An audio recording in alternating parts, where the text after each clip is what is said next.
The Lost World by Sir Arthur Conan Doyle. Chapter 9. Who could have foreseen it? A dreadful thing has happened to us. Who could have foreseen it? I cannot foresee any end to our troubles. It may be that we are condemned to spend our whole lives in this strange, inaccessible place. I am still so confused that I can hardly think clearly of the facts of the present or of the chances for the future. To my astounded senses, the one seems most terrible, and the other is black as night. No men have ever found themselves in a worse position, nor is there any use in disclosing to you our exact geographical situation and asking our friends for a relief party. Even if they could send one, our fate will in all human probability be decided long before it could arrive in South America. We are, in truth, as far from any human aid as if we were on the moon. If we are to win through, it is only our own qualities which can save us. I have as companions 3 remarkable men of great brain power and of unshaken courage. There lies our one and only hope.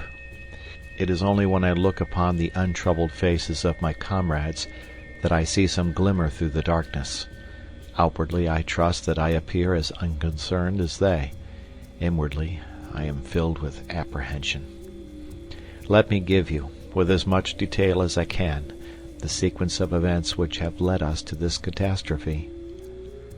When I finished my last letter, I stated that we were within 7 miles from an enormous line of ruddy cliffs, which encircled, beyond all doubt, the plateau of which Professor Challenger spoke. Their height as we approached them seemed to me in some places to be greater than he had stated, running up in parts to at least 1,000 feet, and they were curiously striated, in a manner which is, I believe, characteristic of basaltic upheavals. Something of the sort is to be seen in Salisbury Crags at Edinburgh. The summit showed every sign of a luxuriant vegetation, with bushes near the edge, and farther back many high trees. There was no indication of any life that we could see. That night we pitched our camp immediately under the cliff, a most wild and desolate spot. The crags above us were not merely perpendicular, but curved outwards at the top, so that ascent was out of the question. Close to us was the high, thin pinnacle of rock which I believe I mentioned earlier in this narrative. It is like a broad, rich church spire, the top of it being level with the plateau, but a great chasm gaping between.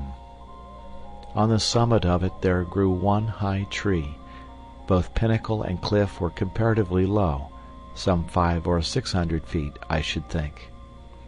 "It was on that," said Professor Challenger, pointing to this tree, "that the pterodactyl was perched.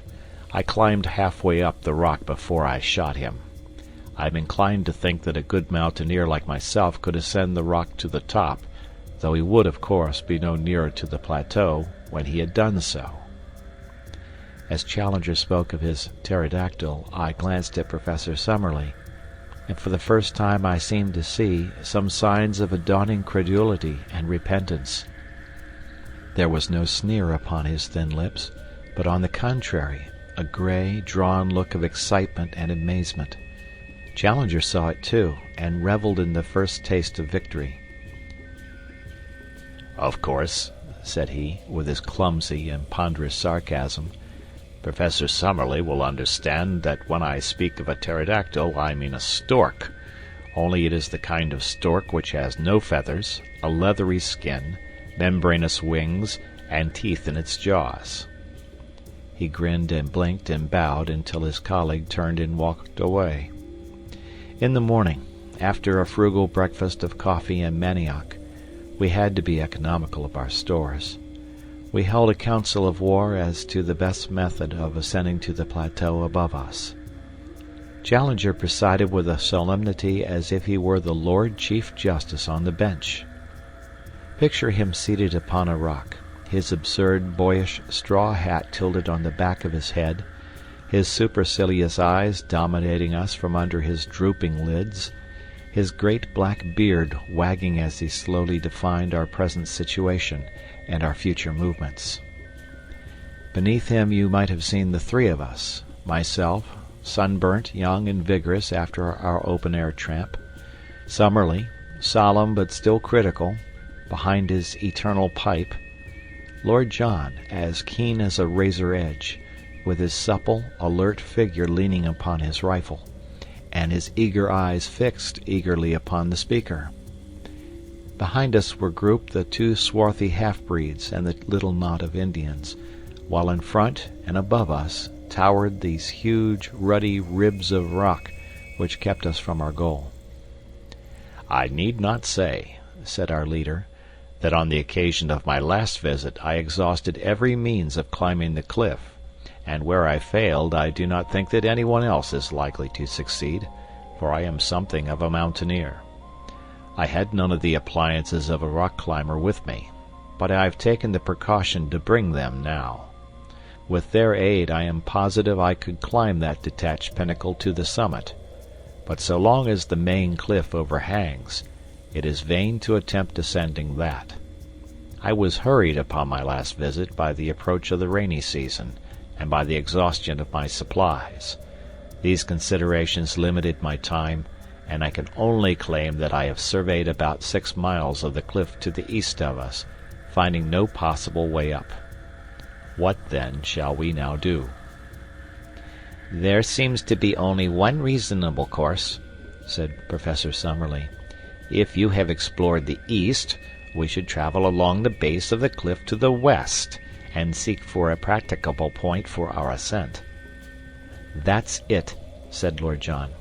The odds are that this plateau is of no great size, and we shall travel round it until we either find an easy way up it, or come back to the point from which we started. I have already explained to our young friend here, said Challenger. He has a way of alluding to me as if I were a schoolchild 10 years old, that it is quite impossible that there should be an easy way up anywhere, for the simple reason that if there were, the summit would not be isolated, and those conditions would not obtain which have effected so singular an interference with the general laws of survival. Yet I admit that there may very well be places where an expert human climber may reach the summit, and yet a cumbrous and heavy animal be unable to descend. It is certain that there is a point where an ascent is possible. How do you know that, sir? asked Summerlee sharply. Because my predecessor, the American Maple White, actually made such an ascent. How otherwise could he have seen the monster which he sketched in his notebook? There you reason somewhat ahead of the proved facts, said the stubborn Summerlee. I admit your plateau, because I have seen it, but I have not as yet satisfied myself that it contains any forms of life whatever. What you admit, sir, or what you do not admit, is really of inconceivably small importance. I am glad to perceive that the plateau itself has actually obtruded itself upon your intelligence. He glanced up at it, and then, to our amazement, he sprang from his rock, and seizing Summerlee by the neck, he tilted his face into the air. "No, sir!" he shouted, hoarse with excitement. "Do I help you to realize that the plateau contains some animal life?" I have said that a thick fringe of green overhung the edge of the cliff. Out of this there had emerged a black, glistening object. As it came slowly forth and overhung the chasm, we saw that it was a very large snake, with a peculiar flat, spade-like head. It wavered and quivered above us for a minute, the morning sun gleaming upon its thick, sinuous coils. Then it slowly drew inwards and disappeared. Summerlee had been so interested that he had stood unresisting while Challenger tilted his head into the air.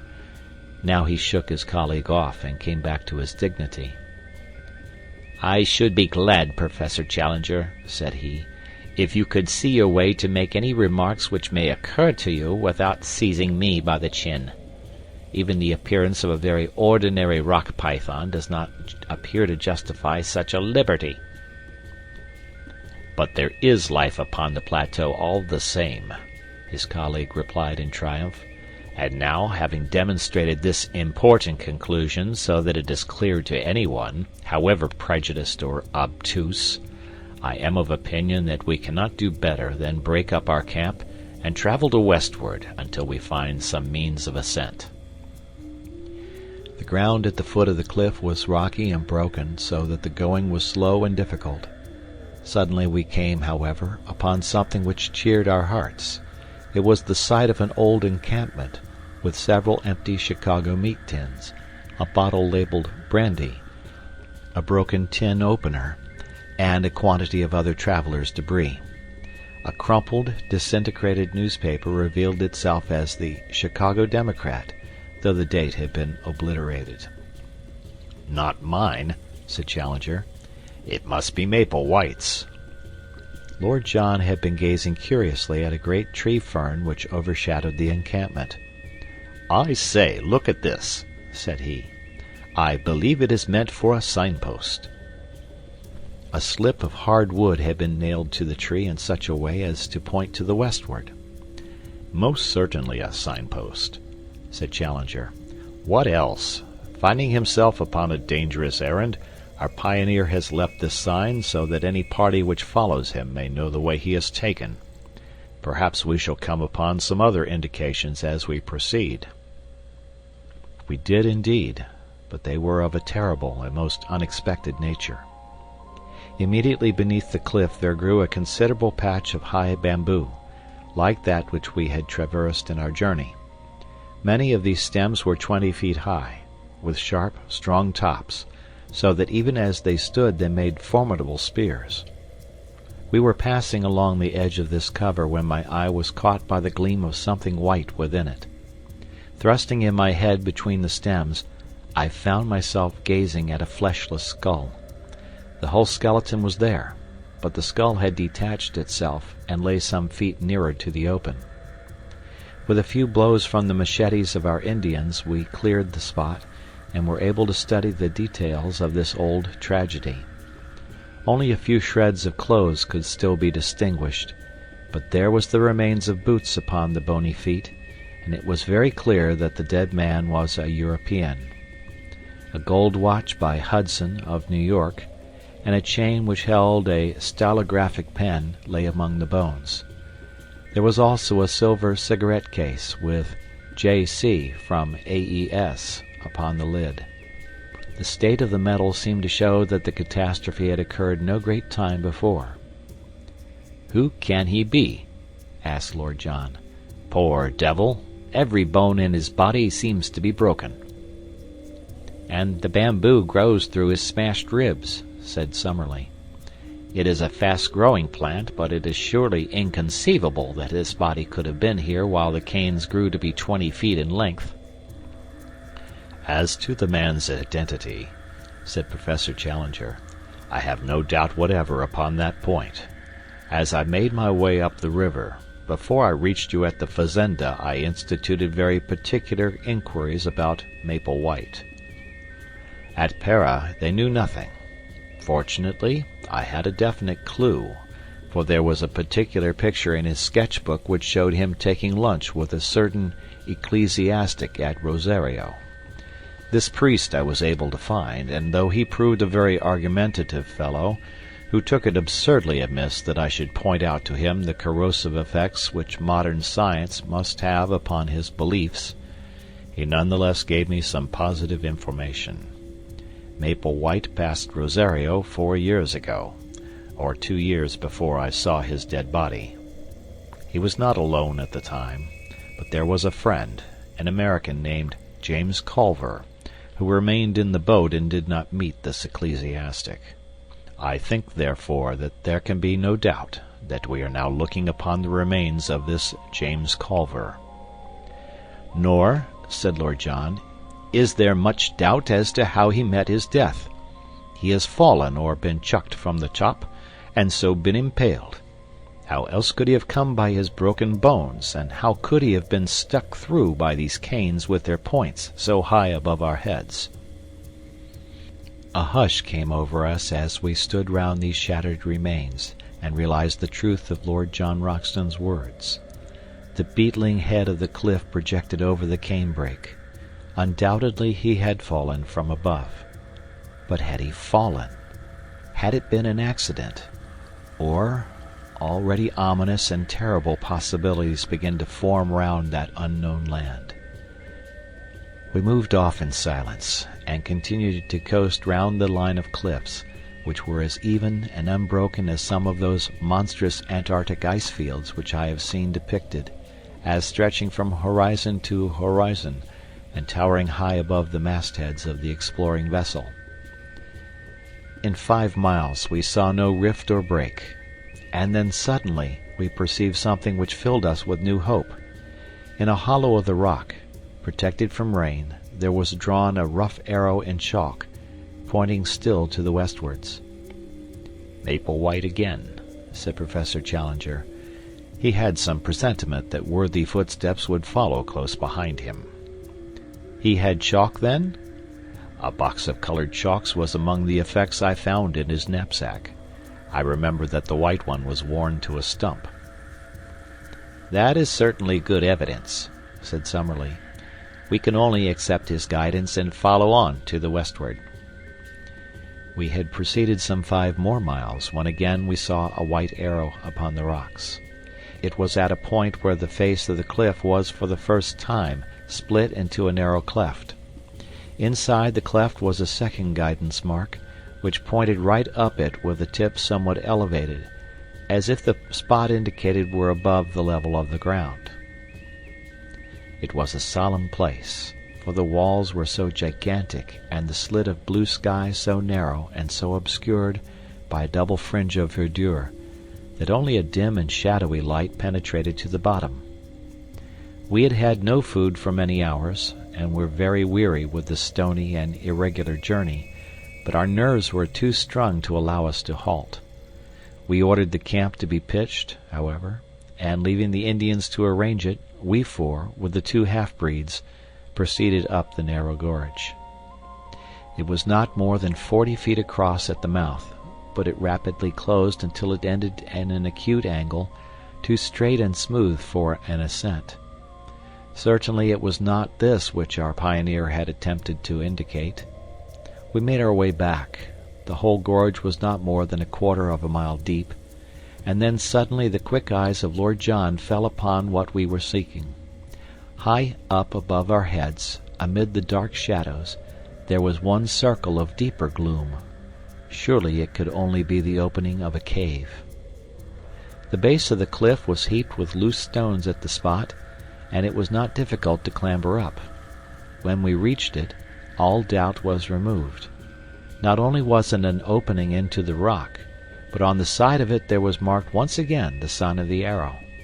Here was the point, and this the means by which Maple White and his ill-fated comrade had made their ascent. We were too excited to return to the camp, but must make our first exploration at once. Lord John had an electric torch in his knapsack, and this had to serve us as light. He advanced, throwing his little clear circlet of yellow radiance before him, while in single file we followed at his heels. The cave had evidently been water-worn, the sides being smooth and the floor covered with rounded stones. It was of such a size that a single man could just fit through by stooping. For 50 yards it ran almost straight into the rock, and then it ascended at an angle of 45 degrees. Presently this incline became even steeper, and we found ourselves climbing upon hands and knees among loose rubble which slid from beneath us. Suddenly an exclamation broke from Lord Roxton. "It's blocked," said he. Clustering behind him we saw in the yellow field of light a wall of broken basalt which extended to the ceiling. "The roof has fallen in." In vain we dragged out some of the pieces.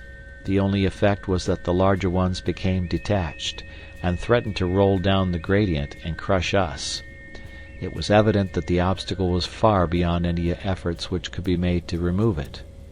The road by which Maple White had ascended was no longer available. Too much cast down to speak, we stumbled down the dark tunnel and made our way back to the camp.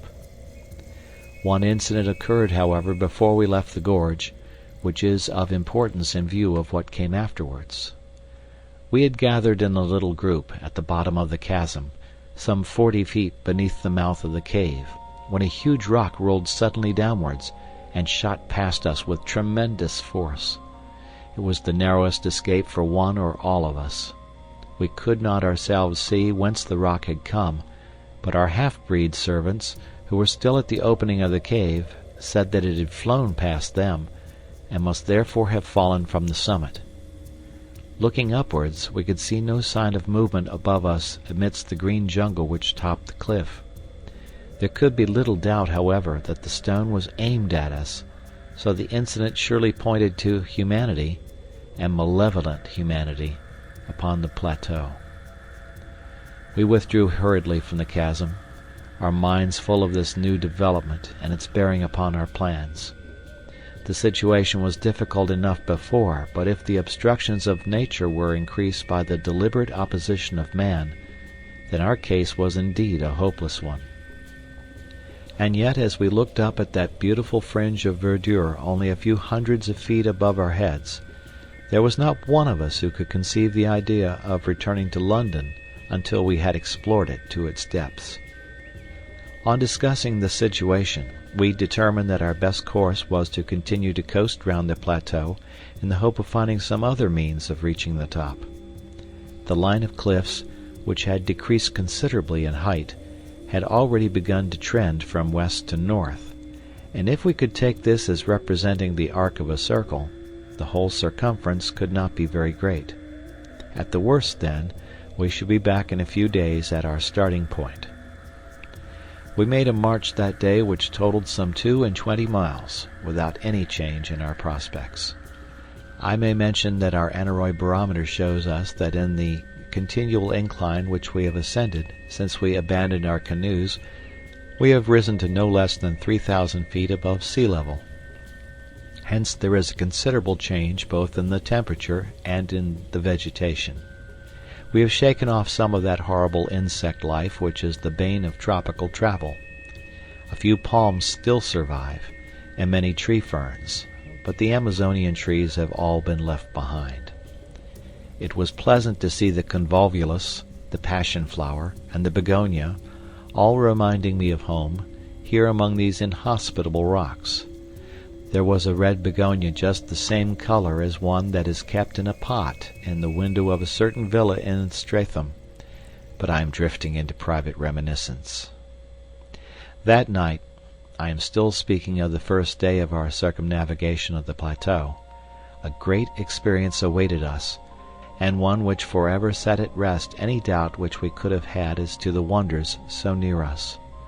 You will realize as you read it, my dear Mr. McArdle, and possibly for the first time, that the paper has not sent me on a wild goose chase, and that there is conceivably fine copy waiting for the world whenever we have the Professor's leave to make use of it. I shall not dare to publish these articles unless I can bring back my proofs to England, or I shall be hailed as the journalistic Munchausen of all time. I have no doubt that you feel the same way yourself, and that you would not care to stake the whole credit of the Gazette upon this adventure, until we can meet the chorus of criticism and skepticism which such articles must of necessity elicit. So this wonderful incident, which would make such a headline for the old paper, must still wait its turn in the editorial drawer. And yet it was all over in a flash, and there was no sequel to it, save in our own convictions. What occurred was this. Lord John had shot an agouti, which is a small pig-like animal, and, half of it having been given to the Indians, we were cooking the other half upon our fire. There is a chill in the air after dark, and we had all drawn close to the blaze. The night was moonless, but there were some stars, and one could see for a little distance across the plain. Well, suddenly out of the darkness, out of the night, there swooped something with a swish like an aeroplane. The whole group of us were covered for an instant by a canopy of leathery wings, and I had a momentary vision of a long, snake-like neck, a fierce, red, greedy eye, and a great snapping beak, filled to my amazement with little gleaming teeth. The next instant it was gone, and so was our dinner. A huge black shadow, 20 feet across, skimmed up into the air. For an instant the monster wings blotted out the stars, and then it vanished over the brow of the cliff above us. We all sat in amazed silence round the fire, like the heroes of Virgil when the harpies came down upon them. It was Summerlee who was the first to speak. "Professor Challenger," said he in a solemn voice, which quavered with emotion, "I owe you an apology. Sir, I am very much in the wrong, and I beg that you will forget what is past." It was handsomely said, and the two men for the first time shook hands. So much we have gained by this clear vision of our first pterodactyl. It was worth a stolen supper to bring two such men together. But if prehistoric life existed upon the plateau, it was not superabundant, for we had no further glimpse of it during the next 3 days. During this time we traversed a barren and forbidding country, which alternated between stony desert and desolate marshes full of many wildfowl upon the north and east of the cliffs. From that direction the place is really inaccessible, and were it not for a hardish ledge which runs at the very base of the precipice, we should have had to turn back. Many times we were up to our waists in the slime and blubber of an old semi-tropical swamp. To make matters worse, the place seemed to be a favorite breeding place of the Jaracaca snake, the most venomous and aggressive in South America. Again and again these horrible creatures came writhing and springing towards us across the surface of this putrid bog, and it was only by keeping our shotguns forever ready that we could feel safe from them. One funnel-shaped depression in the morass, of a livid green in color from some lichen which festered in it, will always remain as a nightmare memory in my mind. It seems to have been a special nest of these vermins, and the slopes were alive with them, all writhing in our direction, for it is a peculiarity of the Jaracaca that he will always attack man at first sight. There were too many for us to shoot, so we fairly took to our heels and ran until we were exhausted. I shall always remember as we looked back how far behind we could see the heads and necks of our horrible pursuers rising and falling amid the reeds. Jaracaca Swamp we named it in the map which we are constructing. The cliffs upon the farther side had lost their ruddy tint, being chocolate brown in color. The vegetation was more scattered among the top of them, and they had sunk to 300 or 400 feet in height, but in no place did we find any point where they could be ascended. If anything, they were more impossible than at the first point where we had met them. Their absolute steepness is indicated in the photograph which I took over the stony desert. "Surely," said I, as we discussed the situation, "the rain must find its way down somehow. There are bound to be water channels in the rocks." "Our young friend has glimpses of lucidity," said Professor Challenger, patting me upon the shoulder. "The rain must go somewhere," I repeated. "He keeps a firm grip upon actuality. The only drawback is that we have conclusively proved by ocular demonstration that there are no water channels down the rocks." "Where then does it go?" I persisted. "I think it may be fairly assumed that if it does not come outwards it must run inwards." "Then there is a lake in the center." "So I should suppose." "It is more than likely that the lake may be an old crater," said Summerlee. "The whole formation is, of course, highly volcanic. But however that may be, I should expect to find the surface of the plateau slope inwards with a considerable sheet of water in the center, which may drain off by some subterranean channel into the marshes of the Jaracaca Swamp." "Or evaporation might preserve an equilibrium," remarked Challenger, and the two learned men wandered off into one of their usual scientific arguments, which were as comprehensible as Chinese to the layman. On the 6th day we completed our first circuit of the cliffs, and found ourselves back at the first camp, beside the isolated pinnacle of rock. We were a disconsolate party, for nothing could have been more minute than our investigation, and it was absolutely certain that there was no single point where the most active human being could possibly hope to scale the cliff. The place which Maple White's chalk marks had indicated as his own means of access was now entirely impassable. What were we to do now? Our stores of provisions, supplemented by our guns, were holding out well, but the day must come when they would need replenishment. In a couple of months the rains might be expected, and we should be washed out of our camp. The rock was harder than marble, and any attempt at cutting a path for so great a height was more than our time or resources would admit. No wonder that we looked gloomily at each other that night, and sought our blankets with hardly a word exchanged. I remember that as I dropped off to sleep, my last recollection was that Challenger was squatting, like a monstrous bullfrog, by the fire, his huge head in his hands, sunk apparently in the deepest thought, and entirely oblivious to the good night which I wished him. But it was a very different Challenger who greeted us in the morning, a Challenger with contentment and self-congratulation shining from his whole person. He faced us as we assembled for breakfast with a deprecating false modesty in his eyes, as who should say, "I know that I deserve all that you can say, but I pray you to spare my blushes by not saying it." His beard bristled exultantly, his chest was thrown out, and his hand was thrust into the front of his jacket. So, in his fancy, may he see himself sometimes gracing the vacant pedestal in Trafalgar Square, and adding one more to the horrors of the London streets. "Eureka!" he cried, his teeth shining through his beard. "Gentlemen, you may congratulate me, and we may congratulate each other. The problem is solved." "You have found a way up?" "I venture to think so." "And where?" For answer he pointed to the spire-like pinnacle upon our right. Our faces, or mine at least, fell as we surveyed it. That it could be climbed we had our companion's assurance, but a horrible abyss lay between it and the plateau. "We can never get across," I gasped. "We can at least all reach the summit," said he. "When we are up I may be able to show you that the resources of an inventive mind are not yet exhausted." After breakfast we unpacked the bundle in which our leader had brought his climbing accessories.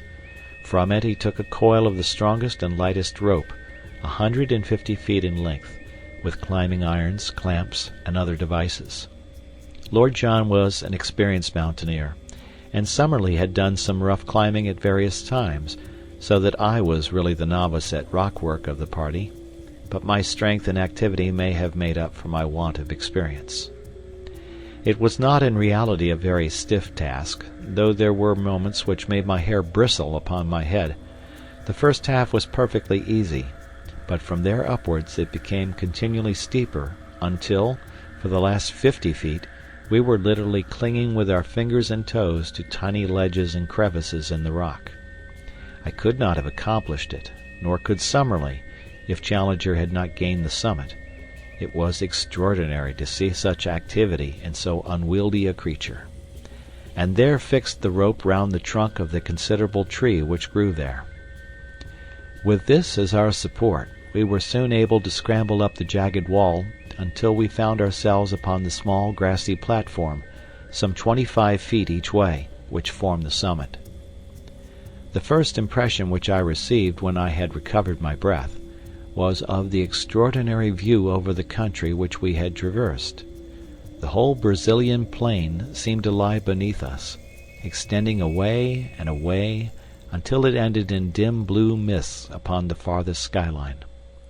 In the foreground was the long slope, strewn with rocks and dotted with tree ferns. Farther off in the middle distance, looking over the Saddleback Hill, I could just see the yellow and green mass of bamboos through which we had passed, and then, gradually, the vegetation increased until it formed a huge forest which extended as far as the eyes could reach, and for a good 2,000 miles beyond. I was still drinking in this wonderful panorama when the heavy hand of the Professor fell upon my shoulder. "This way, my young friend," said he. "Vestigia nulla retrorsum. Never look rearwards, but always to our glorious goal." The level of the plateau, when I turned, was exactly that on which we stood, and the green bank of bushes, with occasional trees, was so near that it was difficult to realize how inaccessible it remained.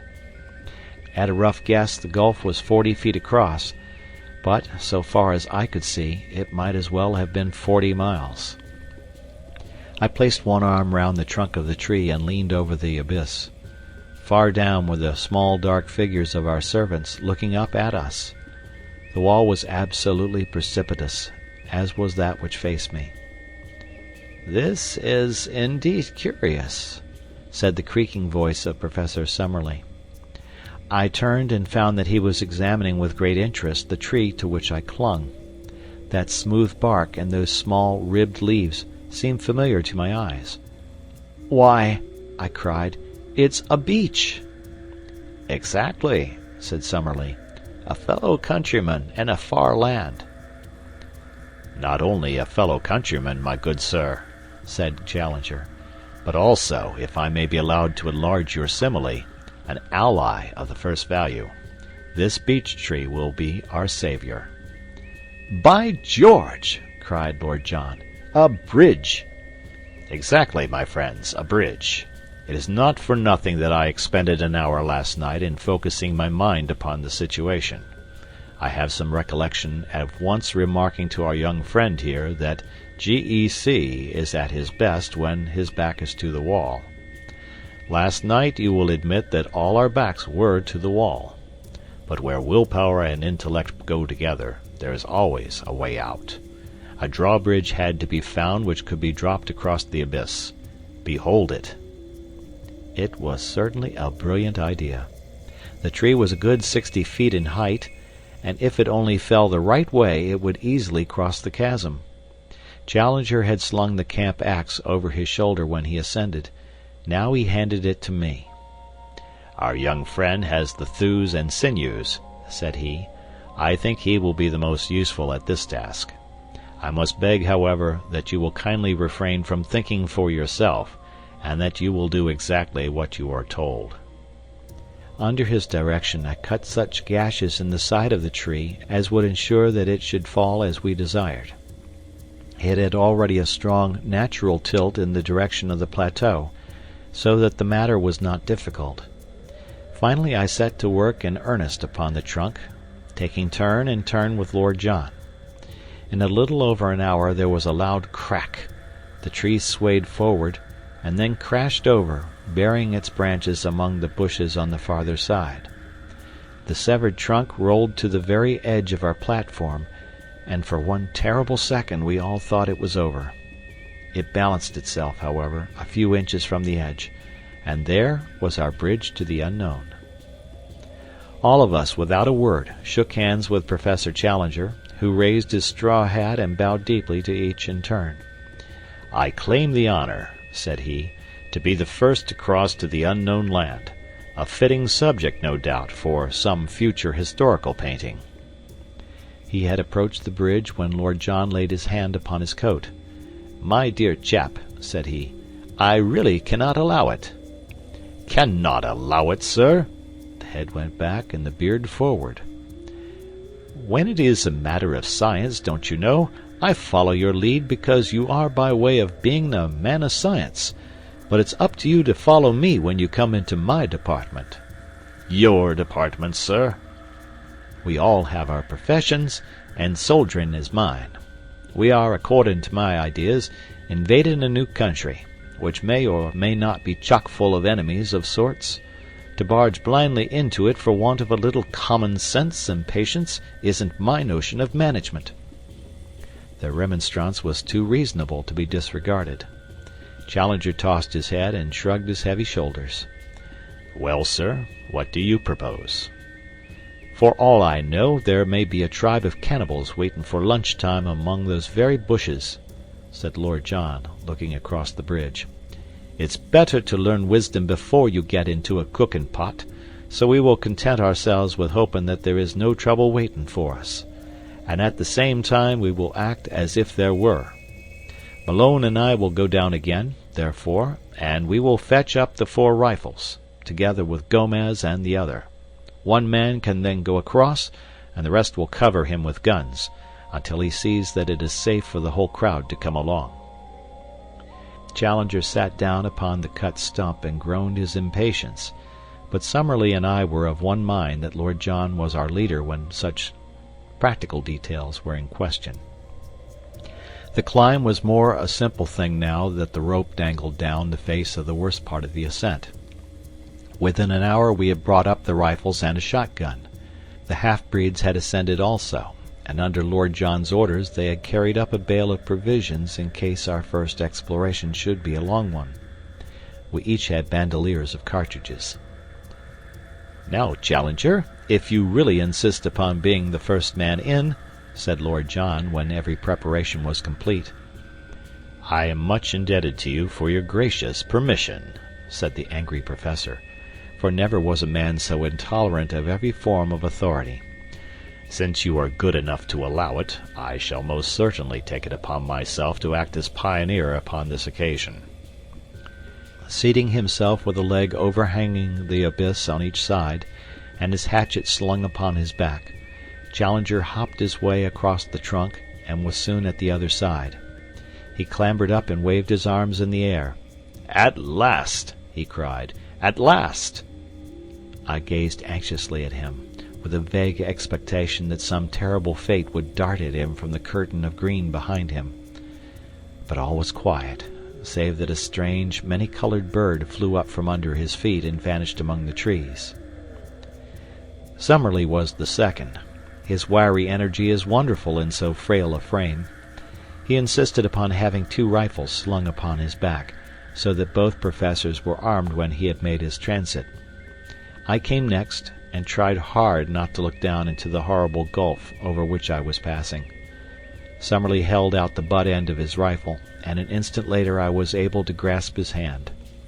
As to Lord John, he walked across, actually walked without support. He must have nerves of iron. And there we were, the 4 of us, upon the dreamland, the lost world, of Maple White. To all of us it seemed the moment of our supreme triumph. Who could have guessed that it was the prelude to our supreme disaster?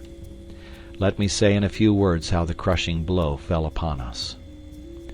We had turned away from the edge, and had penetrated about 50 yards of close brushwood, when there came a frightful rending crash from behind us. With one impulse we rushed back the way that we had come. The bridge was gone.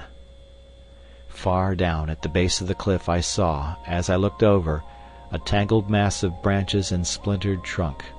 It was our beech tree. Had the edge of the platform crumbled and let it through? For a moment this explanation was in all our minds. The next, from the farther side of the rocky pinnacle before us, a swarthy face, the face of Gomez the half-breed, was slowly protruded.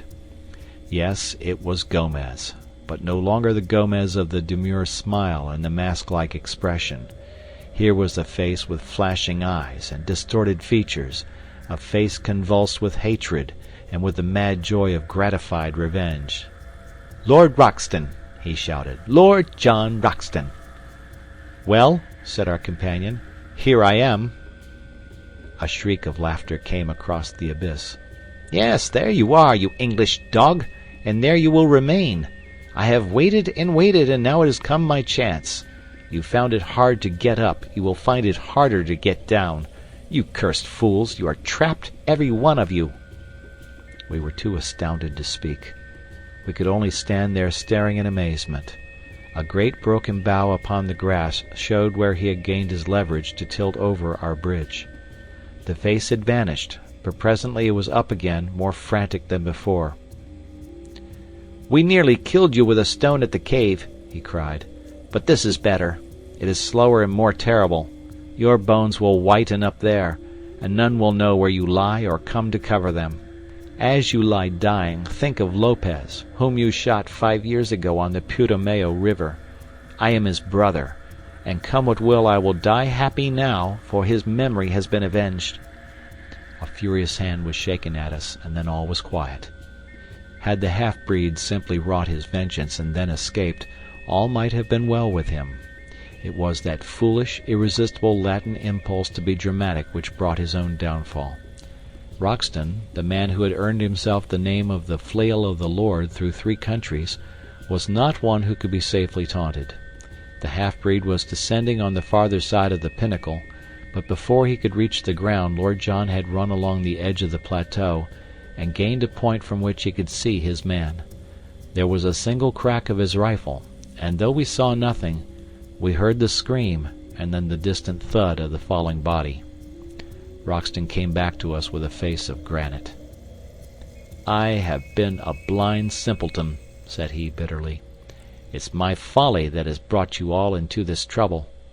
I should have remembered that these people have long memories for blood feuds, and have been more upon my guard."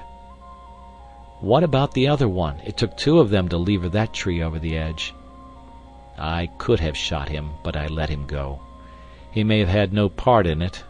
Perhaps it would have been better if I had killed him, for he must, as you say, have lent a hand." Now that we had the clue to his action, each of us could cast back and remember some sinister act upon the part of the half-breed, his constant desire to know our plans, his arrest outside our tent when he was overhearing them, the furtive looks of hatred which from time to time one or the other of us had surprised. We were still discussing it, endeavoring to adjust our minds to these new conditions, when a singular scene in the plain below arrested our attention. A man in white clothes, who could only be the surviving half-breed, was running as one does when death is the pacemaker. Behind him, only a few yards in his rear, bounded the huge ebony figure of Zambo, our devoted Negro. Even as we looked, he sprang upon the back of the fugitive and flung his arms round his neck. They rolled on the ground together. An instant afterwards Zambo arose, looked at the prostrate man, and then, waving his hand joyously to us, came running in our direction. The white figure lay motionless in the middle of the great plain. Our 2 traitors had been destroyed, but the mischief that they had done lived after them. By no possible means could we get back to the pinnacle.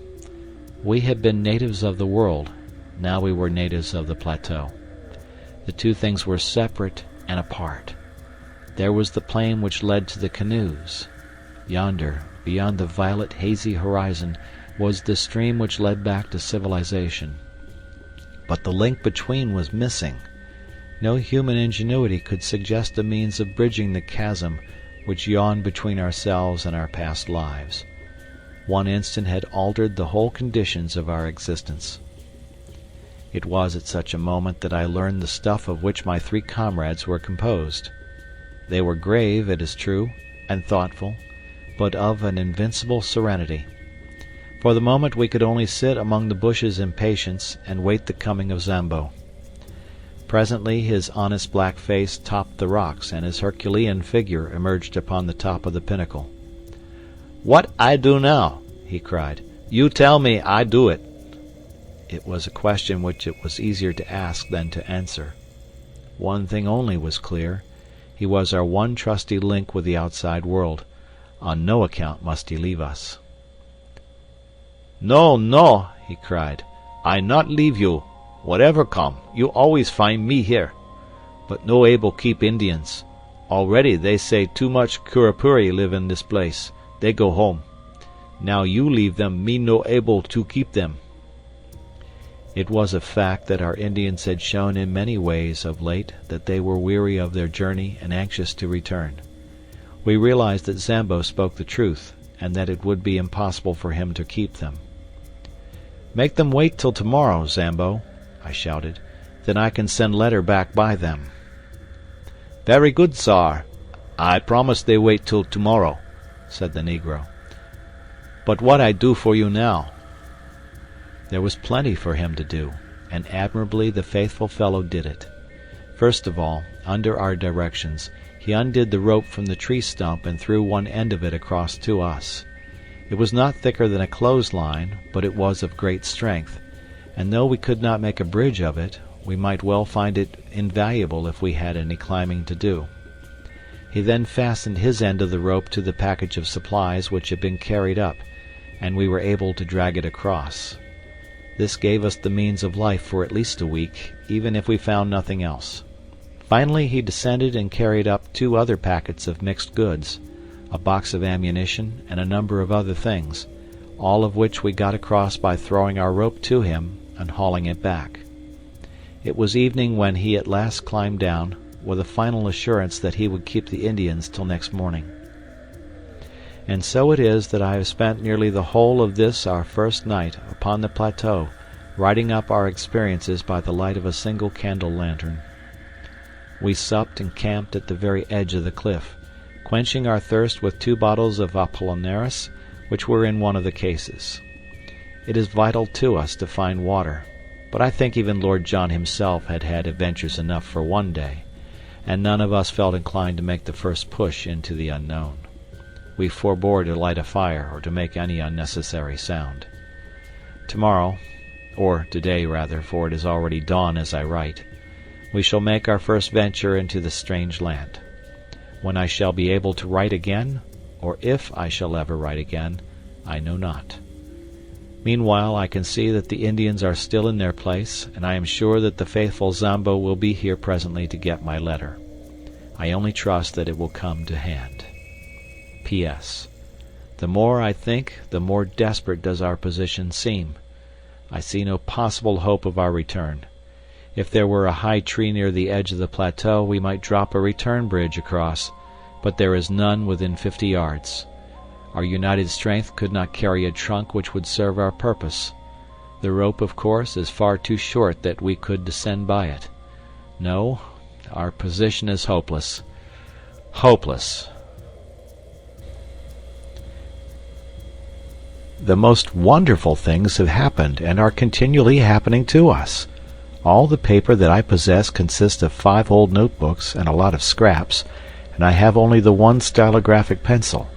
But so long as I can move my hand, I will continue to set down our experiences and impressions, for, since we are the only men of the whole human race to see such things, it is of enormous importance that I should record them whilst they are fresh in my memory, and before that fate which seems to be constantly impending does actually overtake us. Whether Zambo can at last take these letters to the river, or whether I shall myself in some miraculous way carry them back with me, or finally whether some daring explorer, coming upon our tracks with the advantage, perhaps, of a perfected monoplane, should find this bundle of manuscript, in any case I can see that what I am writing is destined to immortality as a classic of true adventure. On the morning after our being trapped upon the plateau by the villainous Gomez, we began a new stage in our experiences. The first incident in it was not such as to give me a very favorable opinion of the place to which we had wandered. As I roused myself from a short nap after day had dawned, my eyes fell upon a most singular appearance upon my own leg. My trouser had slipped up, exposing a few inches of my skin above my sock. On this there rested a large purplish grape. Astonished at the sight, I leaned forward to pick it off, when, to my horror, it burst between my finger and thumb, squirting blood in every direction. My cry of disgust had brought the 2 professors to my side. "Most interesting," said Summerlee, bending over my shin. "An enormous blood tick, as yet, I believe, unclassified." "The first fruits of our labors," said Challenger in his booming, pedantic fashion. "We cannot do less than call it Ixodes Malone. The very small inconvenience of being bitten, my young friend, cannot, I am sure, weigh with you as against the glorious privilege of having your name inscribed in the deathless roll of zoology. Unhappily you have crushed this fine specimen at the moment of satiation." "Filthy vermin!" I cried. Professor Challenger raised his great eyebrows in protest, and placed a soothing paw upon my shoulder. "You should cultivate the scientific eye and the detached scientific mind," said he. "To a man of philosophic temperament like myself, the blood tick, with its lancet-like proboscis and its distending stomach, is as beautiful a work of nature as the peacock, or, for that matter, the aurora borealis. It pains me to hear you speak of it in so unappreciative a fashion. No doubt, with due diligence, we can secure some other specimen." "There can be no doubt of that," said Summerlee grimly, "for one has just disappeared behind your shirt collar." Challenger sprang into the air, bellowing like a bull, and tore frantically at his coat and shirt to get them off. Summerlee and I laughed so that we could hardly help him. At last we exposed that monstrous torso, 54 inches by the tailor's tape. His body was all matted with black hair, out of which jungle we picked the wandering tick before it had bitten him. But the bushes round were full of the horrible pests, and it was clear that we must shift our camp.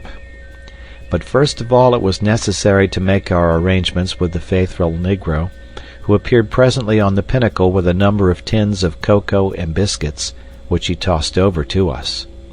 Of the stores which remained below he was ordered to retain as much as would keep him for 2 months.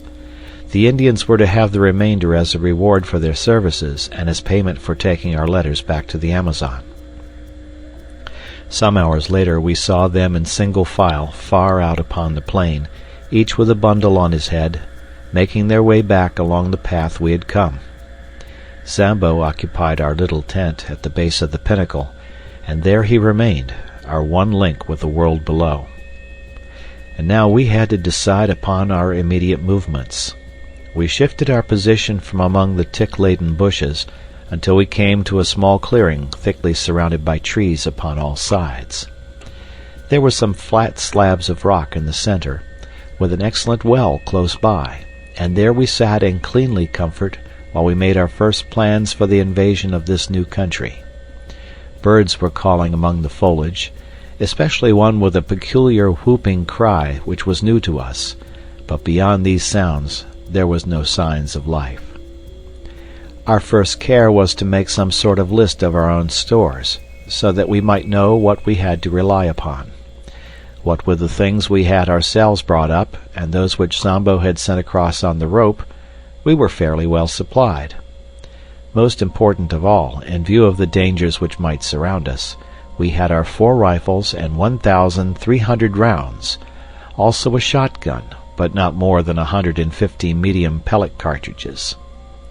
In the matter of provisions we had enough to last for several weeks, with a sufficiency of tobacco and a few scientific implements, including a large telescope and a good field glass. All these things we collected together in the clearing, and as a first precaution we cut down with our hatchet and knives a number of thorny bushes, which we piled round in a circle some 15 yards in diameter. This was to be our headquarters for the time, our place of refuge against sudden danger, and the guardhouse for our stores. Fort Challenger, we called it. It was midday before we had made ourselves secure, but the heat was not oppressive, and the general character of the plateau, both in its temperature and in its vegetation, was almost temperate. The beech, the oak, and even the birch were to be found among the tangle of trees which girt us in. One huge ginkgo tree, topping all the others, shot its great limbs and maidenhair foliage over the fort which we had constructed. In its shade we continued our discussion, while Lord John, who had quickly taken command in the hour of action, gave us his views. "So long as neither man nor beast has seen or heard us, we are safe," said he. "From the time they know we are here, our troubles begin. There are no signs that they have found us out as yet, so our game surely is to lie low for a time and spy out the land.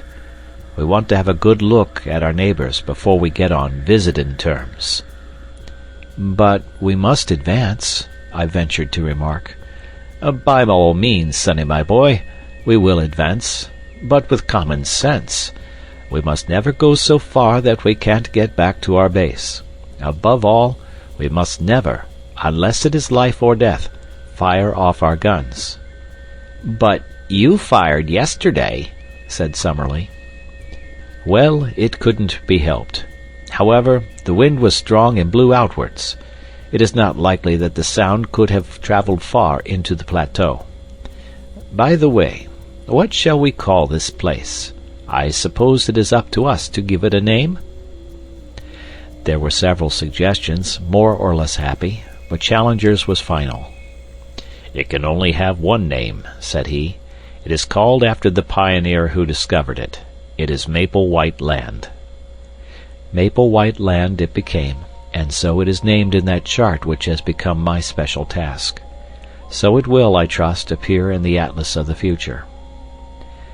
The peaceful penetration of Maple White Land was the pressing subject before us. We had the evidence of our own eyes that the place was inhabited by some unknown creatures, and there was that of Maple White's sketchbook to show that more dreadful and more dangerous monsters might still appear. That there might also prove to be human occupants, and that they were of a malevolent character, was suggested by the skeleton impaled upon the bamboos, which could not have got there had it not been dropped from above. Our situation, stranded without possibility of escape in such a land, was clearly full of danger, and our reasons endorsed every measure of caution which Lord John's experience could suggest. Yet it was surely impossible that we should halt on the edge of this world of mystery when our very souls were tingling with impatience to push forward and to pluck the heart from it. We therefore blocked the entrance to our zareba by filling it up with several thorny bushes, and left our camp with the stores entirely surrounded by this protecting hedge. We then slowly and cautiously set forth into the unknown, following the course of the little stream which flowed from our spring, as it should always serve us as a guide on our return. Hardly had we started when we came across signs that there were indeed wonders awaiting us. After a few hundred yards of thick forest, containing many trees which were quite unknown to me, but which Summerlee, who was the botanist of the party, recognized as forms of conifera and of cycadaceous plants which have long passed away in the world below, we entered a region where the stream widened out and formed a considerable bog. High reeds of a peculiar type grew thickly before us, which were pronounced to be equisetaceae, or mare's tails, with tree ferns scattered amongst them, all of them swaying in a brisk wind. Suddenly, Lord John, who was walking first, halted with uplifted hand. "Look at this," said he. "By George, this must be the trail of the father of all birds." An enormous three-toed track was imprinted in the soft mud before us. The creature, whatever it was, had crossed the swamp and had passed on into the forest. We all stopped to examine that monstrous spoor, if it were indeed a bird, and what animal could leave such a mark. Its foot was so much larger than an ostrich's that its height upon the same scale must be enormous. Lord John looked eagerly round him, and slipped 2 cartridges into his elephant gun. "I'll stake my good name as a shikaree," said he, "that the track is a fresh one. The creature has not passed 10 minutes. Look how the water is still oozing into that deeper print. By Jove! See, here is the mark of a little one." Sure enough, smaller tracks of the same general form were running parallel to the large ones. "But what do you make of this?" cried Professor Summerlee, triumphantly, pointing to what looked like the huge print of a 5-fingered human hand appearing among the 3-toed marks. "Wealden!" cried Challenger, in an ecstasy. "I've seen them in the Wealden clay. It is a creature walking erect upon 3-toed feet, and occasionally putting one of its 5-fingered forepaws upon the ground. Not a bird, my dear Roxton, not a bird." "A beast?" "No, a reptile, a dinosaur. Nothing else could have left such a track. They puzzled a worthy Sussex doctor some 90 years ago. But who in the world could have hoped to have seen a sight like that?" His words died away into a whisper, and we all stood in motionless amazement. Following the tracks, we had left the morass and passed through a screen of brushwood and trees. Beyond was an open glade, and in this were 5 of the most extraordinary creatures that I have ever seen. Crouching down among the bushes, we observed them at our leisure. There were, as I say, 5 of them, 2 being adults and 3 young ones. In size, they were enormous. Even the babies were as big as elephants, while the two large ones were far beyond all creatures I have ever seen. They had slate-colored skin, which was scaled like a lizard's, and shimmered where the sun shone upon it. All five were sitting up, balancing themselves upon their broad, powerful tails and their huge three-toed hind feet, while with their small five-fingered front feet they pulled down the branches upon which they browsed. I do not know that I can bring their appearance home to you better than by saying that they looked like monstrous kangaroos, 20 feet in length, and with skins like black crocodiles. I do not know how long we stayed motionless, gazing at this marvelous spectacle. A strong wind blew towards us, and we were well concealed, so there was no chance of discovery. From time to time the little ones played round their parents in unwieldy gambols, the great beasts bounding into the air and falling with dull thuds upon the earth. The strength of the parents seemed to be limitless, for one of them, having some difficulty in reaching a bunch of foliage which grew upon a considerable-sized tree, put his forelegs round the trunk and tore it down as if it had been a sapling. The action seemed, as I thought, to show not only the great development of its muscles, but also the small one of its brain, for the whole weight came crashing down upon the top of it, and it uttered a series of shrill yelps to show that, big as it was, there was a limit to what it could endure. The incident made it think, apparently, that the neighborhood was dangerous, for it slowly lurched off through the wood, followed by its mate and its three enormous infants. We saw the shimmering slaty gleam of their skins between the tree trunks, and their heads undulating high above the brushwood. Then they vanished from our sight. I looked at my comrades. Lord John was standing at gaze with his finger on the trigger of his elephant gun, his eager hunter's soul shining from his fierce eyes. What would he not give for one such head to place between the two crossed oars above the mantelpiece in his snuggery at the Albany? And yet his reason held him in, for all our exploration of the wonders of this unknown land depended upon our presence being concealed from its inhabitants. The two professors were in silent ecstasy. In their excitement they had unconsciously seized each other by the hand and stood like two little children in the presence of a marvel. Challenger's cheeks bunched up into a seraphic smile, and Summerlee's sardonic face softening for the moment into wonder and reverence. "Nunc dimittis!" he cried at last. "What will they say in England of this?" My dear Summerlee, I will tell you with great confidence exactly what they will say in England, said Challenger. They will say that you were an infernal liar and a scientific charlatan, exactly as you and others said of me. In the face of photographs? Faked, Summerlee, clumsily faked. In the face of specimens? Ah, there we may have them. Malone and his filthy Fleet Street crew may be all yelping our praises yet. August the 28th, the day we saw 5 live iguanodons in a glade of maple-white land. Put it down in your diary, my young friend, and send it to your rag. And be ready to get the toe end of the editorial boot in return, said Lord John. Things look a bit different from the latitude of London, young fellow my lad. There's many a man who never tells his adventures, for he can't hope to be believed. Who's to blame them? For this will seem a bit of a dream to ourselves in a month or two. What did you say they were? Iguanodons, said Summerlee. You'll find their footmarks all over the Hastings sands, in Kent and in Sussex. The south of England was alive with them when there was plenty of good lush green stuff to keep them going. Conditions have changed, and the beasts died. Here it seems that the conditions have not changed, and the beasts have lived.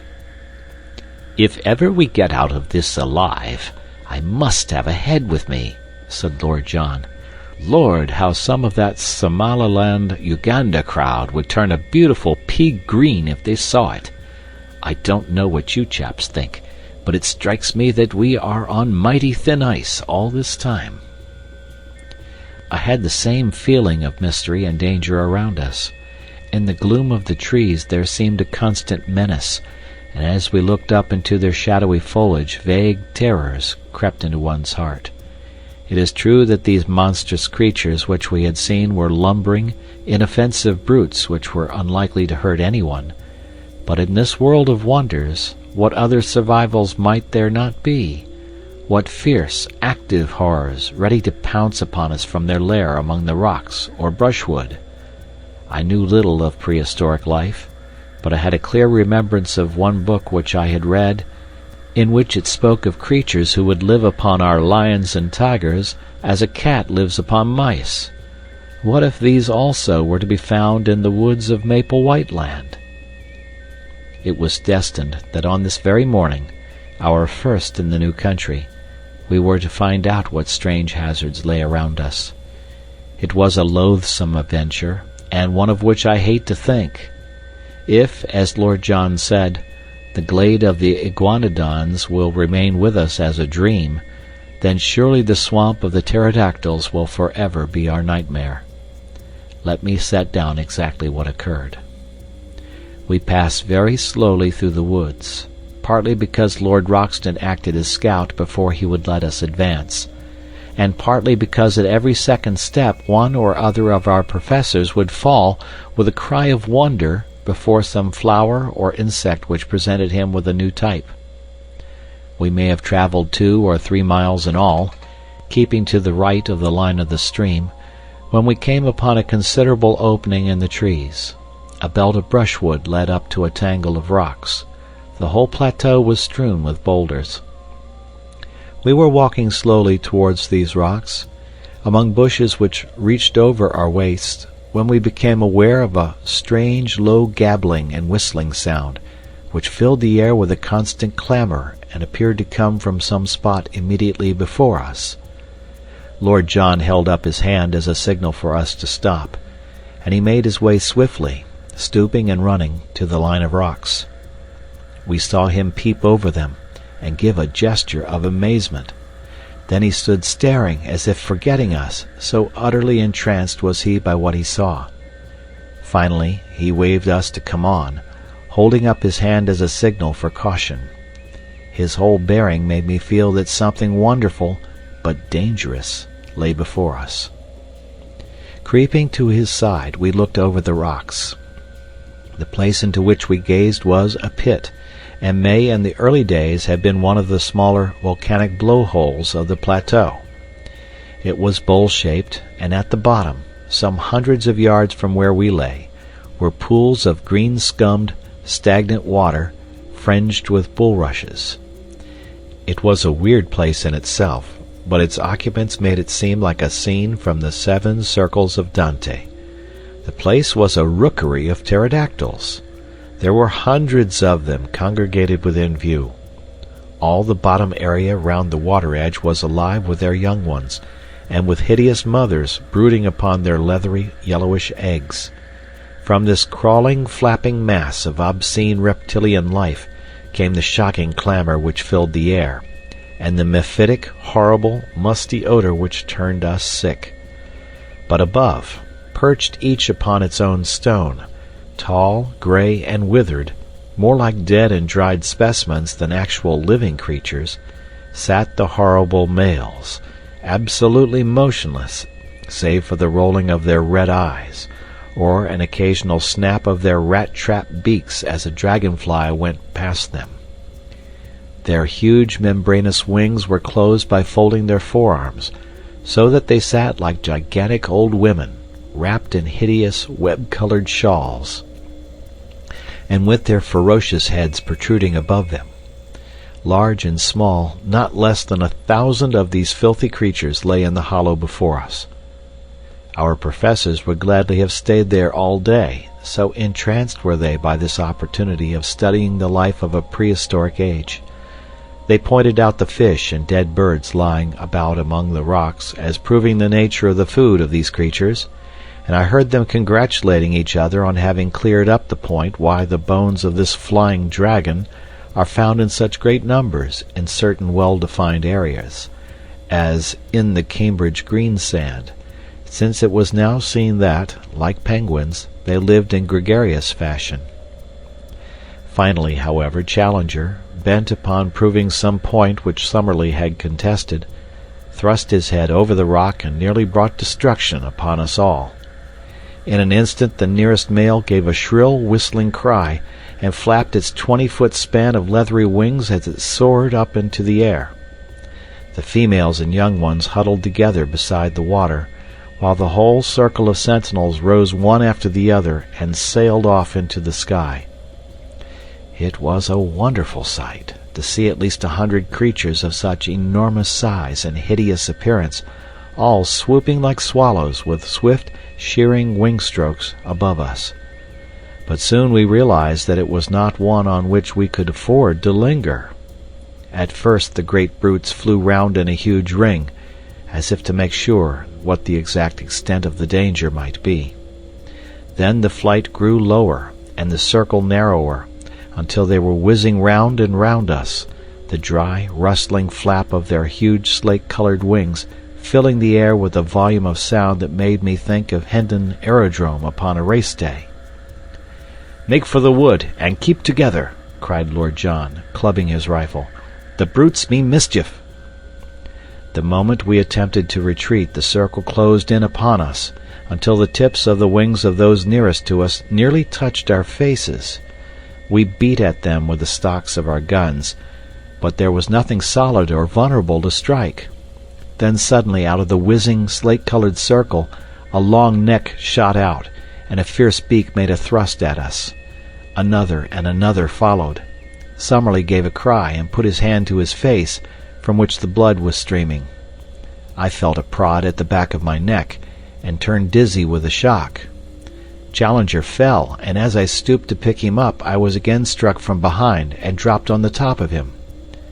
At the same instant I heard the crash of Lord John's elephant gun, and, looking up, saw one of the creatures with a broken wing struggling upon the ground, spitting and gurgling at us with a wide-open beak and bloodshot, goggled eyes, like some devil in a medieval picture.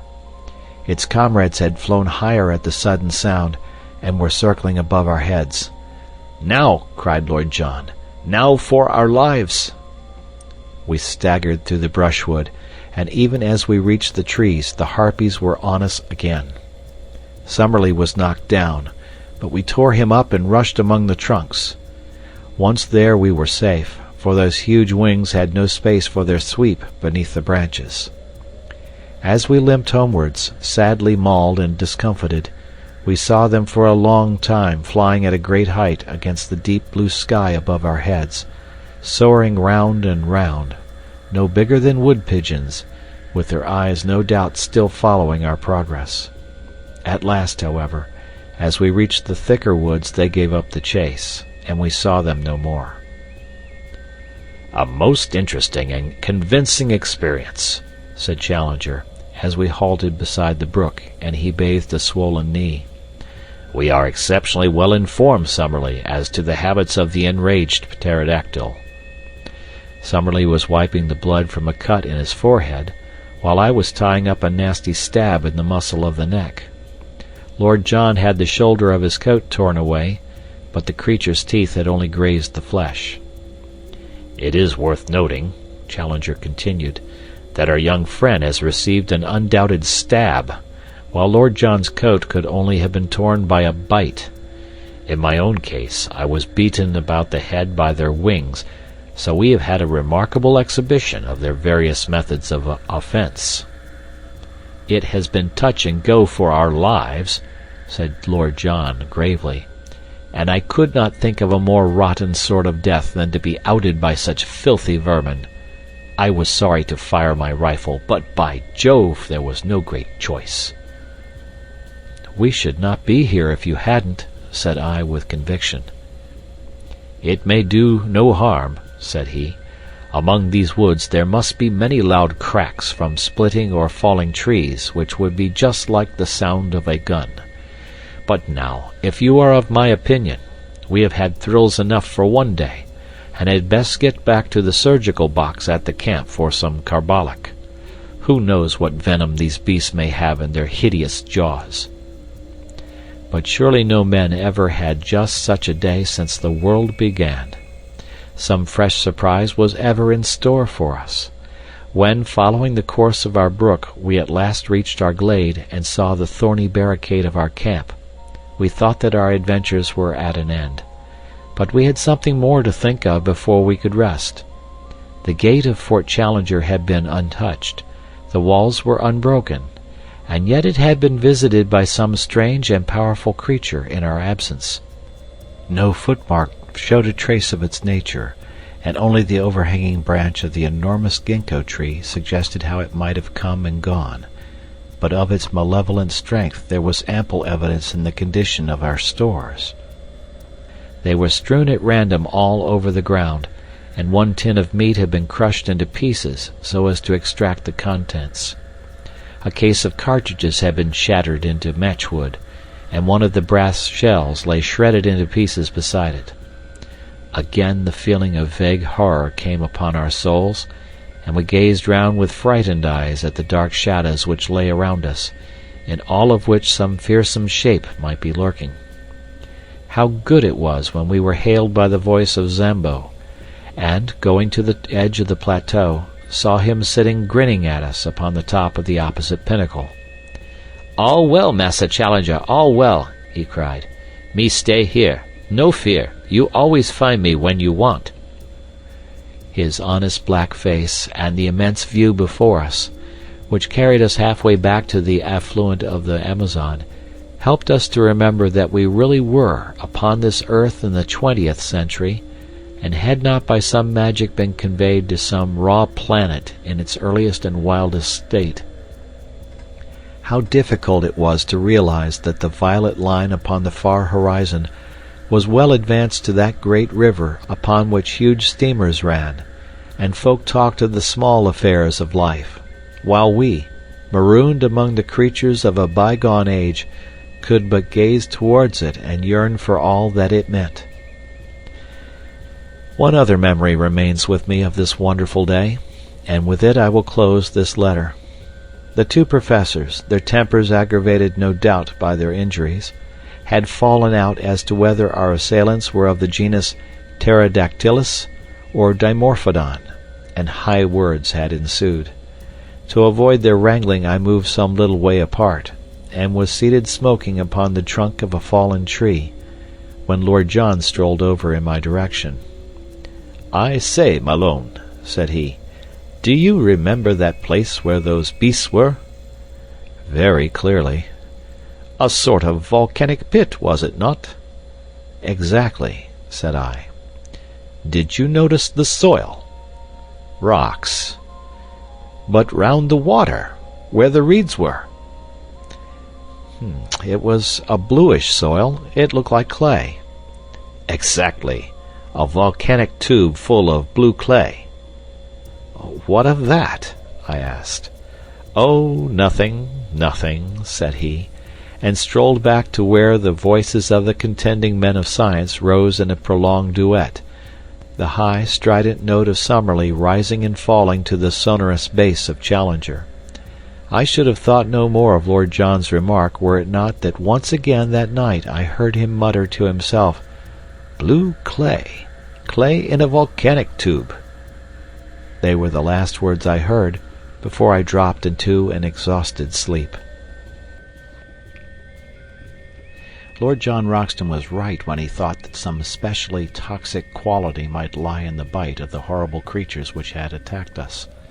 On the morning after our first adventure upon the plateau, both Summerlee and I were in great pain and fever, while Challenger's knee was so bruised that he could hardly limp.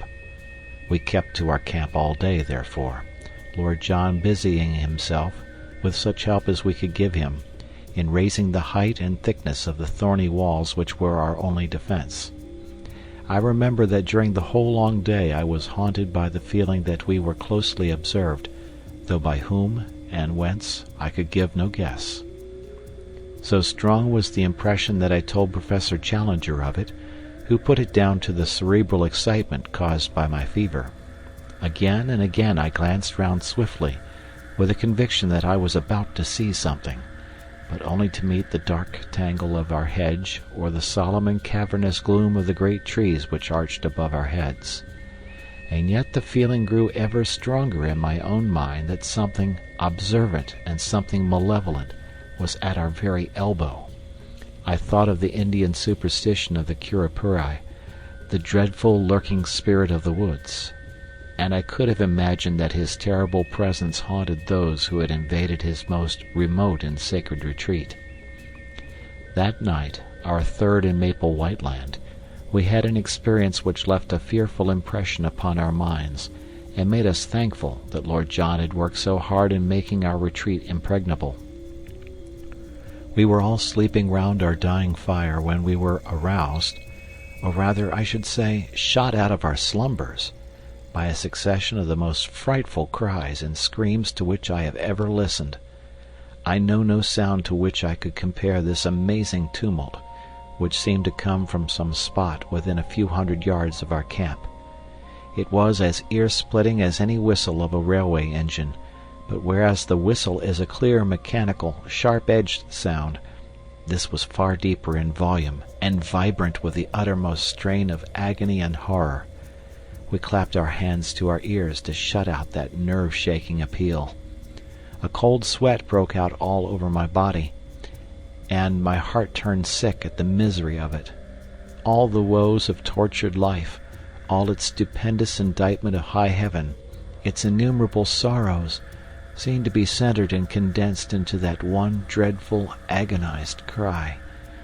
And then, under this high-pitched, ringing sound, there was another, more intermittent, a low, deep-chested laugh, a growling, throaty gurgle of merriment, which formed a grotesque accompaniment to the shriek with which it was blended.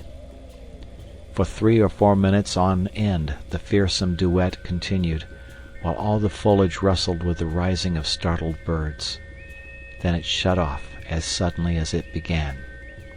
For a long time we sat in horrified silence. Then Lord John threw a bundle of twigs upon the fire, and their red glare lit up the intent faces of my companions and flickered over the great boughs above our heads. "What was it?" I whispered. "We shall know in the morning," said Lord John. "It was close to us, not farther than the glade." We have been privileged to overhear a prehistoric tragedy, the sort of drama which occurred among the reeds upon the border of some Jurassic lagoon, when the greater dragon pinned the lesser among the slime, said Challenger with more solemnity than I had ever heard in his voice. It was surely well for man that he came late in the order of creation. There were powers abroad in earlier days which no courage and no mechanism of his could have met. What could his sling, his throwing stick, or his arrow avail him against such forces as have been loosed tonight? Even with a modern rifle it would be all odds on the monster. "I think I should back my little friend," said Lord John, caressing his Express. "But the beast would certainly have a good sporting chance." Summerlee raised his hand. "Hush!" he cried. "Surely I hear something?" From the utter silence there emerged a deep, regular pat-pat. It was the tread of some animal, the rhythm of soft but heavy pads placed cautiously upon the ground. It stole slowly round the camp, and then halted near our gateway. There was a low, sibilant rise and fall, the breathing of the creature. Only our feeble hedge separated us from this horror of the night. Each of us had seized his rifle, and Lord John had pulled out a small bush to make an embrasure in the hedge. "By George!" he whispered. "I think I can see it." I stooped and peered over his shoulder through the gap. Yes, I could see it too. In the deep shadow of the tree there was a deeper shadow yet, black, inchoate, vague, a crouching form full of savage vigor and menace. It was no higher than a horse, but the dim outline suggested vast bulk and strength. That hissing pant, as regular and full-volumed as the exhaust of an engine, spoke of a monstrous organism. Once, as it moved, I thought I saw the glint of two terrible greenish eyes. There was an uneasy rustling, as if it were crawling slowly forward. "I believe it is going to spring," said I, cocking my rifle. "Don't fire! Don't fire!" whispered Lord John. "The crash of a gun in this silent night would be heard for miles. Keep it as a last card." "If it gets over the hedge, we're done," said Summerlee, and his voice crackled into a nervous laugh as he spoke. "No, it must not get over," cried Lord John. "But hold your fire to the last. Perhaps I can make something of the fellow. I'll chance it anyhow." It was as brave an act as ever I saw a man do. He stooped to the fire, picked up a blazing branch, and slipped in an instant through a sally-port which he had made in our gateway. The thing moved forward with a dreadful snarl. Lord John never hesitated, but running towards it with a quick, light step, he dashed the flaming wood into the brute's face. For one moment I had a vision of a horrible mask like a giant toad's, of a warty, leprous skin, and of a loose mouth all beslobbered with fresh blood. The next, there was a crash in the underwood, and our dreadful visitor was gone. "I thought he wouldn't face the fire," said Lord John, laughing, as he came back and threw his branch among the faggots. "You should not have taken such a risk," we all cried. "There was nothing else to be done. If he had got among us, we should have shot each other in trying to down him. On the other hand, if we had fired through the hedge and wounded him, he would soon have been on the top of us, to say nothing of giving ourselves away. On the whole, I think that we are jolly well out of it. What was he, then?" Our learned men looked at each other with some hesitation. "Personally, I am unable to classify the creature with any certainty," said Summerlee, lighting his pipe from the fire. "In refusing to commit yourself, you are but showing a proper scientific reserve," said Challenger with massive condescension.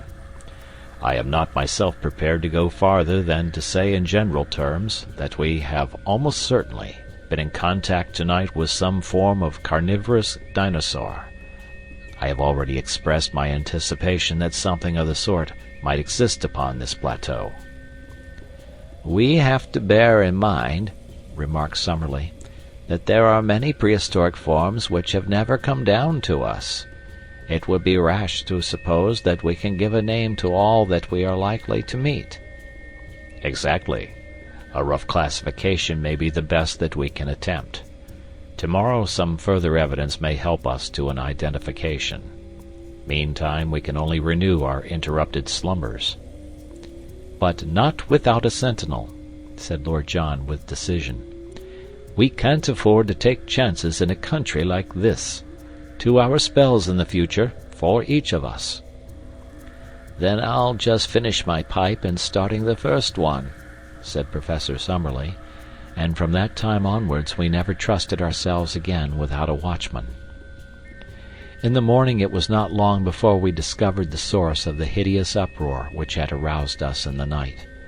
The iguanodon glade was the scene of a horrible butchery.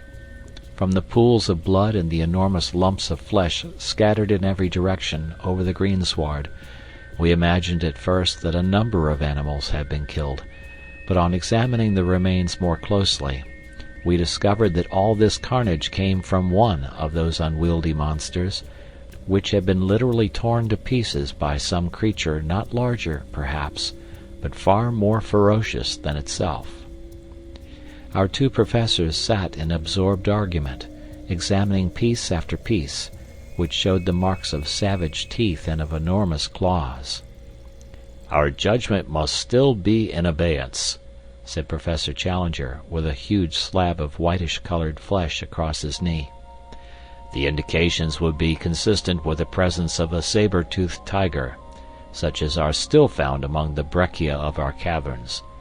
But the creature actually seen was undoubtedly of a larger and more reptilian character. Personally, I should pronounce for Allosaurus." "Or Megalosaurus," said Summerlee. Exactly. Any one of the larger carnivorous dinosaurs would meet the case. Among them are to be found all the most terrible types of animal life that have ever cursed the earth or blessed a museum. He laughed sonorously at his own conceit, for though he had little sense of humor, the crudest pleasantry from his own lips moved him always to roars of appreciation. "The less noise the better," said Lord Roxton curtly. "We don't know who or what may be near us. If this fella comes back for his breakfast and catches us here, we won't have so much to laugh at. By the way, what is this mark upon the iguanodon's hide?" On the dull, scaly, slate-colored skin, somewhere above the shoulder, there was a singular black circle of some substance which looked like asphalt. None of us could suggest what it meant, though Summerlee was of opinion that he had seen something similar upon one of the young ones 2 days before. Challenger said nothing, but looked pompous and puffy, as if he could if he would, so that finally Lord John asked his opinion direct. "If your lordship will graciously permit me to open my mouth, I shall be happy to express my sentiments," said he with elaborate sarcasm. "I am not in the habit of being taken to task in the fashion which seems to be customary with your lordship. I was not aware that it was necessary to ask your permission before smiling at a harmless pleasantry." It was not until he had received his apology that our touchy friend would suffer himself to be appeased. When at last his ruffled feelings were at ease, he addressed us at some length from his seat upon a fallen tree, speaking, as his habit was, as if he were imparting most precious information to a class of 1,000. "With regard to the marking," said he, "I am inclined to agree with my friend and colleague, Professor Summerlee, that the stains are from asphalt. As this plateau is, in its very nature, highly volcanic, and as asphalt is a substance which one associates with plutonic forces, I cannot doubt that it exists in the free liquid state, and that the creatures may have come in contact with it. A much more important problem is the question as to the existence of the carnivorous monster, which has left its traces in this glade. We know roughly that this plateau is not larger than an average English county. Within this confined space a certain number of creatures, mostly types which have passed away in the world below, have lived together for innumerable years. Now, it is very clear to me that in so long a period one would have expected that the carnivorous creatures, multiplying unchecked, would have exhausted their food supply and have been compelled to either modify their flesh-eating habits or die of hunger. This, we see, has not been so. We can only imagine, therefore, that the balance of nature is preserved by some check which limits the numbers of these ferocious creatures. One of the many interesting problems, therefore, which await our solution is to discover what that check may be and how it operates. I venture to trust that we may have some future opportunity for the closer study of the carnivorous dinosaurs." "And I venture to trust we may not," I observed. The professor only raised his great eyebrows as the schoolmaster meets the irrelevant observation of the naughty boy. "Perhaps Professor Summerlee may have an observation to make," he said, and the two savants ascended together into some rarefied scientific atmosphere, where the possibilities of a modification of the birth rate were weighed against the decline of the food supply as a check in the struggle for existence. That morning we mapped out a small portion of the plateau, avoiding the swamp of the pterodactyls, and keeping to the east of our brook instead of to the west. In that direction the country was still thickly wooded, with so much undergrowth that our progress was very slow. I have dwelt up to now upon the terrors of Maple White Land, but there was another side to the subject, for all that morning we wandered among lovely flowers, mostly, as I observed, white or yellow in color, these being, as our professors explained, the primitive flower shades. In many places the ground was absolutely covered with them, and as we walked ankle-deep on that wonderful yielding carpet, the scent was almost intoxicating in its sweetness and intensity.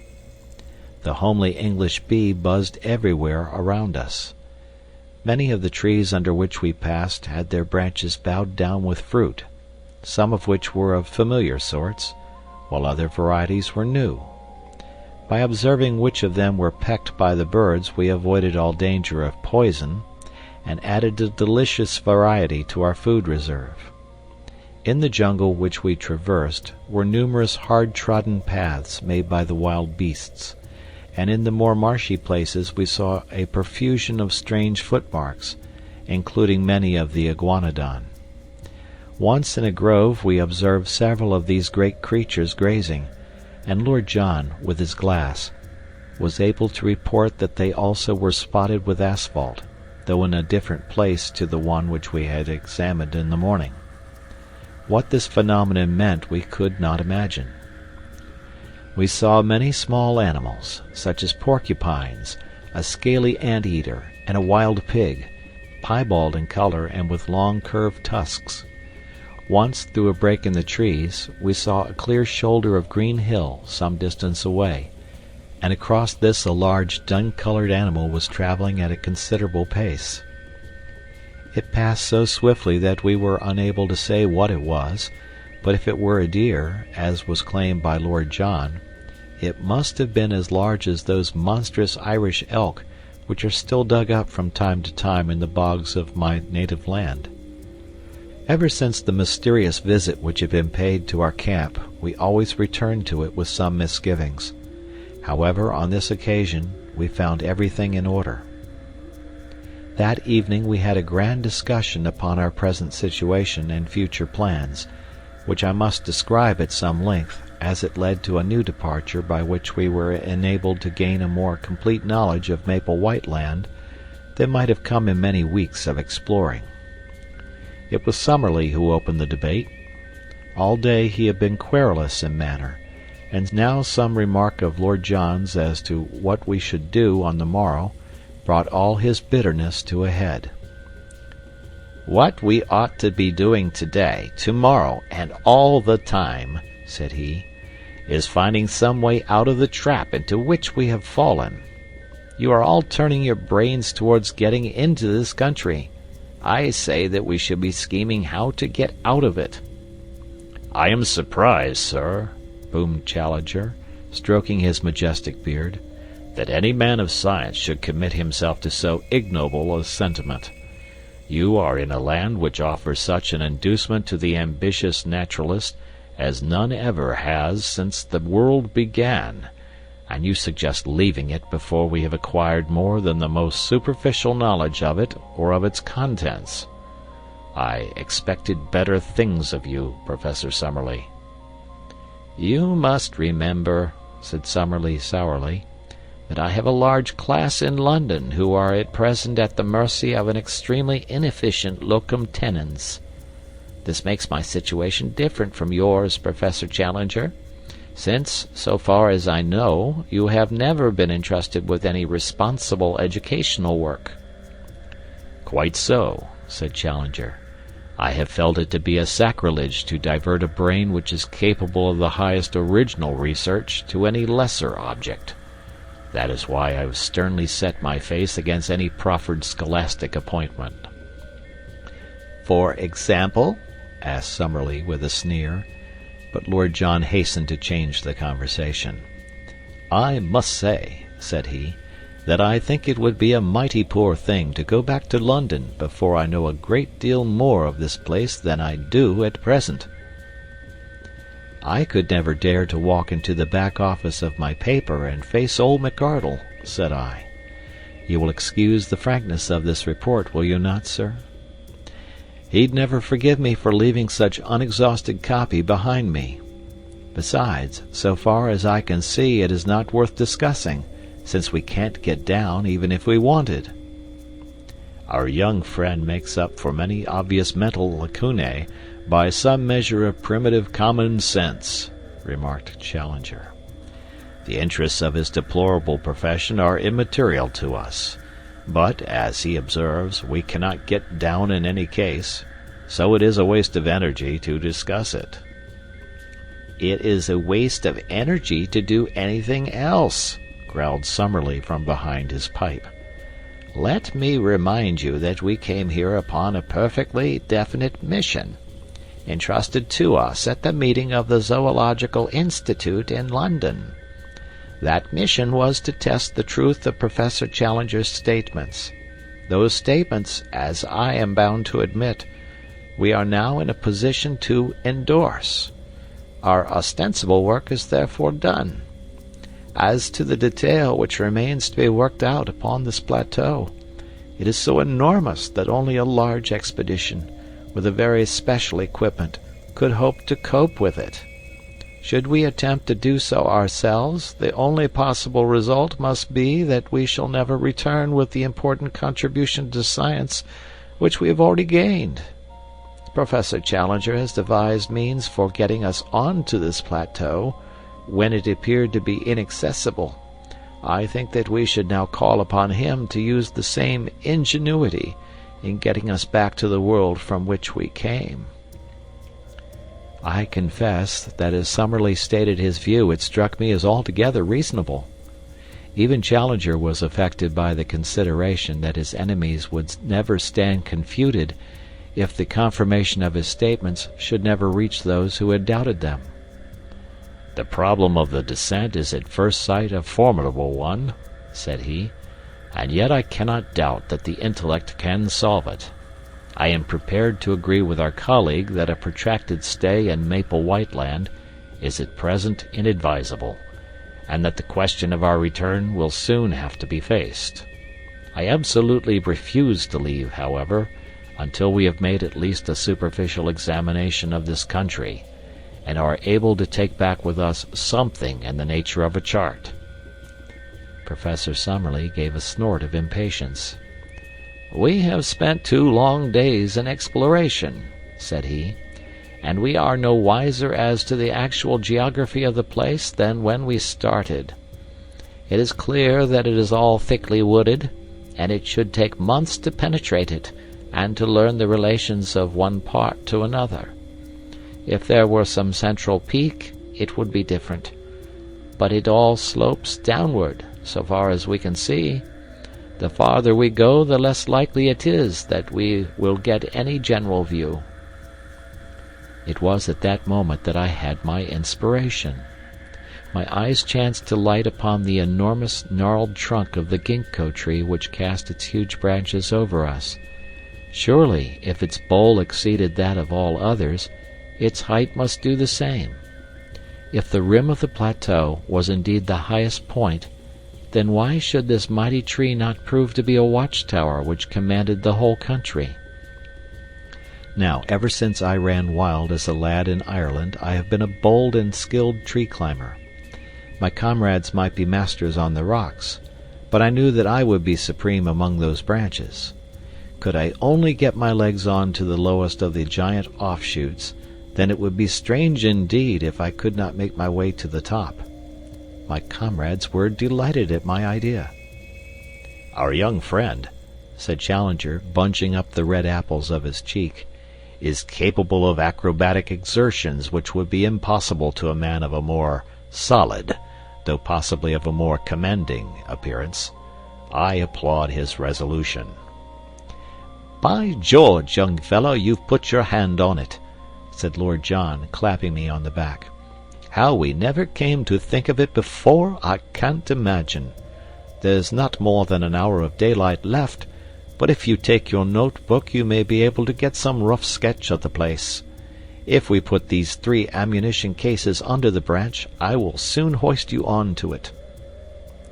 He stood on the boxes while I faced the trunk, and was gently raising me when Challenger sprang forward and gave me such a thrust with his huge hand that he fairly shot me into the tree. With both arms clasping the branch, I scrambled hard with my feet until I had worked, first my body and then my knees, onto it. There were 3 excellent offshoots, like huge rungs of a ladder, above my head, and a tangle of convenient branches beyond, so that I clambered onwards with such speed that I soon lost sight of the ground and had nothing but foliage beneath me. Now and then I encountered a check, and once I had to shin up a creeper for 8 or 10 feet, but I made excellent progress, and the booming of Challenger's voice seemed to be a great distance beneath me. The tree was, however, enormous, and looking upwards, I could see no thinning of the leaves above my head. There was some thick bush-like clump which seemed to be a parasite upon a branch up which I was swarming.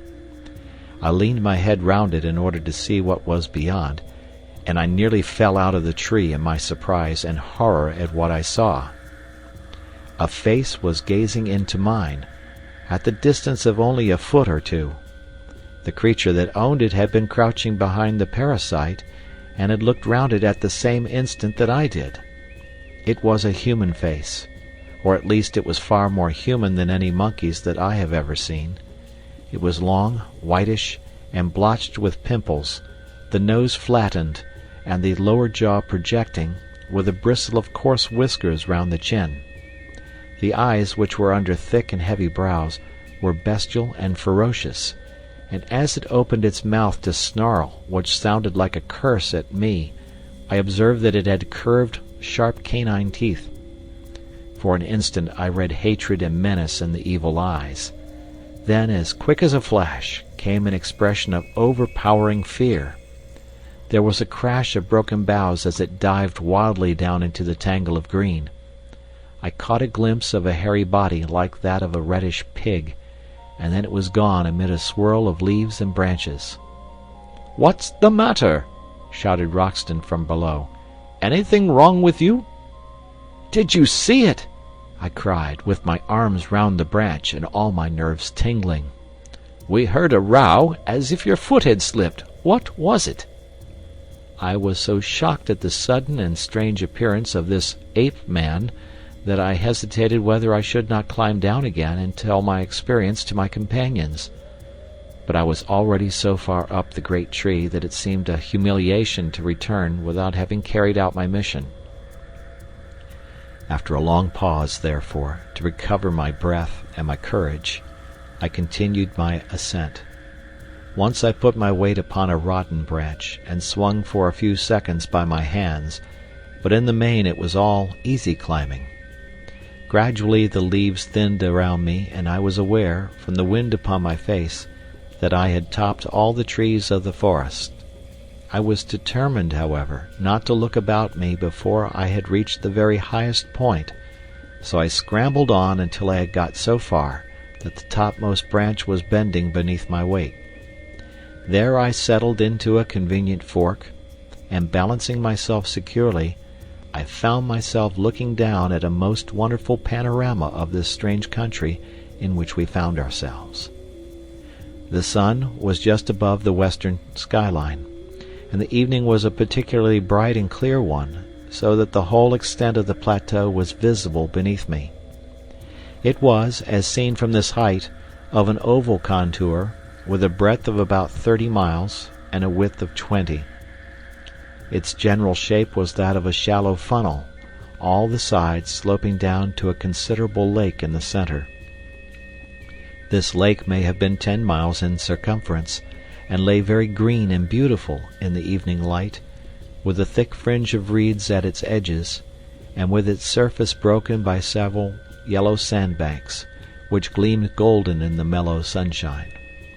A number of long dark objects, which were too large for alligators and too long for canoes, lay upon the edges of these patches of sand. With my glass I could clearly see that they were alive, but what their nature might be I could not imagine. From the side of the plateau on which we were, slopes of woodland, with occasional glades, stretched down for 5 or 6 miles to the central lake. I could see at my very feet the glade of the iguanodons, and farther off was a round opening in the trees which marked the swamp of the pterodactyls. On the side facing me, however, the plateau presented a very different aspect. There the basalt cliffs of the outside were reproduced upon the inside, forming an escarpment about 200 feet high, with a woody slope beneath it.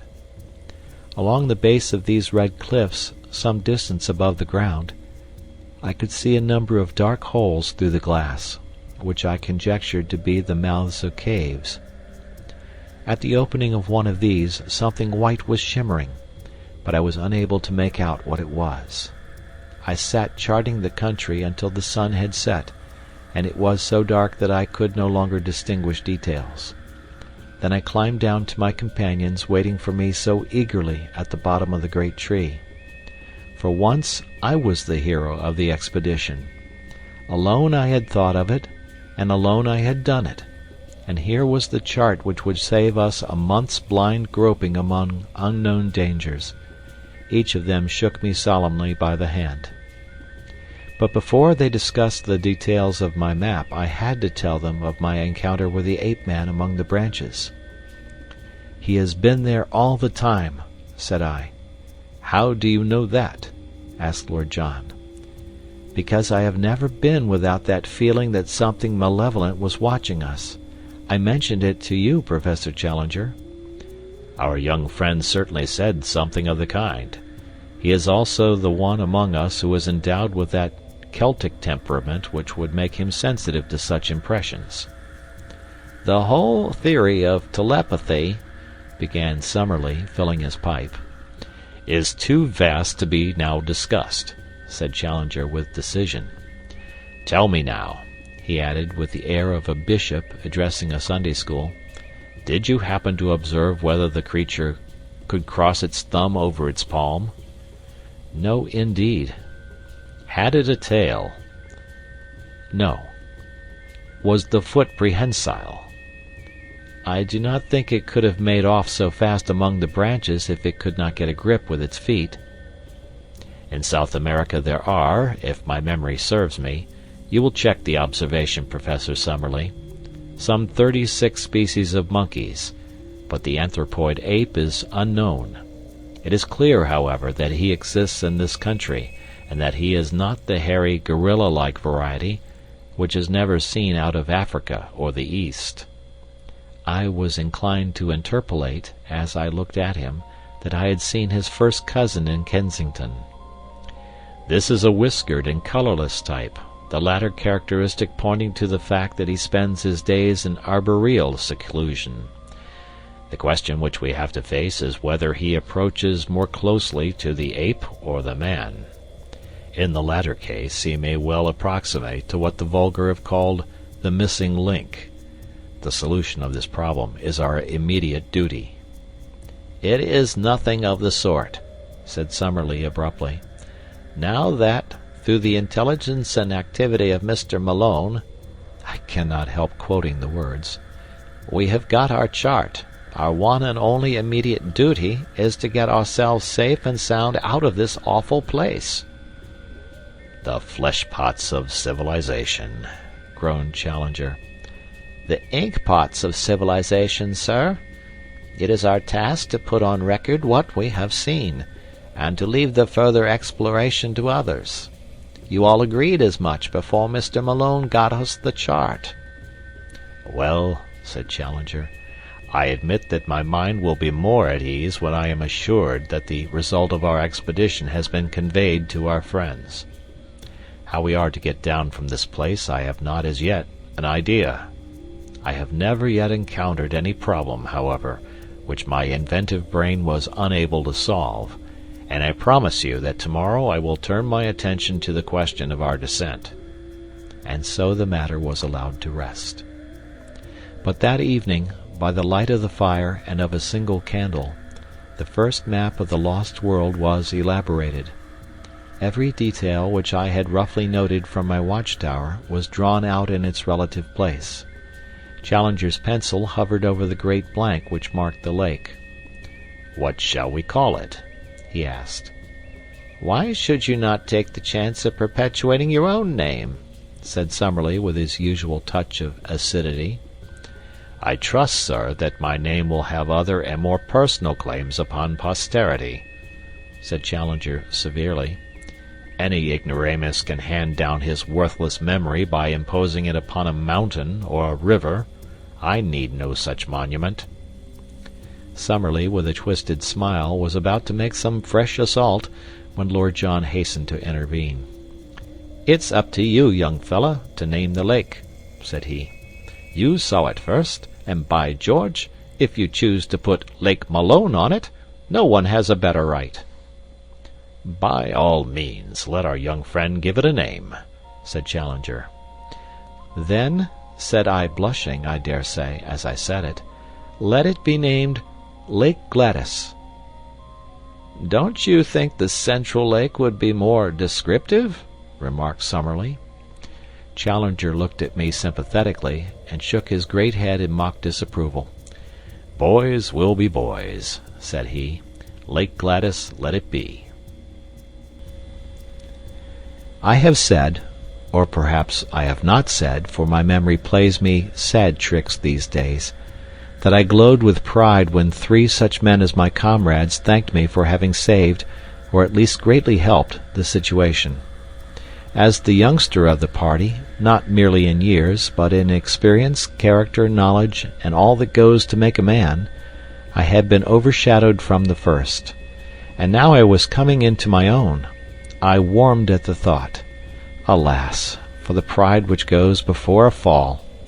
That little glow of self-satisfaction, that added measure of self-confidence, were to lead me on that very night to the most dreadful experience of my life, ending with a shock which turns my heart sick when I think of it. It came about in this way. I had been unduly excited by the adventure of the tree, and sleep seemed to be impossible. Summerlee was on guard, sitting hunched over our small fire, a quaint, angular figure, his rifle across his knees and his pointed, goat-like beard wagging with each weary nod of his head. Lord John lay silent, wrapped in the South American poncho which he wore, while Challenger snored with a roll and rattle which reverberated through the woods. The full moon was shining brightly, and the air was crisply cold. What a night for a walk! And then suddenly came the thought, why not? Suppose I stole softly away? Suppose I made my way down to the Central Lake? Suppose I was back at breakfast with some record of the place? Would I not in that case be thought an even more worthy associate? Then, if Summerlee carried the day and some means of escape were found, we should return to London with first-hand knowledge of the central mystery of the plateau, to which I alone, of all men, would have penetrated. I thought of Gladys, with her "There are heroisms all around us." I seemed to hear her voice as she said it. I thought also of McArdle. What a 3-column article for the paper! What a foundation for a career! A correspondentship in the next great war might be within my reach. I clutched at a gun, my pockets were full of cartridges, and, parting the thorn bushes at the gate of our zareba, quickly slipped out. My last glance showed me the unconscious Summerlee, most futile of sentinels, still nodding away like a queer mechanical toy in front of the smouldering fire. I had not gone 100 yards before I deeply repented my rashness. I may have said somewhere in this chronicle that I am too imaginative to be a really courageous man, but that I have an overpowering fear of seeming afraid. This was the power which now carried me onwards. I simply could not slink back with nothing done. Even if my comrades should not have missed me, and should never know of my weakness, there would still remain some intolerable self-shame in my own soul. And yet I shuddered at the position in which I found myself, and would have given all I possessed at that moment to have been honorably free of the whole business. It was dreadful in the forest. The trees grew so thickly, and their foliage spread so widely, that I could see nothing of the moonlight save that here and there the high branches made a tangled filigree against the starry sky. As the eyes became more used to the obscurity, one learned that there were different degrees of darkness among the trees, that some were dimly visible, while between and among them there were coal-black, shadowed patches, like the mouths of caves, from which I shrank in horror as I passed. I thought of the despairing yell of the tortured iguanodon, that dreadful cry which had echoed through the woods. I thought, too, of the glimpse I had in the light of Lord John's torch of that bloated, warty, blood-slavering muzzle. Even now I was on its hunting ground. At any instant it might spring upon me from the shadows, this nameless and horrible monster. I stopped, and picking a cartridge from my pocket, I opened the breech of my gun. As I touched the lever my heart leaped within me. It was the shotgun, not the rifle, which I had taken. Again the impulse to return swept over me. Here surely was a most excellent reason for my failure, one for which no one would think the less of me. But again the foolish pride fought against that very word. I could not, must not, fail. After all, my rifle would probably have been as useless as a shotgun against such dangers as I might meet. If I were to go back to camp to change my weapon, I could hardly expect to enter and to leave again without being seen. In that case there would be explanations, and my attempt would no longer be all my own. After a little hesitation, then, I screwed up my courage and continued upon my way, my useless gun under my arm. The darkness of the forest had been alarming, but even worse was the white, still flood of moonlight in the open glade of the iguanodons. Hid among the bushes, I looked out at it. None of the great brutes were in sight. Perhaps the tragedy which had befallen one of them had driven them from their feeding ground. In the misty, silvery night I could see no sign of any living thing. Taking courage, therefore, I slipped rapidly across it, and among the jungle on the farther side I picked up once again the brook which was my guide. It was a cheery companion, gurgling and chuckling as it ran, like the dear old trout stream in the west country where I have fished at night in my boyhood. So long as I followed it down I must come to the lake, and so long as I followed it back I must come to the camp. Often I had to lose sight of it on account of the tangled brushwood, but I was always within earshot of its tinkle and splash. As one descended the slope, the woods became thinner, and bushes, with occasional high trees, took the place of the forest. I could make good progress, therefore, and I could see without being seen.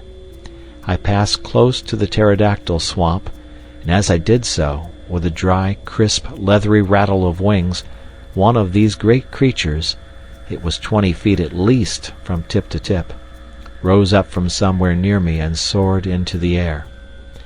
As it passed across the face of the moon, the light shone clearly through the membranous wings, and it looked like a flying skeleton against the white tropical radiance. I crouched low among the bushes, for I knew from past experience that with a single cry the creature could bring 100 of its loathsome mates about my ears. It was not until it had settled again that I dared to steal onwards upon my journey. The night had been exceedingly still, but as I advanced I became conscious of a low, rumbling sound, a continuous murmur, somewhere in front of me. This grew louder as I proceeded, until at last it was clearly quite close to me. When I stood still the sound was constant, so that it seemed to come from some stationary cause. It was like a boiling kettle or the bubbling of some great pot. Soon I came upon the source of it, for in the center of a small clearing I found a lake, or a pool rather, for it was not larger than the basin of the Trafalgar Square fountain, of some black, pitch-like stuff, the surface of which rose and fell in great blisters of bursting gas. The air above it was shimmering with heat, and the ground round it was so hot that I could hardly bear to lay my hand on it. It was clear that the great volcanic outburst which had raised this strange plateau so many years ago had not yet entirely spent its forces. Blackened rocks and mounds of lava I had already seen everywhere peeping out from amid the luxuriant vegetation which draped them, but this asphalt pool in the jungle was the first sign that we had of actual existing activity on the slopes of the ancient crater. I had no time to examine it further, for I had need to hurry if I were to be back in camp in the morning. It was a fearsome walk, and one which will be with me so long as memory holds. In the great moonlight clearings I slunk along among the shadows on the margin.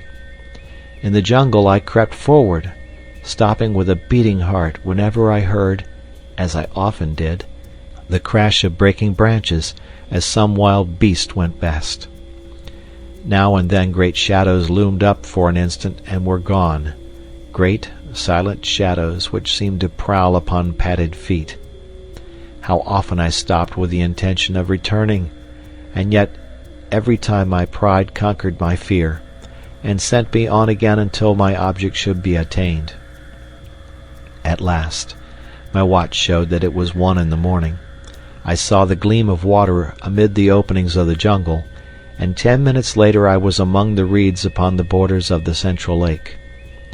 I was exceedingly dry, so I lay down and took a long draught of its waters, which were fresh and cold.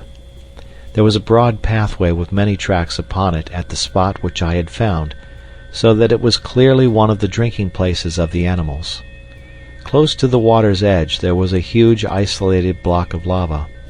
Up this I climbed, and lying on the top, I had an excellent view in every direction. The first thing which I saw filled me with amazement.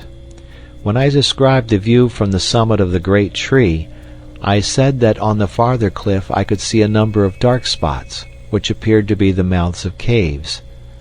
Now, as I looked up at the same cliffs, I saw discs of light in every direction, ruddy, clearly defined patches, like the portholes of a liner in the darkness. For a moment I thought it was the lava glow from some volcanic action. But this could not be so. Any volcanic action would surely be down in the hollow and not high among the rocks. What then was the alternative? It was wonderful, and yet it must surely be. These ruddy spots must be the reflection of fires within the caves, fires which could only be lit by the hand of man. There were human beings, then, upon the plateau. How gloriously my expedition was justified! Here was news indeed for us to bear back with us to London. For a long time I lay and watched these red, quivering blotches of light. I suppose they were 10 miles off from me, yet even at that distance one could observe how, from time to time, they twinkled or were obscured as someone passed before them. What would I not have given to be able to crawl up to them, to peep in, and to take back some word to my comrades as to the appearance and character of the race who lived in so strange a place. It was out of the question for the moment, and yet surely we could not leave the plateau until we had some definite knowledge upon the point.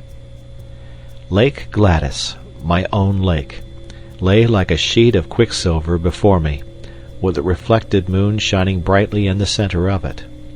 It was shallow, for in many places I saw low sandbanks protruding above the water. Everywhere upon the still surface I could see signs of life, sometimes mere rings and ripples in the water, sometimes the gleam of a great silver-sided fish in the air, sometimes the arched, slate-colored back of some passing monster. Once upon a yellow sandbank I saw a creature like a huge swan, with a clumsy body and a high, flexible neck, shuffling about upon the margin. Presently it plunged in, and for some time I could see the arched neck and darting head undulating over the water. Then it dived, and I saw it no more. My attention was soon drawn away from these distant sights and brought back to what was going on at my very feet. 2 creatures like large armadillos had come down to the drinking place, and were squatting at the edge of the water, their long, flexible tongues like red ribbons shooting in and out as they lapped. A huge deer with branching horns, a magnificent creature which carried itself like a king, came down with its doe and 2 fawns, and drank beside the armadillos.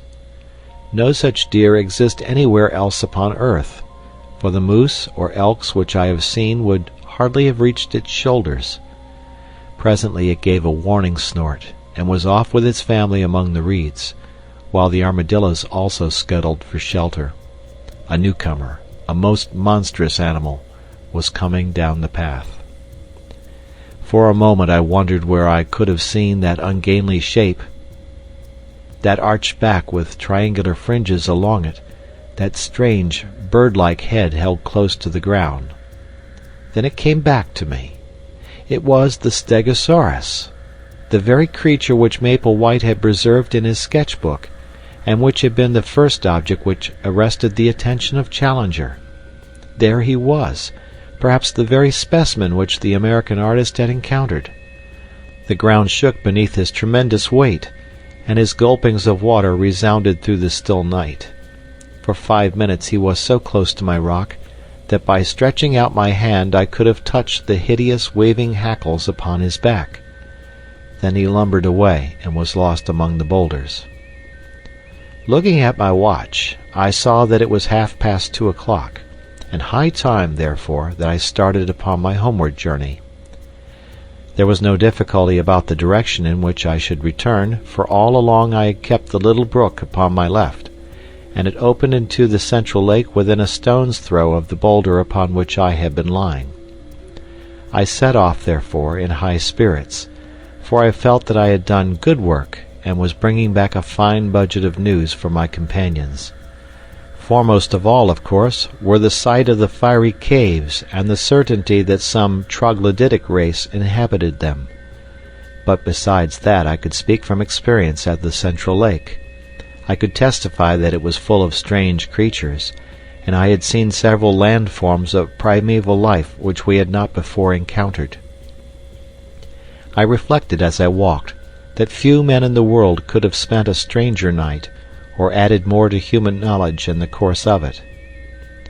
I was plodding up the slope, turning these thoughts over in my mind, and had reached a point which might have been halfway to home, when my mind was brought back to my own position by a strange noise behind me. It was something between a snore and a growl, low, deep, and exceedingly menacing. Some strange creature was evidently near me, but nothing could be seen, so I hastened more rapidly upon my way.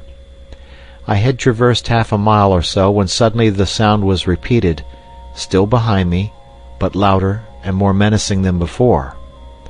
My heart stood still within me as it flashed across me that the beast, whatever it was, must surely be after me. My skin grew cold, and my hair rose at the thought.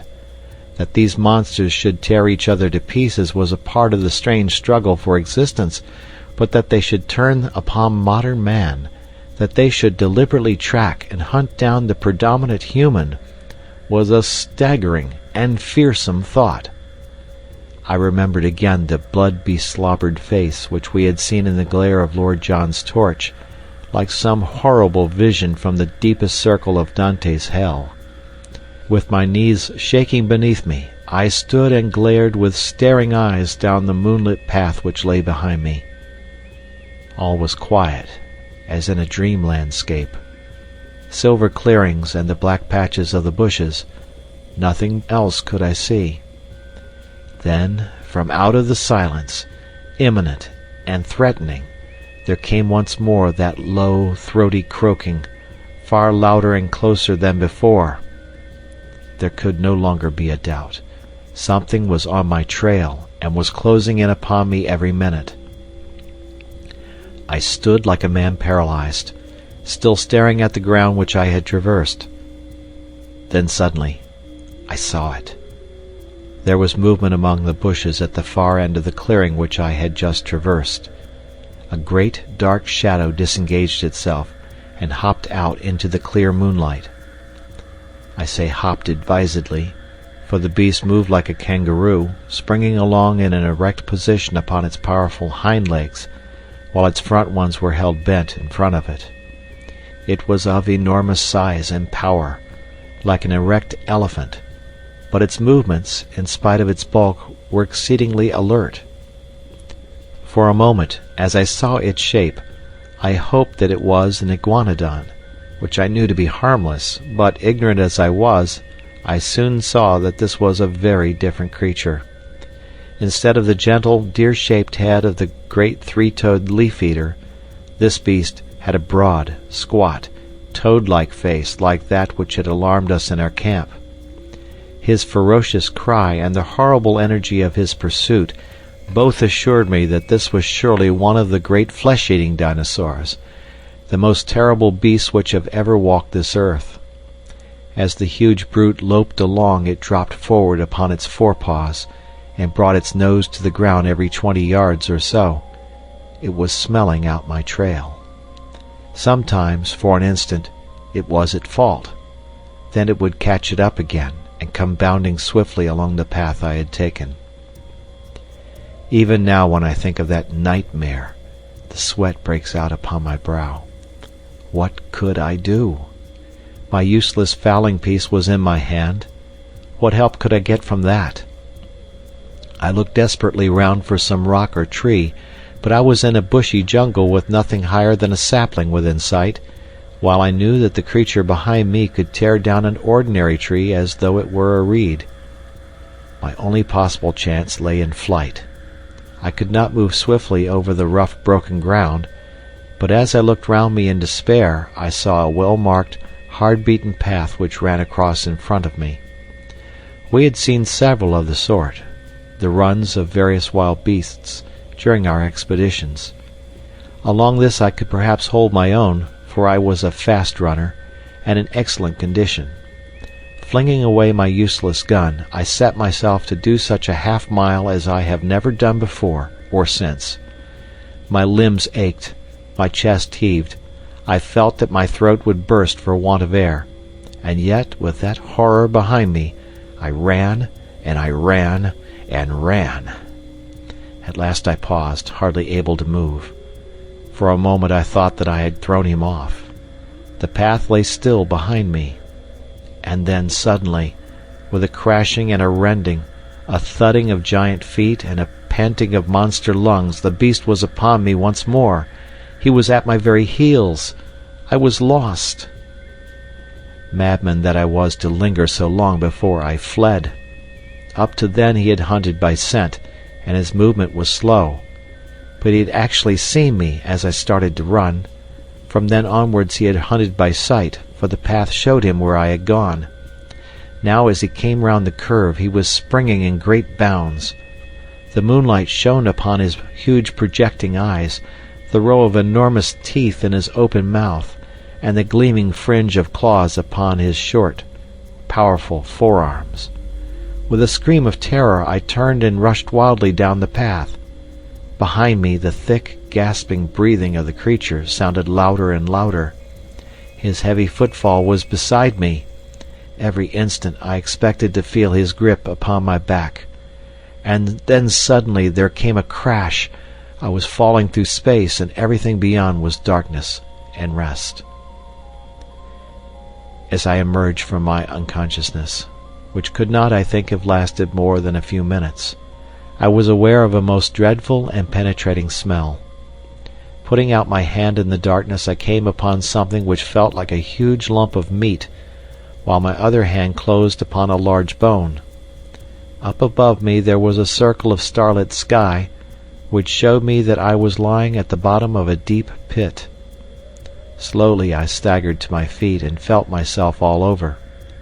I was stiff and sore from head to foot, but there was no limb which would not move, no joint which would not bend.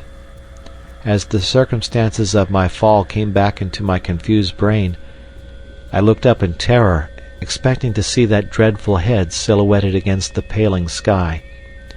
There was no sign of the monster, however, nor could I hear any sound from above. I began to walk slowly round, therefore, feeling in every direction to find out what this strange place could be into which I had so opportunely precipitated.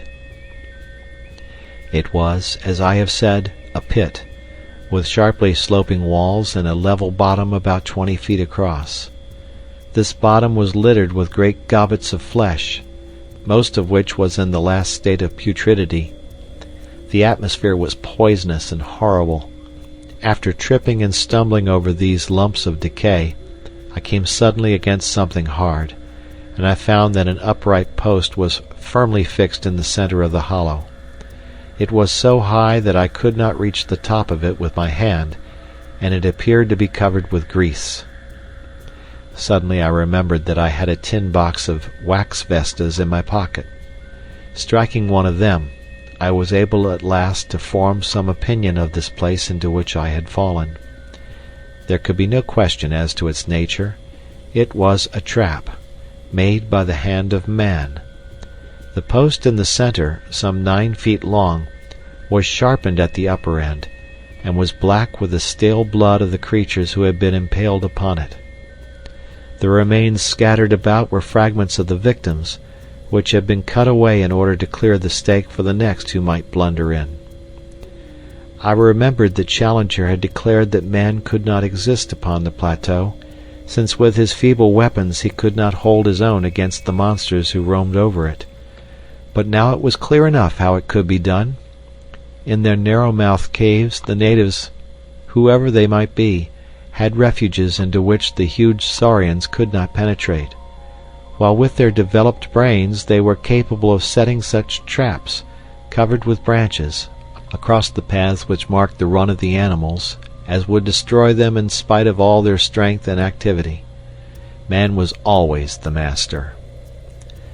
The sloping wall of the pit was not difficult for an active man to climb, but I hesitated long before I trusted myself within reach of the dreadful creature which had so nearly destroyed me. How did I know that he was not lurking in the nearest clump of bushes, waiting for my reappearance? I took heart, however, as I recalled a conversation between Challenger and Summerlee upon the habits of the great saurians. Both were agreed that the monsters were practically brainless, that there was no room for reason in their tiny cranial cavities, and that if they have disappeared from the rest of the world, it was assuredly on account of their own stupidity, which made it impossible for them to adapt themselves to changing conditions. To lie in wait for me now would mean that the creature had appreciated what had happened to me, and this in turn would argue some power connecting cause and effect. Surely it was more likely that a brainless creature, acting solely by vague predatory instinct, would give up the chase when I disappeared, and, after a pause of astonishment, would wander away in search of some other prey? I clambered to the edge of the pit and looked over. The stars were fading, the sky was whitening, and the cold wind of morning blew pleasantly upon my face. I could see or hear nothing of my enemy. Slowly I climbed out, and sat for a while upon the ground, ready to spring back into my refuge if any danger should appear. Then, reassured by the absolute stillness and by the growing light, I took my courage in both hands, and stole back along the path which I had come. Some distance down it I picked up my gun, and shortly afterwards struck the brook which was my guide. So, with many a frightened backward glance, I made for home. And suddenly there came something to remind me of my absent companions. In the clear, still morning air there sounded far away the sharp, hard note of a single rifle shot. I paused and listened, but there was nothing more. For a moment I was shocked at the thought that some sudden danger might have befallen them. But then a simpler and more natural explanation came to my mind. It was now broad daylight. No doubt my absence had been noticed. They had imagined that I was lost in the woods, and had fired this shot to guide me home. It is true that we had made a strict resolution against firing, but if it seemed to them that I might be in danger they would not hesitate. It was for me now to hurry on as fast as possible, and so to reassure them. I was weary and spent, so my progress was not so fast as I wished, but at last I came into regions which I knew. There was the swamp of the pterodactyls upon my left. There in front of me was the glade of the iguanodons. Now I was in the last belt of trees which separated me from Fort Challenger. I raised my voice in a cheery shout to allay their fears. No answering greeting came back to me. My heart sank at that ominous stillness. I quickened my pace into a run. The zareba rose before me, even as I had left it, but the gate was open. I rushed in. In the cold morning light it was a fearful sight which met my eyes. Our effects were scattered in wild confusion over the ground. My comrades had disappeared, and close to the smouldering ashes of our fire the grass was stained crimson with a hideous pool of blood. I was so stunned by this sudden shock that for a time I must have nearly lost my reason. I have a vague recollection, as one remembers a bad dream, of rushing about through the woods all round the empty camp, calling wildly for my companions. No answer came back from the silent shadows. The horrible thought that I might never see them again, that I might find myself abandoned all alone in that dreadful place, with no possible way of descending into the world below, that I might live and die in that nightmare country, drove me to desperation. I could have torn my hair and beaten my head in my despair. Only now did I realize how I had learned to lean upon my companions, upon the serene self-confidence of Challenger, and upon the masterful, humorous coolness of Lord John Roxton. Without them I was like a child in the dark, helpless and powerless. I did not know which way to turn, or what I should do first. After a period, during which I sat in bewilderment, I set myself to try and discover what sudden misfortune could have befallen my companions. The whole disordered appearance of the camp showed that there had been some sort of attack, and the rifle shot no doubt marked the time when it had occurred. That there should have been only one shot showed that it had been all over in an instant. The rifles still lay upon the ground, and one of them, Lord John's, had the empty cartridge in the breech. The blankets of Challenger and of Summerlee beside the fire suggested that they had been asleep at the time. The cases of ammunition and of food were scattered about in a wild litter, together with our unfortunate cameras and plate carriers, but none of them was missing. On the other hand, all the exposed provisions, and I remembered that there were a considerable quantity of them, were gone. They were animals, then, and not natives, who had made the inroad, for surely the latter would have left nothing behind. But if animals, or some single terrible animal, then what had become of my comrades? A ferocious beast would surely have destroyed them, and left their remains. It is true that there was that one hideous pool of blood, which told of violence. Such a monster as had pursued me during the night could have carried away a victim as easily as a cat would a mouse. In that case the others would have followed in pursuit, but then they would have assuredly have taken their rifles with them. The more I tried to think it out with my confused and weary brain, the less could I find in any plausible explanation. I searched round in the forest, but could see no tracks which could help me to a conclusion. Once I lost myself, and it was only by good luck, and after an hour of wandering, that I found the camp once more. Suddenly a thought came to me, and brought some little comfort to my heart. I was not absolutely alone in the world. Down at the bottom of the cliff, and within call of me, was waiting the faithful Zambo. I went to the edge of the plateau and looked over. Sure enough, he was squatting among his blankets beside his fire in his little camp. But, to my amazement, a second man was seated in front of him. For an instant my heart leaped for joy, as I thought that one of my comrades had made his way safely down. But a second glance dispelled the hope. The rising sun shone red upon the man's skin. He was an Indian. I shouted loudly and waved my handkerchief. Presently Zambo looked up, waved his hand, and turned to ascend the pinnacle. In a short time he was standing close to me and listening with deep distress to the story which I told him. "Devil got them for sure, Massa Malone," said he. "You got into the devil's country, sir. He take you all to hisself. You take advice, Massa Malone. Come down quick, else he get you as well." "How can I come down, Zambo?" "You get creepers from trees, Massa Malone. Throw them over here. I make fast to this stump, and so you have bridge." "We have thought of that. There are no creepers here which could bear us." "Send for ropes, Massa Malone." "Who can I send, and where?" "Send to Indian villages, sah. Plenty hide rope in Indian village. Indian down below. Send him." "Who is he?" "One of our Indians.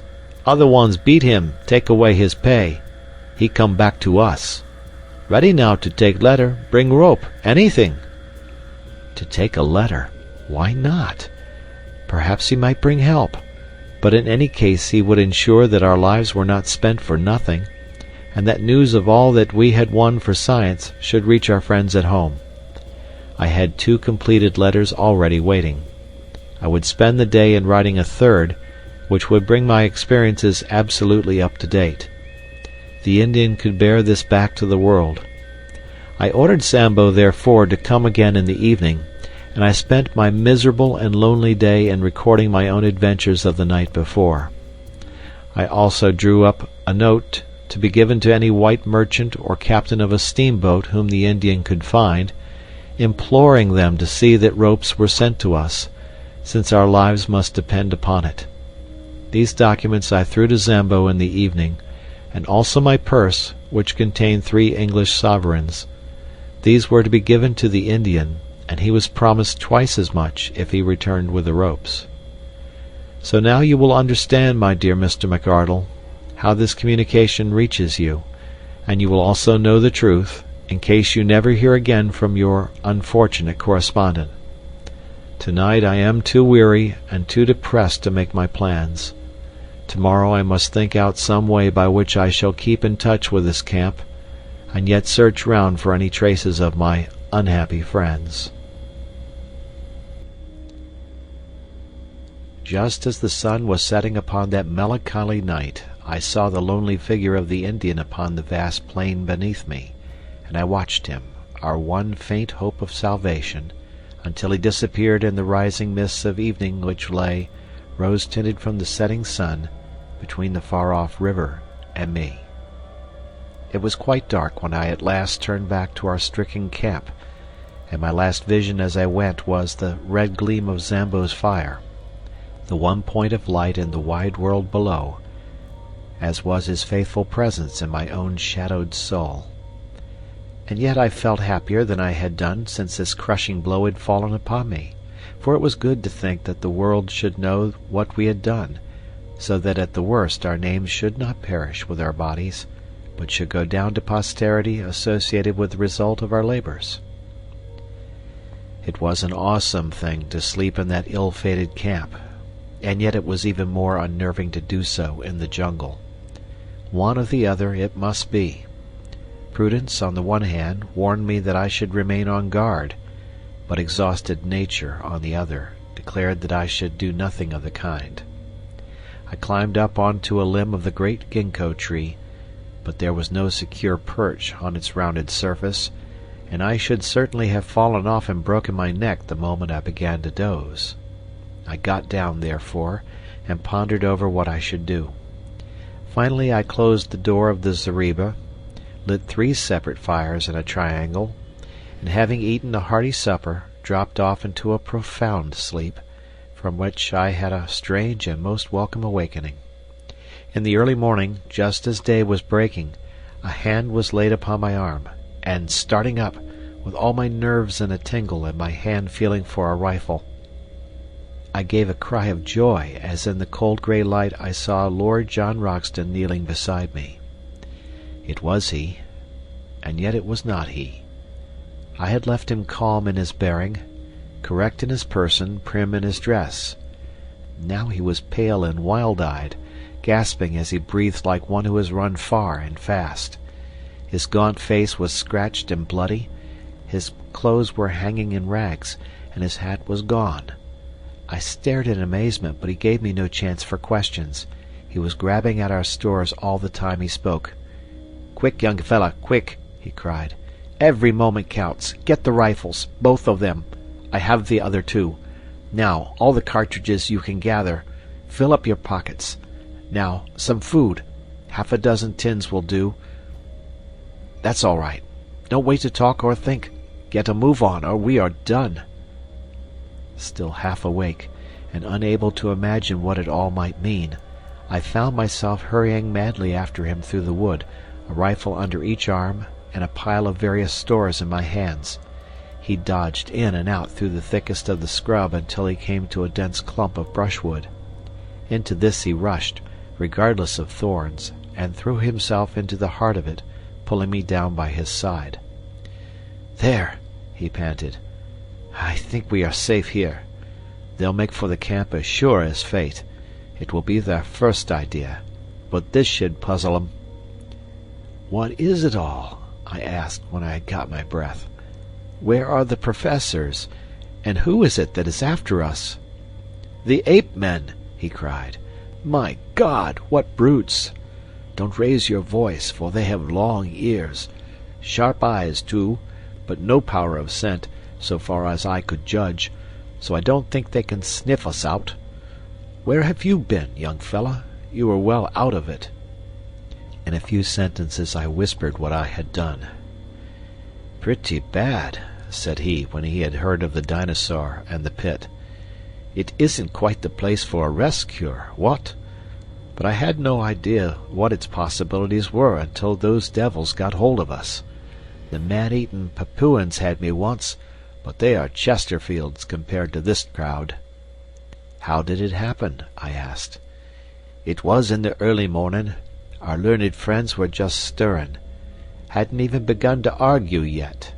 Suddenly it rained apes.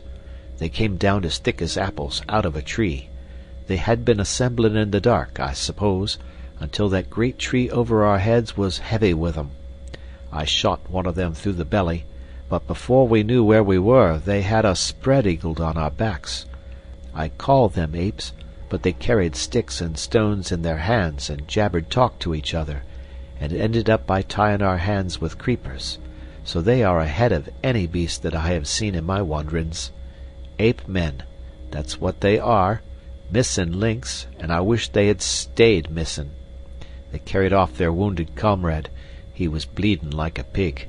And then they sat around us, and if ever I saw frozen murder, it was in their faces.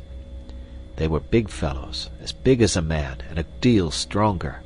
Curious, glassy grey eyes they have, under red tufts, and they just sat and gloated and gloated. Challenger is no chicken, but even he was cowed. He managed to struggle to his feet, and yelled out at them to have done with it and get it over.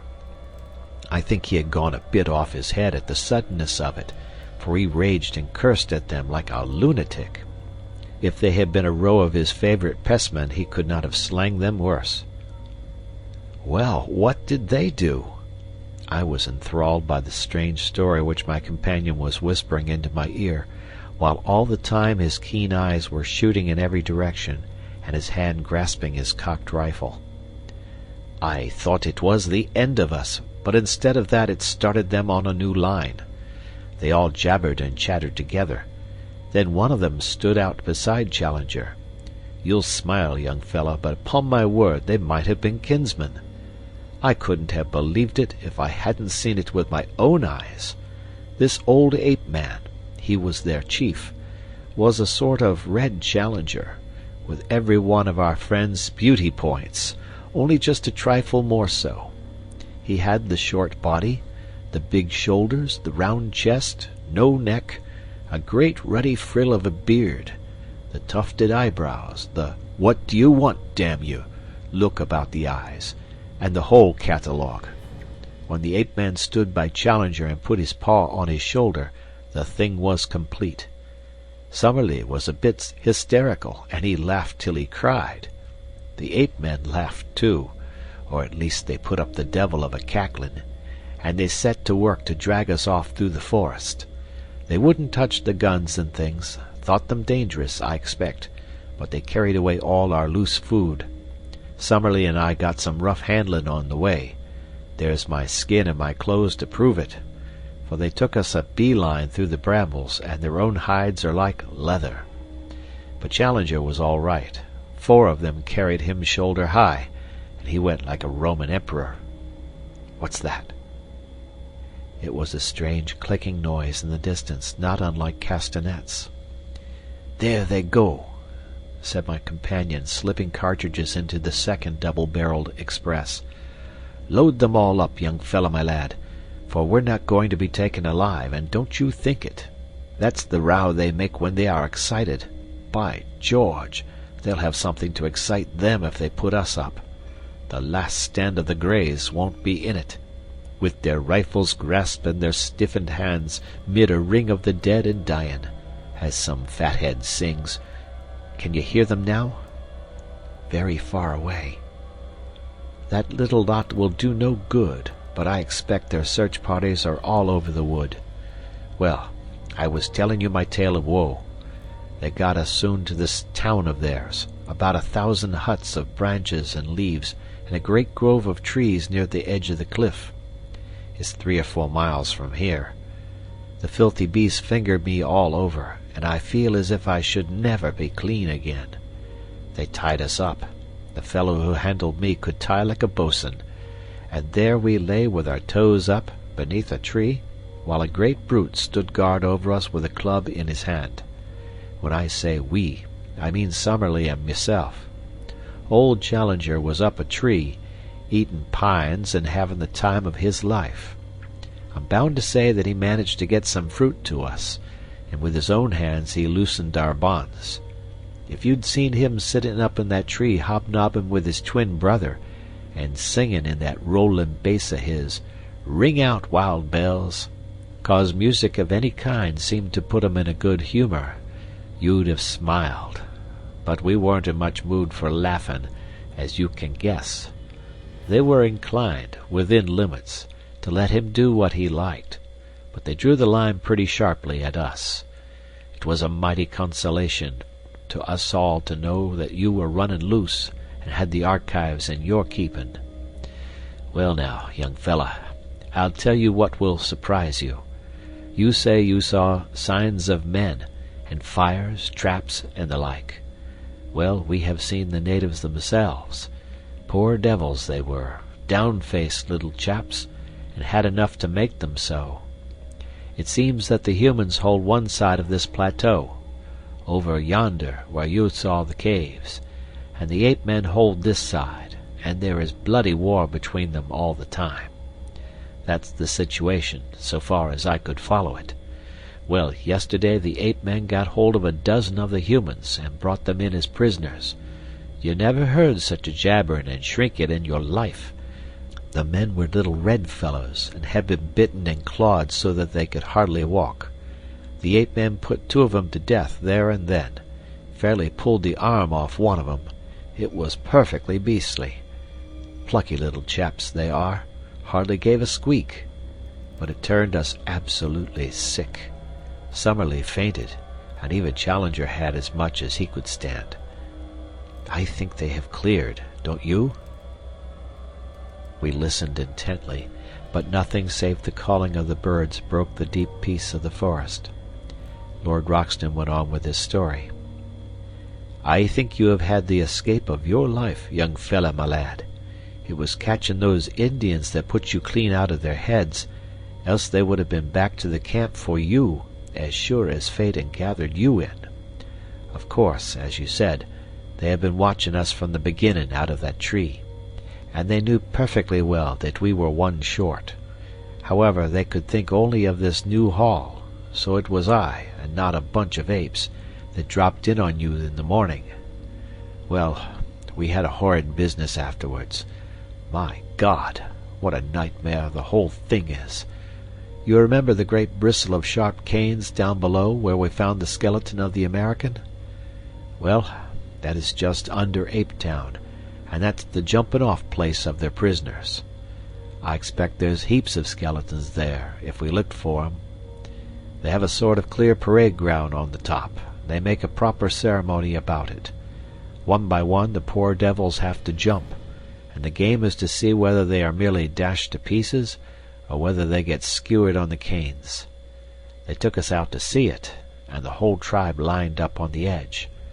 4 of the Indians jumped, and the canes went through 'em like knitting needles through a pat of butter. No wonder we found that poor Yankee's skeleton with the canes growing between his ribs. It was horrible. but it was deucedly interesting, too. We were all fascinated to see them take the dive, even when we thought it would be our turn next on the springboard. Well, it wasn't. They kept 6 of the Indians up for today, that's how I understood it, but I fancy we were to be the star performers in the show. Challenger might get off, but Summerlee and I were in the bill. Their language is more than half signs, and it was not hard to follow them. So I thought it was time we made a break for it. I had been plotting it out a bit, had 1 or 2 things clear in my mind. It was all on me, for Summerlee was useless, and Challenger not much better. The only time they got together they got slanging because they couldn't agree upon the scientific classification of these red-headed devils that had got hold of us. One said it was the Dryopithecus of Java, the other said it was Pithecanthropus. Madness, I call it. Loonies, both. But, as I say, I had thought out 1 or 2 points that were helpful. One was that these brutes could not run as fast as a man in the open. They have short, bandy legs, you see, and heavy bodies. Even Challenger could give a few yards in 100 to the best of them, and you or I would be a perfect shrub. Another point was that they knew nothing about guns. I don't believe they ever understood how the fellow I shot came by his hurt. If we could get at our guns, there was no saying what we could do. So I broke away early this morning, gave my guard a kick in the tummy that laid him out, and sprinted for the camp. There I got you and the guns, and here we are. "But the professors!" I cried in consternation. Well, we must just go back and fetch 'em. I couldn't bring 'em with me. Challenger was up the tree. Summerlee was not fit for the effort. The only chance was to get the guns and try a rescue. Of course, they may scupper them at once in revenge. I don't think they would touch Challenger, but I wouldn't answer for Summerlee. But they would have had him in any case. Of that I am certain. So I haven't made matters any worse by bolting. But we are honor bound to go back and have them out or see it through with them. So you can make up your soul, young fellow my lad, for it will be one way or the other before evening. I have tried to imitate here Lord Roxton's jerky talk, his short, strong sentences, the half-humorous, half-reckless tone that ran through it all. But he was a born leader. As danger thickened, his jaunty manner would increase, his speech become more racy, his cold eyes glitter into ardent life, and his Don Quixote mustache bristle with joyous excitement. His love of danger, his intense appreciation of the drama of an adventure, all the more intense for being held tightly in. His consistent view that every peril in life is a form of sport, a fierce game betwixt you and fate, with death as a forfeit, made him a wonderful companion at such hours. If it were not for our fears as to the fate of our companions, it would have been a positive joy to throw myself with such a man into such an affair. We were rising from our brushwood hiding-place, when suddenly I felt his grip upon my arm. "By George," he whispered, "here they come." From where we lay we could look down a brown aisle, arched with green, formed by the trunks and branches. Along this a party of the ape-men were passing. They went in single file, with bent legs and rounded backs, their hands occasionally touching the ground, their heads turning to left and right as they trotted along. Their crouching gait took away from their height, but I should put them at 5 feet or so, with long arms and enormous chests. Many of them carried sticks, and at the distance they looked like a line of very hairy and deformed human beings. For a moment I caught this clear glimpse of them, then they were lost among the bushes. "Not this time," said Lord John, who had caught up his rifle. "Our best chance is to lie quiet until they have given up the search. Then we shall see whether we can't get back to their town and hit 'em where it hurts most. Give 'em an hour, and we'll march." We filled in the time by opening one of our food tins and making sure of our breakfast. Lord Roxton had had nothing but some fruit since the morning before, and ate like a starving man. Then, at last, our pockets bulging with cartridges and a rifle in each hand, we started off upon our mission of rescue. Before leaving it, we carefully marked our little hiding place among the brushwood and its bearing to Fort Challenger, that we might find it again if we needed it. We slunk through the bushes in silence until we came to the very edge of the cliff, close to the old camp. There we halted, and Lord John gave me some idea of his plans. "So long as we are among the thick trees, these swine are our masters," said he. "They can see us, and we cannot see them. But in the open it is different. There we can move faster than they, so we must stick to the open all we can. The edge of the plateau has fewer large trees than further inland, so that's our line of advance. Go slowly, keep your eyes open and your rifle ready. Above all, never let them get you prisoner while there is a cartridge left. That's my last word to you, young fella." When we reached the edge of the cliff, I looked over and saw our good old black Zambo sitting smoking on a rock below us. I would have given a great deal to have hailed him and told him how we were placed, but it was too dangerous, lest we should be heard.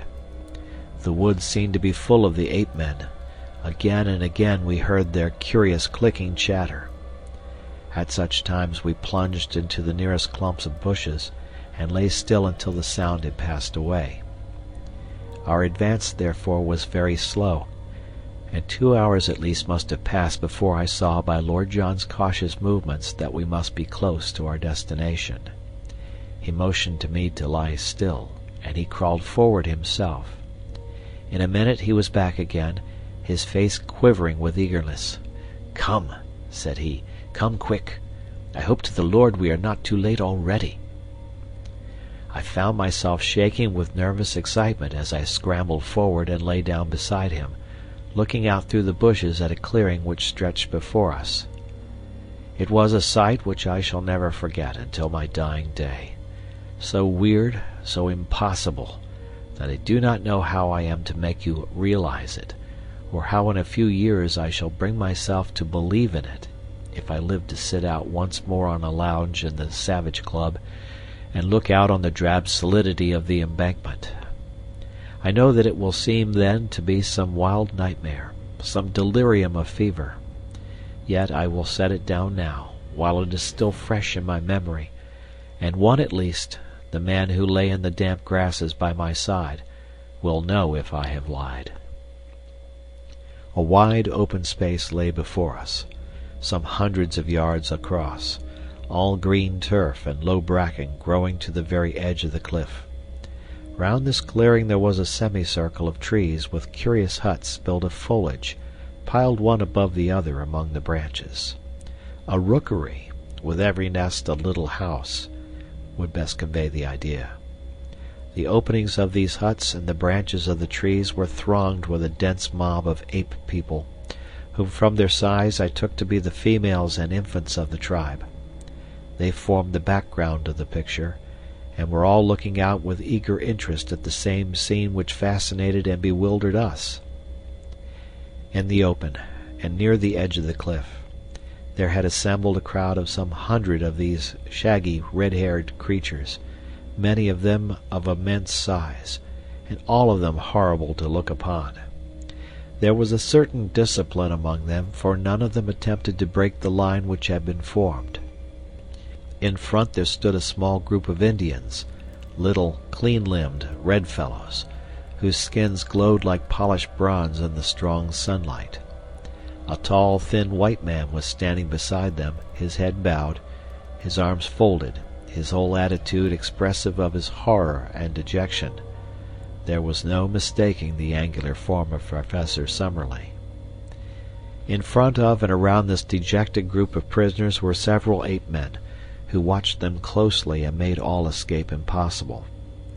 Then, right out from all the others and close to the edge of the cliff, were 2 figures, so strange and under other circumstances so ludicrous that they absorbed my attention. The one was our comrade, Professor Challenger. The remains of his coat still hung in strips from his shoulders, but his shirt had been all torn out, and his great beard merged itself in the black tangle which covered his mighty chest. He had lost his hat, and his hair, which had grown long in our wanderings, was flying in wild disorder. A single day seemed to have changed him from the highest product of modern civilization to the most desperate savage in South America. Beside him stood his master, the king of the ape-men. In all things he was, as Lord John had said, the very image of our professor, save that his coloring was red instead of black. The same short, broad figure, the same heavy shoulders, the same forward hang of the arms, the same bristling beard merging itself in the hairy chest. Only above the eyebrows, where the sloping forehead and low curved skull of the ape-men were in sharp contrast to the broad brow and magnificent cranium of the European, could one see any marked difference. At every other point the king was an absurd parody of the professor. All this, which takes me so long to describe, impressed itself upon me in a few seconds. Then we had very different things to think of, for an active drama was in progress. Two of the ape-men had seized one of the Indians out of the group and dragged him forward to the edge of the cliff. The king raised his hand as a signal. They caught the man by his leg and arm, and swung him 3 times backwards and forwards with tremendous violence. Then, with a frightful heave, they shot the poor wretch over the precipice. With such force did they throw him that he curved high in the air before beginning to drop. As he vanished from sight, the whole assembly, except the guards, rushed forward to the edge of the precipice, and there was a long pause of absolute silence, broken by a mad yell of delight. They sprang about, tossing their long, hairy arms in the air, and howling with exultation. Then they fell back from the edge, formed themselves again into line, and waited for the next victim. This time it was Summerlee. 2 of his guards caught him by the wrist and pulled him brutally to the front. His thin figure and long limbs struggled and fluttered like a chicken being dragged from a coop. Challenger had turned to the king and waved his hands frantically before him. He was begging, pleading, imploring for his comrade's life. The ape-man pushed him roughly aside and shook his head. It was the last conscious movement he was to make upon earth. Lord John's rifle cracked, and the king sank down, a tangled red sprawling thing, upon the ground. "Shoot into the thick of them! Shoot, sonny, shoot!" cried my companion. There are strange red depths in the soul of the most commonplace man. I am tender-hearted by nature, and have found my eyes moist many a time over the scream of a wounded hare. Yet the bloodlust was on me now. I found myself on my feet, emptying one magazine, then the other, clicking open the breech to reload, snapping it to again, while cheering and yelling with pure ferocity and joy of slaughter as I did so. With our 4 guns the 2 of us made a horrible havoc. Both the guards who held Summerlee were down, and he was staggering about like a drunken man in his amazement, unable to realize that he was a free man. The dense mob of ape-men ran about in bewilderment, marveling whence this storm of death was coming, or what it might mean. They waved, gesticulated, screamed, and tripped up over those who had fallen. Then, with a sudden impulse, they all rushed in a howling crowd to the trees for shelter, leaving the ground behind them spotted with their stricken comrades. The prisoners were left for the moment standing alone in the middle of the clearing. Challenger's quick brain had grasped the situation. He seized the bewildered Summerlee by the arm, and they both ran towards us. 2 of their guards bounded after them and fell to 2 bullets from Lord John. We ran forward into the open to meet our friends, and pressed a loaded rifle into the hands of each. But Summerlee was at the end of his strength. He could hardly totter. Already the ape-men were recovering from their panic. They were coming through the brushwood and threatening to cut us off. Challenger and I ran Summerlee along, one at each of his elbows, while Lord John covered our retreat, firing again and again as savage heads snarled at us out of the bushes. For a mile or more the chattering brutes were at our very heels. Then the pursuit slackened, for they learned our power and would no longer face that unerring rifle. When we had at last reached the camp, we looked back and found ourselves alone. So it seemed to us, and yet we were mistaken. We had hardly closed the thorn-bush door of our zareba, clasped each other's hands, and thrown ourselves panting upon the ground beside our spring, when we heard a patter of feet, and then a gentle, plaintive crying from outside our entrance. Lord Roxton rushed forward, rifle in hand, and threw it open. There, prostrate upon their faces, lay the little red figures of the 4 surviving Indians, trembling with fear of us, and yet imploring our protection. With an expressive sweep of his hands, one of them pointed to the woods around them, and indicated that they were full of danger. Then, darting forward, he threw his arms round Lord John's legs, and rested his face upon them. "By George!" cried our peer, pulling at his moustache in great perplexity. "I say, what the deuce are we to do with these people? Get up, little chappie, take your face off my boots." Summerlee was sitting up and stuffing some tobacco into his old briar. "We've got to see them safe," said he. "You pulled us all out of the jaws of death. My word, it was a good bit of work." "Admirable!" cried Challenger. "Admirable! Not only we as individuals, but European science collectively owe you a deep debt of gratitude for what you have done. I do not hesitate to say that the disappearance of Professor Summerlee and myself would have left an appreciable gap in modern zoological history. Our young friend here and you have done most excellently well." He beamed at us with the old paternal smile, but European science would have been somewhat amazed could they have seen their chosen child, the hope of the future, with his tangled, unkempt head, his bare chest, and his tattered clothes. He had one of the meat tins between his knees, and sat with a large piece of cold Australian mutton between his fingers. The Indian looked up at him, and then with a little yelp, cringed to the ground and clung to Lord John's leg. "Don't you be scared, my bonny boy," said Lord John, patting the matted head in front of him. "He can't stick your appearance, Challenger, and by George, I don't wonder. All right, little chap, he's only a human, just the same as the rest of us." "Really, sir?" cried the Professor. "Well, it's lucky for you, Challenger, that you are a little out of the ordinary. If you hadn't been so like the king—" "Upon my word, Lord John, you allow yourself great latitude."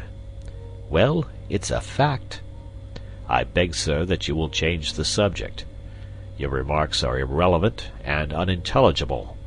The question before us is what are we to do with these Indians? The obvious thing is to escort them home if we knew where their home was." "There is no difficulty about that," said I. "They live in the caves on the other side of the central lake. Our young friend here knows where they live.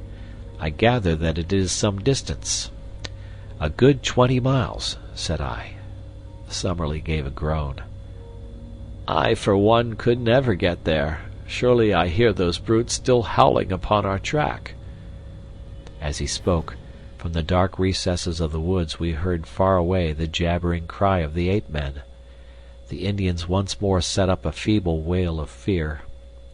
"We must move, and move quick," said Lord John. "You help Summerlee, young fella. These Indians will carry stores. Now then, come along before they can see us." In less than half an hour we had reached our brushwood retreat and concealed ourselves. All day we heard the excited calling of the ape-men in the direction of our old camp, but none of them came our way, and the tired fugitives, red and white, had a long, deep sleep. I was dozing myself in the evening when someone plucked my sleeve, and I found Challenger kneeling beside me. "You keep a diary of these events, and you expect eventually to publish it, Mr. Malone," said he with solemnity. "I am only here as a press reporter," I answered. "Exactly. You may have heard some rather fatuous remarks of Lord John Roxton's, which seemed to imply that there was some resemblance." "Yes, I heard them." "I need not say that any publicity given to such an idea Any levity in your narrative of what occurred would be exceedingly offensive to me. I will keep well within the truth. Lord John's observations are frequently exceedingly fanciful, and he is capable of attributing the most absurd reasons to the respect which is already shown by the most undeveloped races to dignity and character. You follow my meaning? Entirely.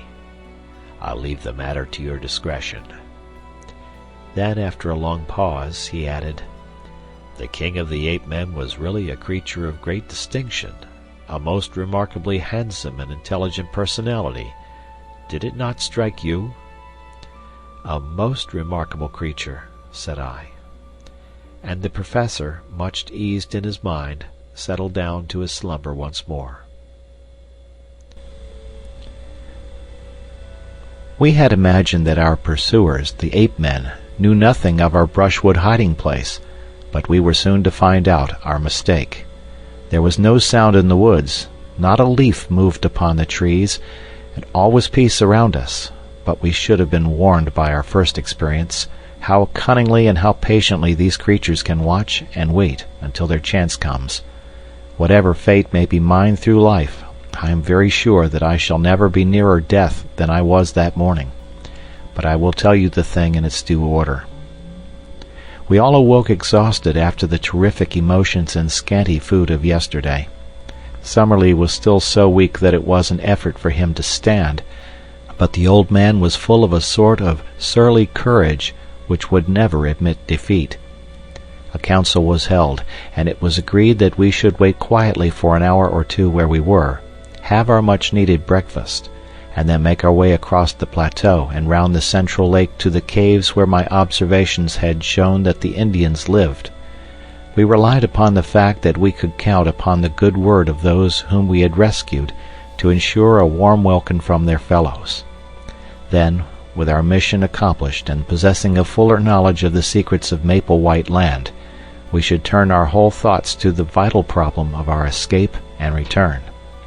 Even Challenger was ready to admit that we should then have done all for which we had come, and that our first duty from that time onwards was to carry back to civilization the amazing discoveries we had made. We were able now to take a more leisurely view of the Indians whom we had rescued. They were small men, wiry, active, and well-built, with lank black hair tied up in a bunch behind their heads with a leathern thong, and leathern also were their loincloths. Their faces were hairless, well-formed, and good-humored. The lobes of their ears, hanging ragged and bloody, showed that they had been pierced for some ornaments which their captors had torn out. Their speech, though unintelligible to us, was fluent among themselves, and as they pointed to each other and uttered the word Akala many times over, we gathered that this was the name of the nation.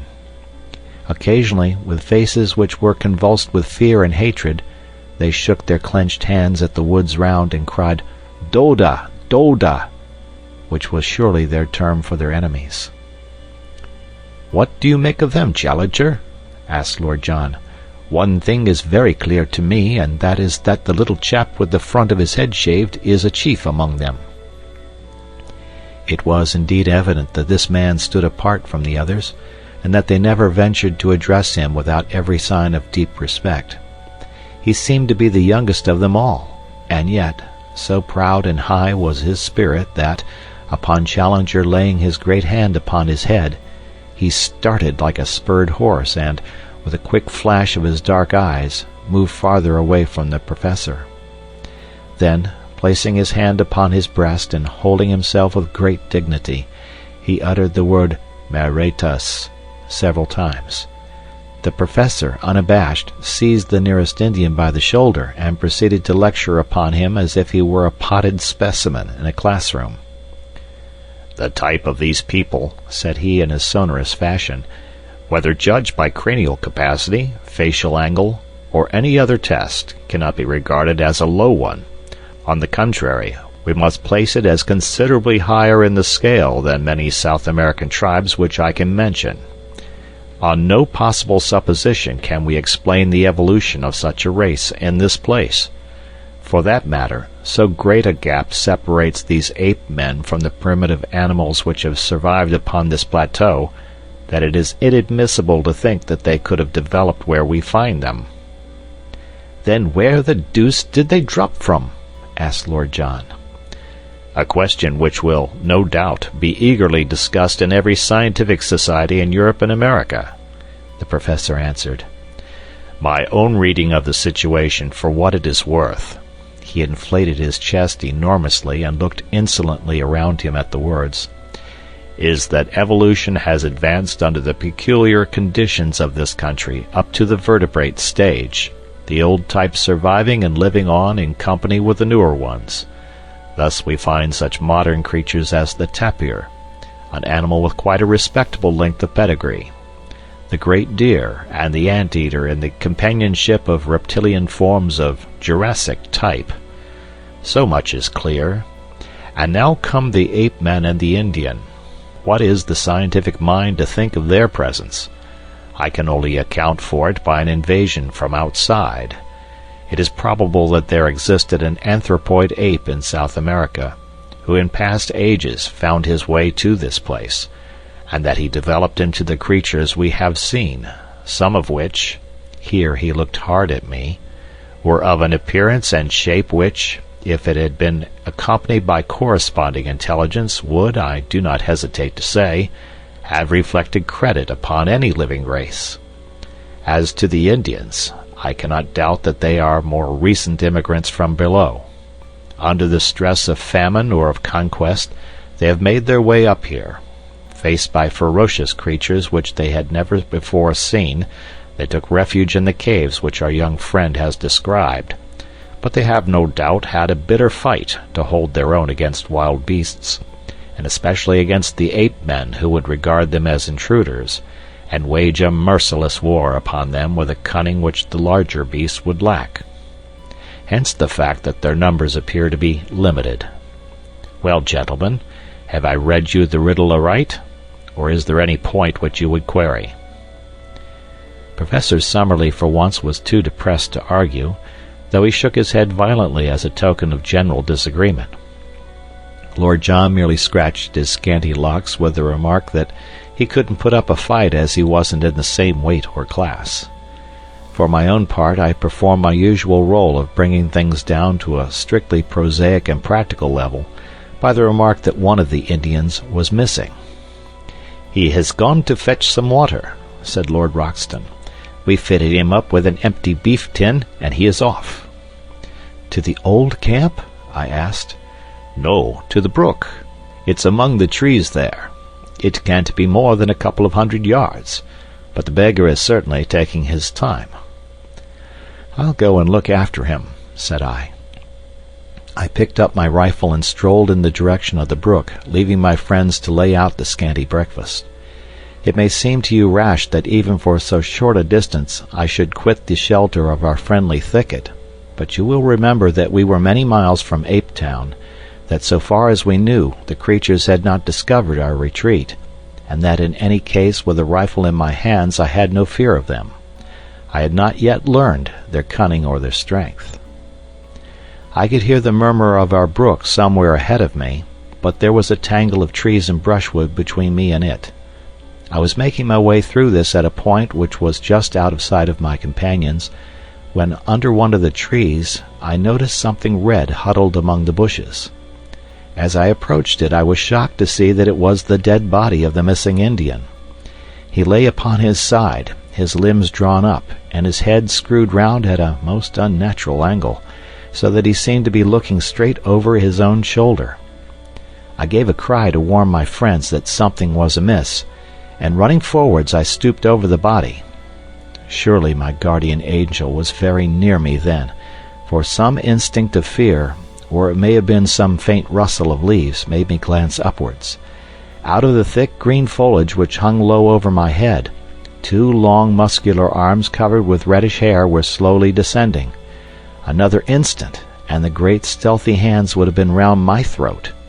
I sprang backwards, but quick as I was, those hands were quicker still. Through my sudden spring they missed a fatal grip, but one of them caught the back of my neck and the other one my face. I threw my hands up to protect my throat, and the next moment the huge paw had slid down my face and closed over them. I was lifted lightly from the ground, and I felt an intolerable pressure forcing my head back and back, until the strain upon the cervical spine was more than I could bear. My senses swam, but I still tore at the hand and forced it out from my chin. Looking up, I saw a frightful face with cold, inexorable light blue eyes looking down into mine. There was something hypnotic in those terrible eyes. I could struggle no longer. As the creature felt me grow limp in his grasp, 2 white canines gleamed for a moment at each side of the vile mouth, and the grip tightened still more upon my chin, forcing it always upwards and back. A thin, oval-tinted mist formed before my eyes, and little silvery bells tinkled in my ears. Dully and far off I heard the crack of a rifle, and was feebly aware of the shock as I was dropped to the earth, where I lay without sense or motion. I awoke to find myself on my back upon the grass in our lair within the thicket. Someone had brought the water from the brook, and Lord John was sprinkling my head with it, while Challenger and Summerlee were propping me up, with concern in their faces. For a moment I had a glimpse of the human spirits behind their scientific masks. It was really shock, rather than any injury, which had prostrated me, and in half an hour, in spite of aching head and stiff neck, I was sitting up and ready for anything. "But you've had the escape of your life, young fellow, my lad," said Lord Roxton. "When I heard your cry and ran forward, and saw your head twisted half off and your stow'wessers kicking in the air, I thought we were one short. I missed the beast in my flurry, but he dropped you all right and was off like a streak. By George, I wish I had 50 men with rifles. I'd clear out the whole infernal gang of them and leave this country a bit cleaner than we found it." It was clear now that the ape men had in some way marked us down, and that we were watched on every side. We had not so much to fear from them during the day, but they would be very likely to rush us by night, so the sooner we got away from their neighborhood, the better. On 3 sides of us was absolute forest, and there we might find ourselves in an ambush. But on the 4th side, that which sloped down in the direction of the lake, there was only low scrub, with scattered trees and occasional open glades. It was, in fact, the route which I had myself taken in my solitary journey, and it led us straight for the Indian caves. This, then, must for every reason be our road. One great regret we had, and that was to leave our old camp behind us, not only for the sake of the stores which remained there, but even more because we were losing touch with Zambo, our link with the outside world. However, we had a fair supply of cartridges and all our guns, so for a time at least we could look after ourselves, and we hoped soon to have a chance of returning and restoring our communications with our negro. He had faithfully promised to stay where he was, and we had not a doubt that he would be as good as his word. It was in the early afternoon that we started upon our journey. The young chief walked at our head as our guide, but refused indignantly to carry any burden.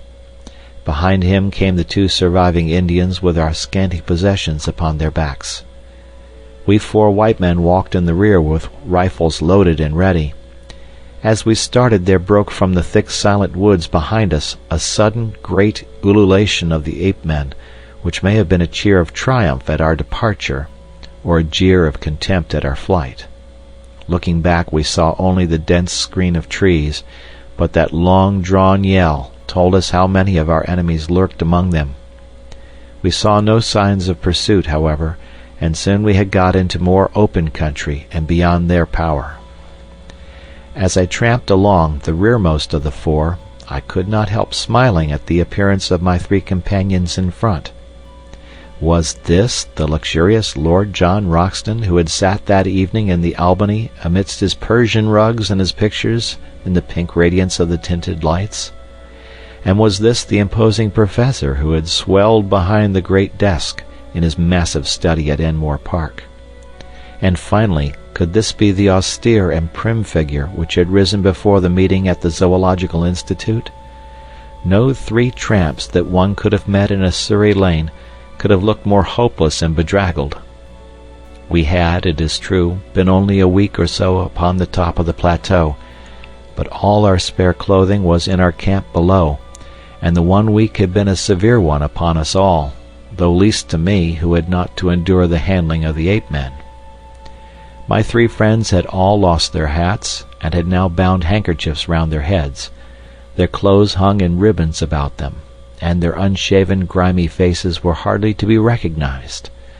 Both Summerlee and Challenger were limping heavily, while I still dragged my feet from weakness after the shock of the morning, and my neck was as stiff as a board from the murderous grip that held it. We were indeed a sorry crew, and I did not wonder to see our Indian companions glance back at us occasionally with horror and amazement on their faces. In the late afternoon we reached the margin of the lake, and as we emerged from the brush and saw the sheet of water stretching before us, our native friends set up a shrill cry of joy and pointed eagerly in front of them. It was indeed a wonderful sight which lay before us. Sweeping over the glassy surface was a great flotilla of canoes coming straight for the shore upon which we stood. They were some miles out when we first saw them, but they shot forward with great swiftness, and were soon so near that the rowers could distinguish our persons. Instantly a thunderous shout of delight burst from them, and we saw them rise from their seats, waving their paddles and spears madly in the air. Then, bending to their work once more, they flew across the intervening water, beached their boats upon the sloping sand, and rushed up to us, prostrating themselves with loud cries of greeting before the young chief. Finally one of them, an elderly man, with a necklace and bracelets of great lustrous glass beads, and the skin of some beautiful mottled amber-colored animal slung over his shoulders, ran forward and embraced most tenderly the youth whom we had saved. He then looked at us, and asked some questions, after which he stepped up with much dignity and embraced us also, each in turn. Then, at his order, the whole tribe lay down upon the ground before us in homage. Personally, I felt shy and uncomfortable at this obsequious adoration, and I read the same feeling in the faces of Roxton and Summerlee, but Challenger expanded like a flower in the sun. "They may be undeveloped types," said he, stroking his beard and looking round at them, "but their deportment in the presence of their superiors might be a lesson to some of our more advanced Europeans. Strange how correct are the instincts of the natural man." It was clear that the natives had come out upon the warpath, for every man carried his spear, a long bamboo tipped with bone, his bow and arrows, and some sort of club or stone battle-axe slung at his side. Their dark, angry glances at the woods from which we had come, and the frequent repetition of the word "Doda," made it clear enough that this was a rescue party who had set forth to save or revenge the old chief's son, for such we gathered that the youth must be. A council was now held by the whole tribe squatting in a circle, whilst we sat near on a slab of basalt and watched their proceedings. 2 or 3 warriors spoke, and finally our young friend made a spirited harangue with such eloquent features and gestures that we could understand it all as clearly as if we had known his language. "What is the use of returning?" he said. "Sooner or later the thing must be done. Your comrades have been murdered. What if I have returned safe? These others have been done to death. There is no safety for any of us. We are assembled now and ready." Then he pointed to us. "These strange men are our friends. They are great fighters, and they hate the ape-men even as we do. They command," here he pointed up to heaven, "the thunder and the lightning. When shall we have such a chance again? Let us go forward, and either die now or live for the future in safety.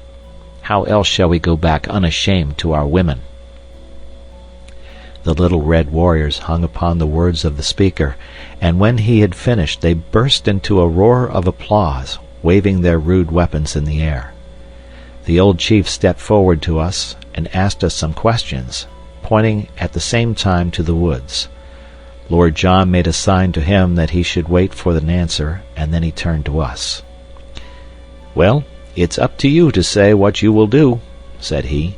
"For my part, I have a score to settle with these monkey folk, and if it ends by wiping them off the face of the earth, I don't see that the earth need fret about it. I'm going with our little red pals, and I mean to see them through the scrap. What do you say, young fella?" "Of course I will come." "And you, Challenger?" "I will assuredly cooperate." "And you, Summerlee?" "We seem to be drifting very far from the object of this expedition, Lord John. I assure you that I little thought when I left my professional chair in London that it was for the purpose of heading a raid of savages upon a colony of anthropoid apes." "To such base uses do we come," said Lord John, smiling. "But we are up against it, so what's the decision?" "It seems a most questionable step," said Summerlee, argumentative to the last. "But if you are all going, I hardly see how I can remain behind." "Then it is settled," said Lord John, and turning to the chief he nodded and slapped his rifle. The old fellow clasped our hands, each in turn, while his men cheered louder than ever.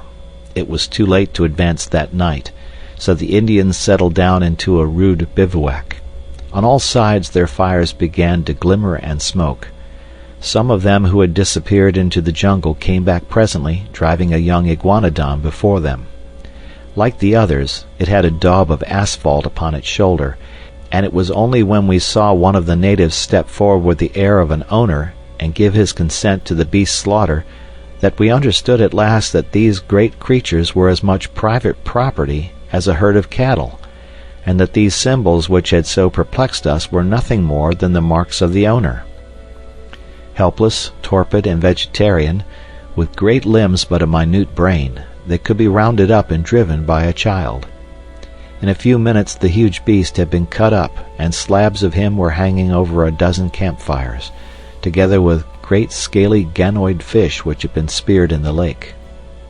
Summerlee had lain down and slept upon the sand, but we others roamed round the edge of the water, seeking to learn something more of this strange country. Twice we found pits of blue clay, such as we had already seen in the swamp of the pterodactyls. These were old volcanic vents, and for some reason excited the greatest interest in Lord John. What attracted Challenger, on the other hand, was a bubbling, gurgling mud geyser, where some strange gas formed great bursting bubbles upon the surface. He thrust a hollow reed into it, and cried out with delight like a schoolboy when he was able, on touching it with a lighted match, to cause a sharp explosion and a blue flame at the far end of the tube. Still more pleased was he when, inverting a leathern pouch over the end of the reed, and so filling it with the gas, he was able to send it soaring up into the air. "An inflammable gas, and one markedly lighter than the atmosphere. I should say beyond doubt that it contained a considerable proportion of free hydrogen. The resources of GEC are not yet exhausted, my young friend. I may yet show you how a great mind molds all nature to its use." He swelled with some secret purpose, but would say no more. There was nothing which we could see upon the shore which seemed to me so wonderful as the great sheet of water before us. Our numbers and our noise had frightened all living creatures away, and save for a few pterodactyls, which soared round high above our heads while they waited for the carrion, all was still around the camp. But it was different out upon the rose-tinted waters of the central lake. It boiled and heaved with strange life. Great slate-colored backs and high serrated dorsal fins shot up with a fringe of silver, and then rolled down into the depths again. The sandbanks far out were spotted with uncouth crawling forms, huge turtles, strange saurians, and one great flat creature like a writhing, palpitating mat of black greasy leather, which flopped its way slowly to the lake. Here and there high serpent heads projected out of the water, cutting swiftly through it with a little collar of foam in front, and a long, swirling wake behind, rising and falling in graceful, swan-like undulations as they went. It was not until one of these creatures wriggled on to a sandbank within a few hundred yards of us, and exposed a barrel-shaped body and huge flippers behind the long serpent neck, that Challenger and Summerlee, who had joined us, broke out into their duet of wonder and admiration. "Plesiosaurus! A freshwater plesiosaurus!" cried Summerlee. "That I should have lived to see such a sight! We are blessed, my dear Challenger, above all zoologists since the world began." It was not until the night had fallen, and the fires of our savage allies glowed red in the shadows, that our two men of science could be dragged away from the fascination of that primeval lake. Even in the darkness, as we lay upon the strand, we heard from time to time the snort and plunge of the huge creatures who lived therein. At earliest dawn, our camp was astir, and an hour later we had started upon our memorable expedition. Often in my dreams have I thought that I might live to be a war correspondent. In what wildest one could I have conceived the nature of the campaign which it should be my lot to report? Here, then, is my first dispatch from a field of battle. Our numbers had been reinforced during the night by a fresh batch of natives from the caves, and we may have been 400 or 500 strong when we made our advance. A fringe of scouts was thrown out in front, and behind them the whole force in a solid column made their way up the long slope of the bush country until we were near the edge of the forest. Here they spread out into a long straggling line of spearmen and bowmen. Roxton and Summerlee took their position upon the right flank, while Challenger and I were on the left. It was a host of the Stone Age that we were accompanying to battle, we with the last word of the gunsmith's art from St. James's Street and the Strand. We had not long to wait for our enemy. A wild shrill clamor rose from the edge of the wood, and suddenly a body of ape-men rushed out with clubs and stones and made for the center of the Indian line. It was a valiant move, but a foolish one, for the great bandy-legged creatures were slow of foot, while their opponents were as active as cats. It was horrible to see the fierce brutes with foaming mouths and glaring eyes, rushing and grasping, but forever missing their elusive enemies, while arrow after arrow buried itself in their hides. One great fellow ran past me, roaring with pain, with a dozen darts sticking from his chest and ribs. In mercy I put a bullet through his skull, and he fell sprawling among the aloes. But this was the only shot fired, for the attack had been on the center of the line, and the Indians there had needed no help of ours in repulsing it. Of all the ape-men who had rushed out into the open, I do not think that one got back to cover. But the matter was more deadly when we came among the trees.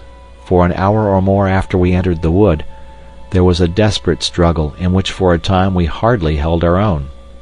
Springing out from among the scrub, the ape-men with huge clubs broke in upon the Indians, and often felled 3 or 4 of them before they could be speared. Their frightful blows shattered everything upon which they fell. One of them knocked Summerlee's rifle to matchwood, and the next would have crushed his skull had an Indian not stabbed the beast to the heart. Other ape-men in the trees above us hurled down stones and logs of wood, occasionally dropping bodily onto our ranks and fighting furiously until they were felled. Once our allies broke under the pressure, and had it not been for the execution done by our rifles, they would certainly have taken to their heels. But they were gallantly rallied by their old chief, and came on with such a rush that the ape-men began in turn to give way. Summerlee was weaponless, but I was emptying my magazine as quick as I could fire, and on the further flank we heard the continuous cracking of our companions' rifles. Then in a moment came the panic and the collapse. Screaming and howling, the great creatures rushed away in all directions through the brushwood, while our allies yelled in their savage delight, following swiftly after their flying enemies. All the feuds of countless generations, all the hatreds and cruelties of their narrow history, all the memories of ill usage and persecution were to be purged that day. At last man was to be supreme, and the man-beast to find forever his allotted place. Fly as they would, the fugitives were too slow to escape from the active savages, and from every side in the tangled woods We heard the exultant yells, the twanging of bows, and the crash and thud as ape men were brought down from their hiding places in the trees. I was following the others when I found that Lord John and Challenger had come across to join us. "It's over," said Lord John. "I think we can leave the tidying up to them. Perhaps the less we see of it, the better we shall sleep." Challenger's eyes were shining with the lust of slaughter. "We have been privileged," he cried, strutting about like a gamecock, "to be present at one of the typical decisive battles of history, the battles which have determined the fate of the world. What, my friends, is the conquest of one nation by another? It is meaningless. Each produces the same result.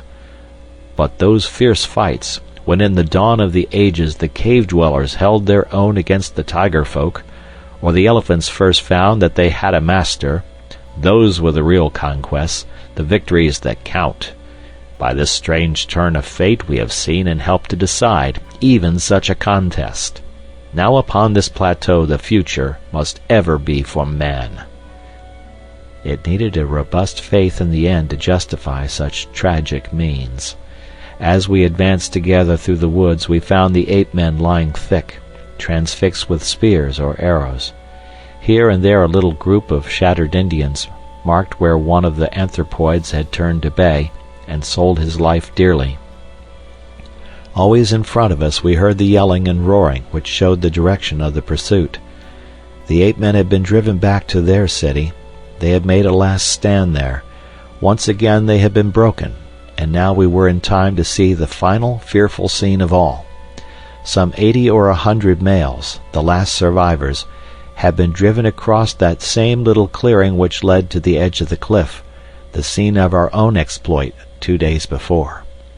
As we arrived the Indians, a semicircle of spearmen, had closed in on them, and in a minute it was over. 30 or 40 died where they stood. The others, screaming and clawing, were thrust over the precipice and went hurtling down, as their prisoners had of old, on to the sharp bamboos 600 feet below. It was as Challenger had said, and the reign of man was assured forever in Maple White Land. The males were exterminated. Ape Town was destroyed. The females and young were driven away to live in bondage, and the long rivalry of untold centuries had reached its bloody end. For us the victory brought much advantage. Once again we were able to visit our camp and get at our stores. Once more also we were able to communicate with Zambo, who had been terrified by the spectacle from afar of an avalanche of apes falling from the edge of the cliff. "Come away, massas, come away!" he cried, his eyes starting from his head.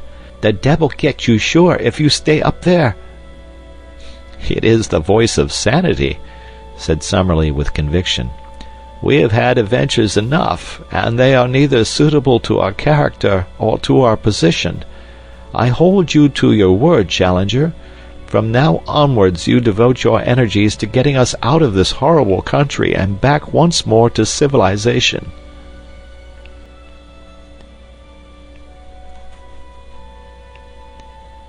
I write this from day to day, but I trust that before I come to the end of it, I may be able to say that the light shines at last through our clouds.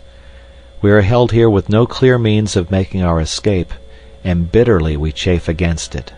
Yet I can well imagine that the day may come when we may be glad that we were kept against our will to see something more of the wonders of this singular place and of the creatures who inhabit it. The victory of the Indians and the annihilation of the ape-men marked the turning point of our fortunes.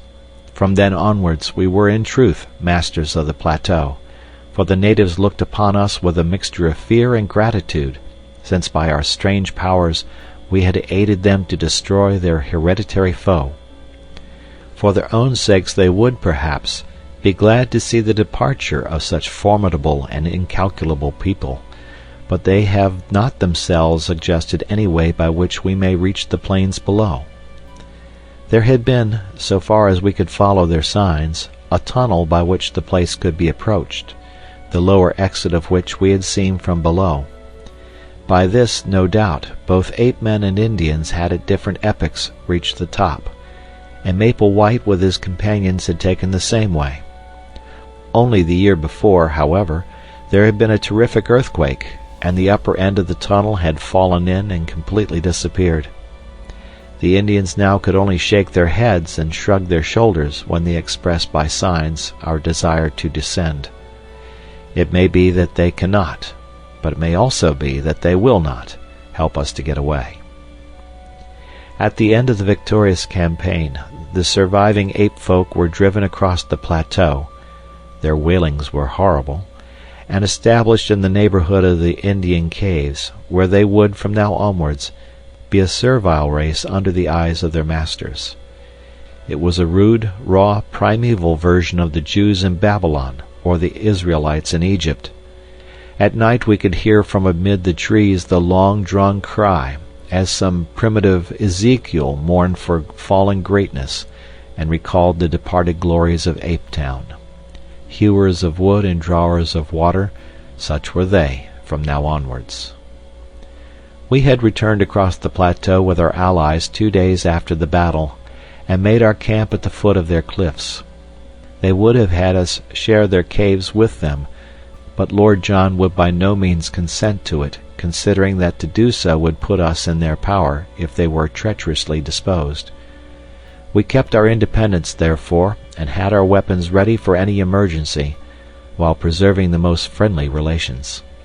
We also continually visited their caves, which were most remarkable places, though whether made by man or by nature we have never been able to determine. They were all on the one stratum, hollowed out of some soft rock which lay between the volcanic basalt forming the ruddy cliffs above them, and the hard granite which formed their base. The openings were about 80 feet above the ground, and were led up to by long stone stairs, so narrow and steep that no large animal could mount them. Inside they were warm and dry, running in straight passages of varying length into the side of the hill, with smooth gray walls decorated with many excellent pictures, done with charred sticks, and representing the various animals of the plateau. If every living thing were swept from the country, the future explorer would find upon the walls of these caves ample evidence of the strange fauna, the dinosaurs, iguanodons, and fish lizards, which had lived so recently upon earth. Since we had learned that the huge iguanodons were kept as tame herds by their owners, and were simply walking meat stores, we had conceived that man, even with his primitive weapons, had established his ascendancy upon the plateau. We were soon to discover that it was not so, and that he was still there upon tolerance. It was on the 3rd day after our forming our camp near the Indian caves that the tragedy occurred. Challenger and Summerlee had gone off together that day to the lake, where some of the natives, under their direction, were engaged in harpooning specimens of the great lizards. Lord John and I had remained in our camp, while a number of the Indians were scattered about upon the grassy slope in front of the caves, engaged in different ways. Suddenly there was a shrill cry of alarm, with the word "Stoa" resounding from 100 tongues.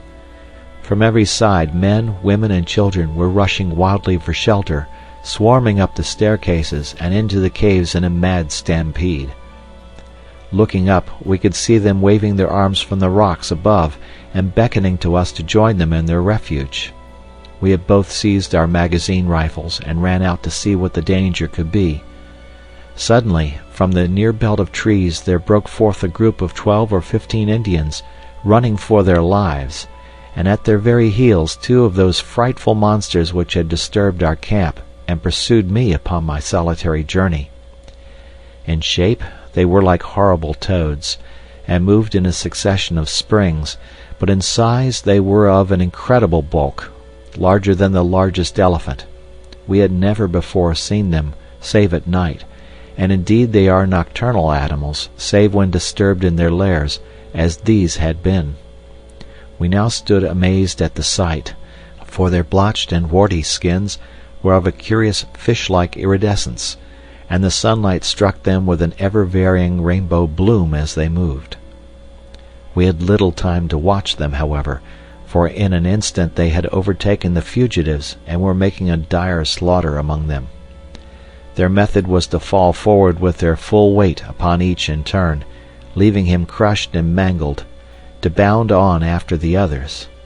The wretched Indians screamed with terror, but were helpless, run as they would, before the relentless purpose and horrible activity of these monstrous creatures. One after another they went down, and there was not half a dozen surviving by the time my companion and I could come to their help. But our aid was of little avail, and only involved us in the same peril. At the range of a couple of 100 yards we emptied our magazines, firing bullet after bullet into the beasts, but with no more effect than if we were pelting them with pellets of paper.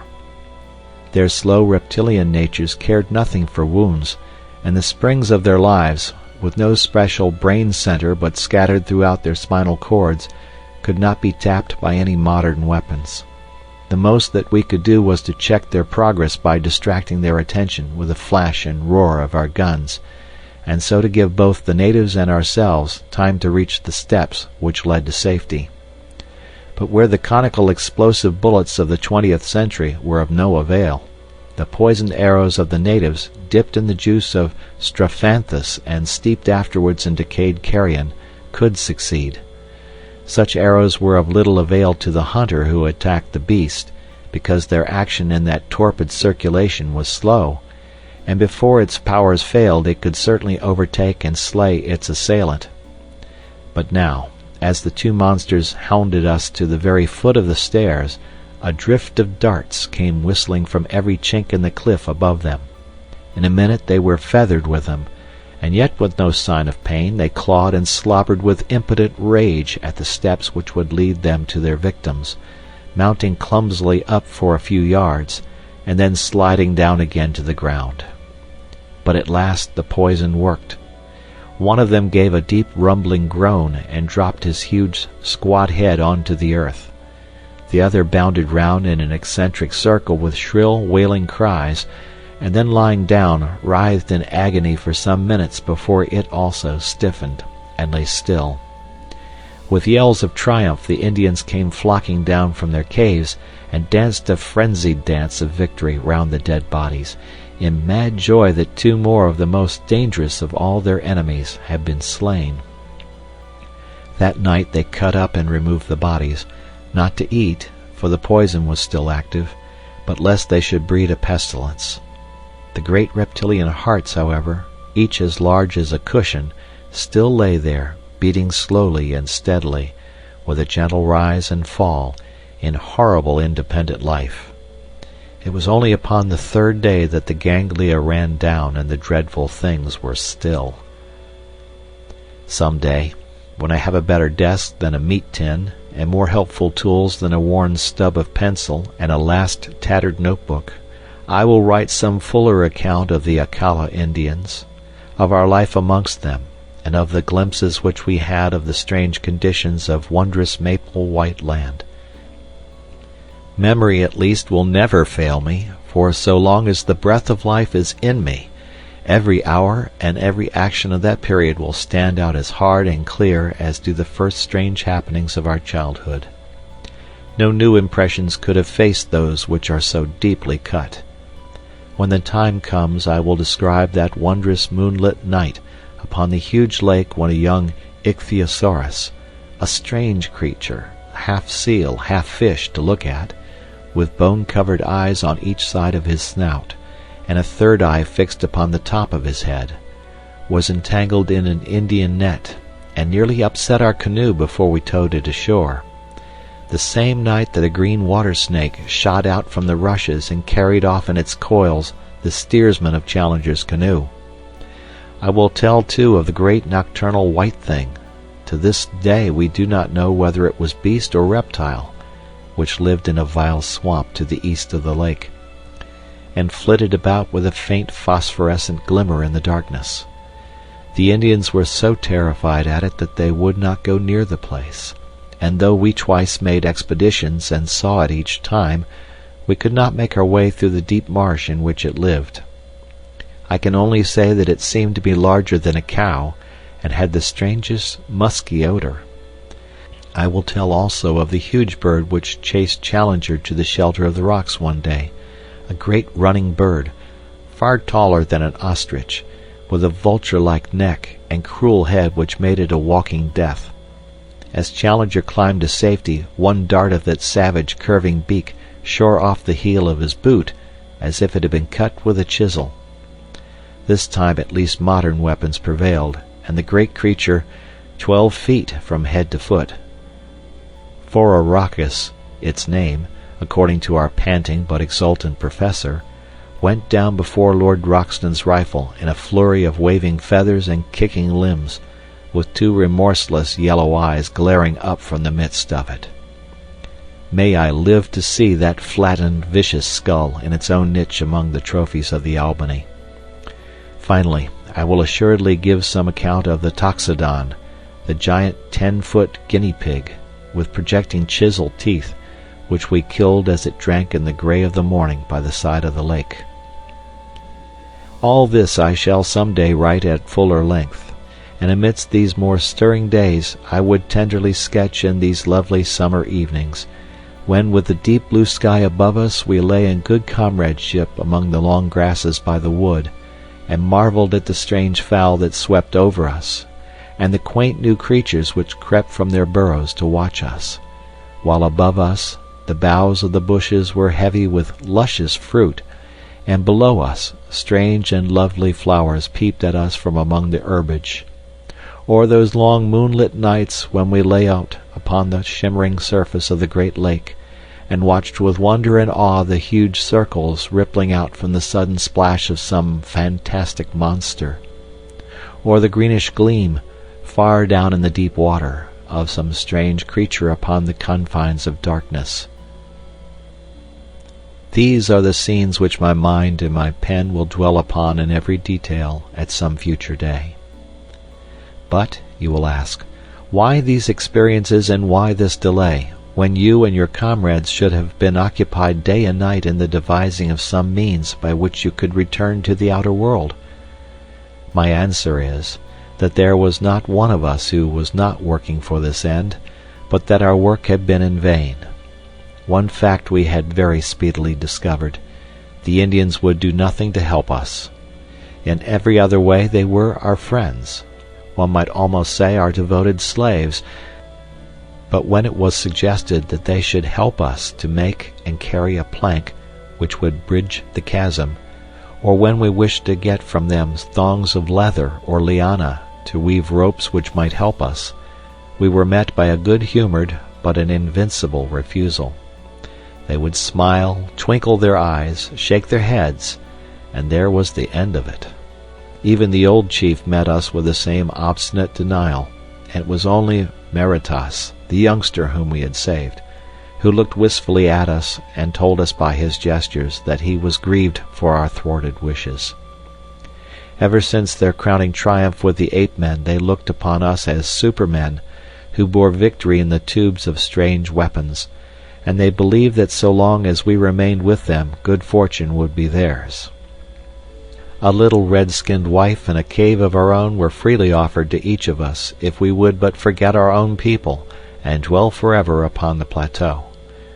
So far all had been kindly, however far apart our desires might be, but we felt well assured that our actual plans of a descent must be kept secret, for we had reason to fear that at the last they might try to hold us by force.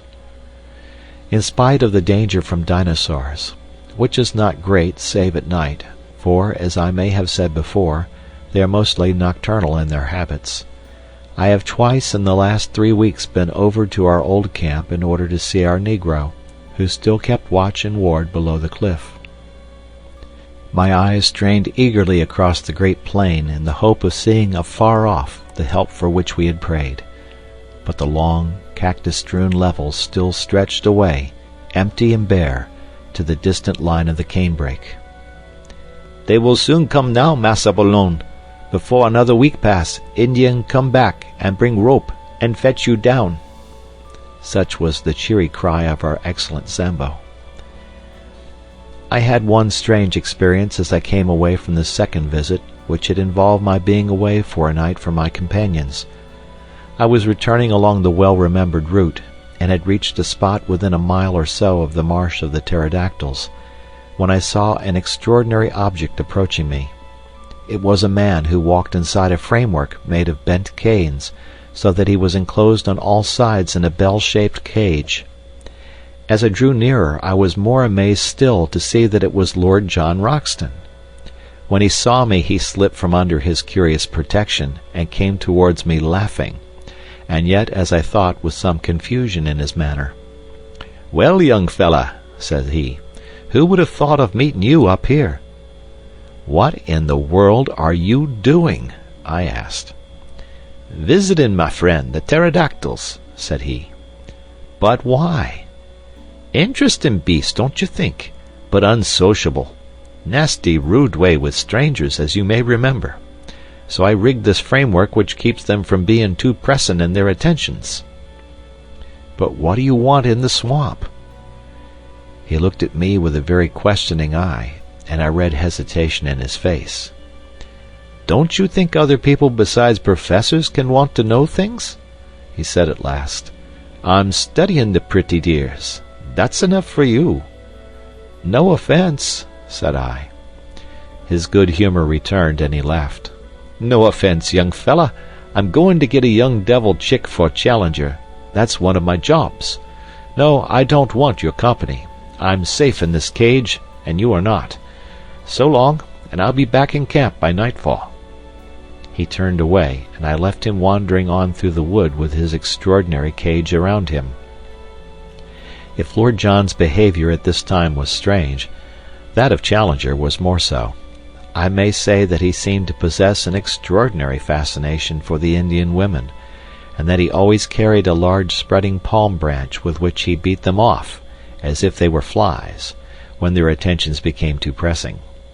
To see him walking like a comic opera sultan, with this badge of authority in his hand, his black beard bristling in front of him, his toes pointing at each step, and a train of wide-eyed Indian girls behind him, clad in their slender drapery of bark cloth, is one of the most grotesque of all the pictures which I will carry back with me. As to Summerlee, he was absorbed in the insect and bird life of the plateau, and spent his whole time, save that considerable portion which was devoted to abusing Challenger for not getting us out of our difficulties, in cleaning and mounting his specimens. Challenger had been in the habit of walking off by himself every morning, and returning from time to time with looks of portentous solemnity, as one who bears the full weight of a great enterprise upon his shoulders. One day, palm branch in hand, and his crowd of adoring devotees behind him, he led us down to his hidden workshop, and took us into the secret of his plans. The place was a small clearing in the center of a palm grove. In this was one of those boiling mud geysers which I have already described. Around its edge were scattered a number of leathern thongs cut from iguanodon hide, and a large collapsed membrane which proved to be the dried and scraped stomach of one of the great fish lizards from the lake. This huge sack had been sewn up at one end, and only a small orifice left at the other. Into this opening several bamboo canes had been inserted, and the other ends of these canes were in contact with conical clay funnels, which collected the gas bubbling up through the mud of the geyser. Soon the flaccid organ began to slowly expand and show a tendency to upward movements. The Challenger fastened the cords which held it to the trunks of the surrounding trees. In half an hour a good-sized gas bag had been formed, and the jerking and straining upon the thongs showed that it was capable of considerable lift. Challenger, like a glad father in the presence of his firstborn, stood smiling and stroking his beard, in silent, self-satisfied content as he gazed at the creation of his brain. It was Summerlee who first broke the silence. "You don't mean us to go up in that thing, Challenger?" said he in an acid voice. "I mean, my dear Summerlee, to give you such a demonstration of its powers that after seeing it you will, I am sure, have no hesitation in trusting yourself to it." "You can put it right out of your head now at once," said Summerlee with decision. "Nothing on earth would induce me to commit such a folly. Lord John, I trust you will not countenance such madness?" "Deuced ingenious, I call it," said our peer. "I'd like to see how it works." "So you shall," said Challenger. "For some days I have exerted my whole brain force upon the problem of how we shall descend from these cliffs. We have satisfied ourselves that we cannot climb down and that there is no tunnel. We are also unable to construct any kind of bridge which may take us back to the pinnacle from which we came. How, then, shall I find a means to convey us? Some little time ago I had remarked to our young friend here that free hydrogen was evolved from the geyser. The idea of a balloon naturally followed. I was, I will admit, somewhat baffled by the difficulty of discovering an envelope to contain the gas, but the contemplation of the immense entrails of these reptiles supplied me with a solution to the problem. Behold the result!" He put one hand in the front of his ragged jacket and pointed proudly with the other. By this time the gas bag had swollen to a goodly rotundity, and was jerking strongly upon its lashings. "Midsummer madness!" snorted Summerlee. Lord John was delighted with the whole idea. "Clever old dear, ain't he?" he whispered to me, and then louder to Challenger, "What about a car?" "The car will be my next care. I have already planned how it is to be made and attached. Meanwhile I will simply show you how capable my apparatus is of supporting the weight of each of us." "All of us, surely?" "No, it is part of my plan that each in turn shall descend as in a parachute, and the balloon be drawn back by means which I shall have no difficulty in perfecting. If it will support the weight of one and let him gently down, it will have done all that is required of it. I will now show you its capacity in that direction." He brought out a lump of basalt of a considerable size, constructed in the middle so that a cord could be easily attached to it. This cord was the one which we had brought with us onto the plateau after we had used it for climbing the pinnacle. It was over 100 feet long, and though it was thin, it was very strong. He had prepared a sort of collar of leather with many straps depending from it. This collar was placed over the dome of the balloon, and the hanging thongs were gathered together below, so that the pressure of any weight would be diffused over a considerable surface. Then the lump of basalt was fastened to the thongs, and the rope was allowed to hang from the end of it, being passed 3 times round the professor's arm. "I will now," said Challenger with a smile of pleased anticipation, "demonstrate the carrying power of my balloon." As he said so, he cut with a knife the various lashings that held it. Never was our expedition in more imminent danger of complete annihilation. The inflated membrane shot up with frightful velocity into the air. In an instant Challenger was pulled off his feet and dragged after it. I had just time to throw my arms round his ascending waist, when I was myself whipped up into the air. Lord John had me with a rat-trap grip around the legs, but I felt that he also was coming off the ground. For a moment I had a vision of 4 adventurers floating like a string of sausages over the land that they had explored.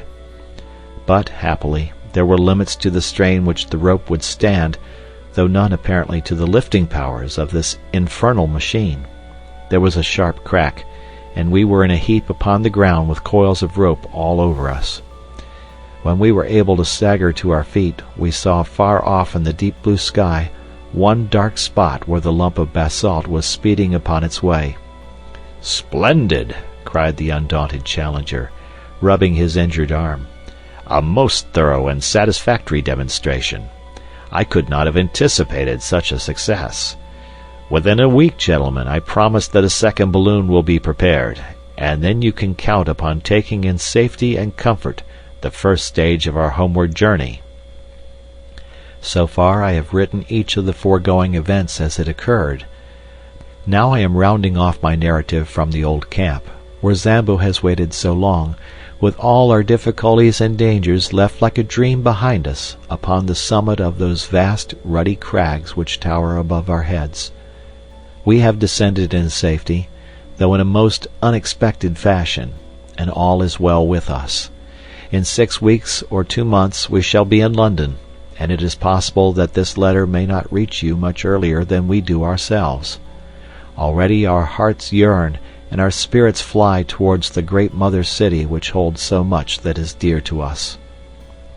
It was on the very evening of our perilous adventure with Challenger's homemade balloon that the change came in our fortunes. I have said that the one person from whom we had had some sign of sympathy in our attempts to get away was the young chief whom we had rescued. He alone had no desire to hold us against our will in a strange land. He had told us as much by his expressive language of signs. That evening, after dusk, he came down to our little camp, handed me, for some reason he had always shown his attentions to me, perhaps because I was the one who was nearest his age, a small roll of the bark of a tree, and then pointing solemnly up at the row of caves above him, he had put his finger to his lips as a sign of secrecy, and had stolen back again to his people. I took the slip of bark to the firelight, and we examined it together. It was about a foot square, and on the inner side there was a singular arrangement of lines which I here reproduce. They were neatly done in charcoal upon the white surface, and looked to me at first sight like some sort of rough musical score. "Whatever it is, I can swear that it is of importance to us," said I. I could read that on his face as he gave it. "Unless we have come upon a primitive practical joker," Summerlee suggested, "which I should think would be one of the most elementary developments of man." "It is clearly some sort of script," said Challenger. "Looks like a guinea puzzle competition," remarked Lord John, craning his neck to have a look at it. Then suddenly he stretched out his hand and seized the puzzle. "By George!" he cried. "I believe I've got it. The boy guessed right the very first time. See here. How many marks are on that paper? 18. Well, if you come to think of it, there are 18 cave openings on the hillside above us." "He pointed up to the caves when he gave it to me," said I. "Well, that settles it. This is a chart of the caves. What? 18 of them all in a row, some short, some deep, some branching, same as we saw them. It's a map, and here's a cross on it. What's the cross for? It is placed to mark one that is much deeper than the others." "One that goes through!" I cried. "I believe our young friend has read the riddle," said Challenger. "If the cave does not go through, I do not understand why this person, who has every reason to mean us well, should have drawn our attention to it. But if it does go through and comes out at the corresponding point on the other side, we should not have more than 100 feet to descend." 100 feet, grumbled Summerlee. "Well, our rope is still more than 100 feet long," I cried. "Surely we could get down." "How about the Indians in the cave?" Summerlee objected. "There are no Indians in any of the caves above our heads," said I. "They are all used as barns and storehouses. Why should we not go up there now at once and spy out the land?" There is a dry bituminous wood upon the plateau, a species of araucaria according to our botanist, which is always used by the Indians for torches. Each of us picked up a faggot of this, and we made our way up weed-covered steps to the particular cave which was marked in the drawing. It was, as I have said, empty, save for a great number of enormous bats, which flapped round our heads as we advanced into it. As we had no desire to draw the attention of the Indians to our proceedings, we stumbled along in the dark until we had gone round several curves and penetrated a considerable distance into the cavern. Then, at last, we lit our torches. It was a beautiful dry tunnel with smooth grey walls covered with native symbols, a curved roof which arched over our heads, and white glistening sand beneath our feet. We hurried eagerly along it until, with a deep groan of bitter disappointment, we were brought to a halt. A sheer wall of rock had appeared before us, with no chink through which a mouse could have slipped. There was no escape for us there. We stood with bitter hearts staring at this unexpected obstacle. It was not the result of any convulsion, as in the case of the ascending tunnel. The end wall was exactly like the side ones. It was, and had always been, a cul-de-sac. "Never mind, my friends," said the indomitable Challenger. "You still have my firm promise of a balloon." Summerlee groaned. "Can we be in the wrong cave?" I suggested. "No use, young fella," said Lord John, with his finger on the chart. 17 from the right, second from the left. This is the cave, sure enough. I looked at the mark to which his finger pointed, and I gave a sudden cry of joy. "I believe I have it! Follow me! Follow me!" I hurried back along the way we had come, my torch in my hand. "Here," said I, pointing to some matches upon the ground, "is where we lit up." "Exactly." "Well, it is marked as a forked cave, and in the darkness we passed the fork before the torches were lit. On the right side as we go out we should find the longer arm." It was as I had said. We had not gone 30 yards before a great black opening loomed in the wall. We turned into it to find that we were in a much larger passage than before. Along it we hurried in breathless impatience for many hundreds of yards. Then suddenly, in the black darkness of the arch in front of us, we saw a gleam of dark red light. We stared in amazement. A sheet of steady flame seemed to cross the passage and to bar our way. We hastened towards it. No sound, no heat, no movement came from it, but still the great luminous curtain glowed before us, silvering all the cave and turning the sand to powdered jewels, until as we drew closer it discovered a circular edge. "The moon, by George!" cried Lord John. "We are through, boys, we are through!" It was indeed the full moon which shone straight down the aperture which opened upon the cliffs. It was a small rift, not larger than a window, but it was enough for all our purposes. As we craned our necks through it we could see that the descent was not a very difficult one, and that the level ground was no very great way below us. It was no wonder that from below we had not observed the place, as the cliffs curved overhead, and an ascent at that spot would have seemed so impossible as to discourage close inspection. We satisfied ourselves that with the help of our rope we could find our way down, and then returned rejoicing to our camp to make our preparations for the next evening. What we did we had to do quickly and secretly, since even at this last hour the Indians might hold us back. Our stores we would leave behind us, save only our guns and cartridges. But Challenger had some unwieldy stuff which he ardently desired to take with him, and one particular package, of which I may not speak, which gave us more labor than any. Slowly the day passed, but when the darkness fell we were ready for our departure. With much labor we got our things up the steps, and then, looking back, took one last long survey of that strange land, soon I fear to be vulgarized, the prey of hunter and prospector, but to each of us a dreamland of glamour and romance, a land where we had dared much, suffered much, and learned much, our land, as we shall ever fondly call it. Along upon our left the neighboring caves each threw out its ruddy cheery firelight into the gloom. From the slope below us rose the voices of the Indians as they laughed and sang. Beyond was the long sweep of the woods, and in the center, shimmering vaguely through the gloom, was the great lake, the mother of strange monsters. Even as we looked, a high whickering cry, the call of some weird animal, rang clear out of the darkness. It was the very voice of Maple White Land bidding us goodbye. We turned and plunged into the cave which led to home. 2 hours later, we, our packages, and all we owned were at the foot of the cliff. Save for Challenger's luggage, we had never a difficulty. Leaving it all where we descended, we started at once for Zambo's camp. In the early morning we approached it, but only to find, to our amazement, not one fire but a dozen upon the plain. The rescue party had arrived. There were 20 Indians from the river, with stakes, ropes, and all that could be useful for bridging the chasm.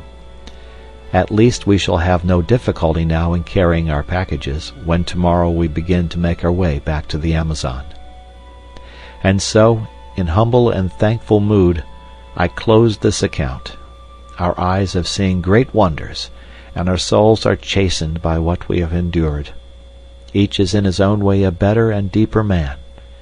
It may be that when we reach Para we shall stop to refit. If we do, this letter will be a mail ahead. If not, it will reach London on the very day that I do. In either case, my dear Mr. McArdle, I hope very soon to shake you by the hand. I should wish to place upon record here our gratitude to all our friends upon the Amazon for the very great kindness and hospitality which was shown to us upon our return journey. Very particularly would I thank Senor Penalosa and other officials of the Brazilian government for the special arrangements by which we were helped upon our way, and Senor Pereira of Para, to whose forethought we owe the complete outfit for a decent appearance in the civilized world, which we found ready for us at that town. It seemed a poor return for all the courtesy which we encountered that we should deceive our host and benefactors, but under the circumstances we had really no alternative, and I hereby tell them that they will only waste their time and their money if they attempt to follow upon our traces. Even the names have been altered in our accounts, and I am very sure that no one, from the most careful study of them, could come within 1,000 miles of our unknown land.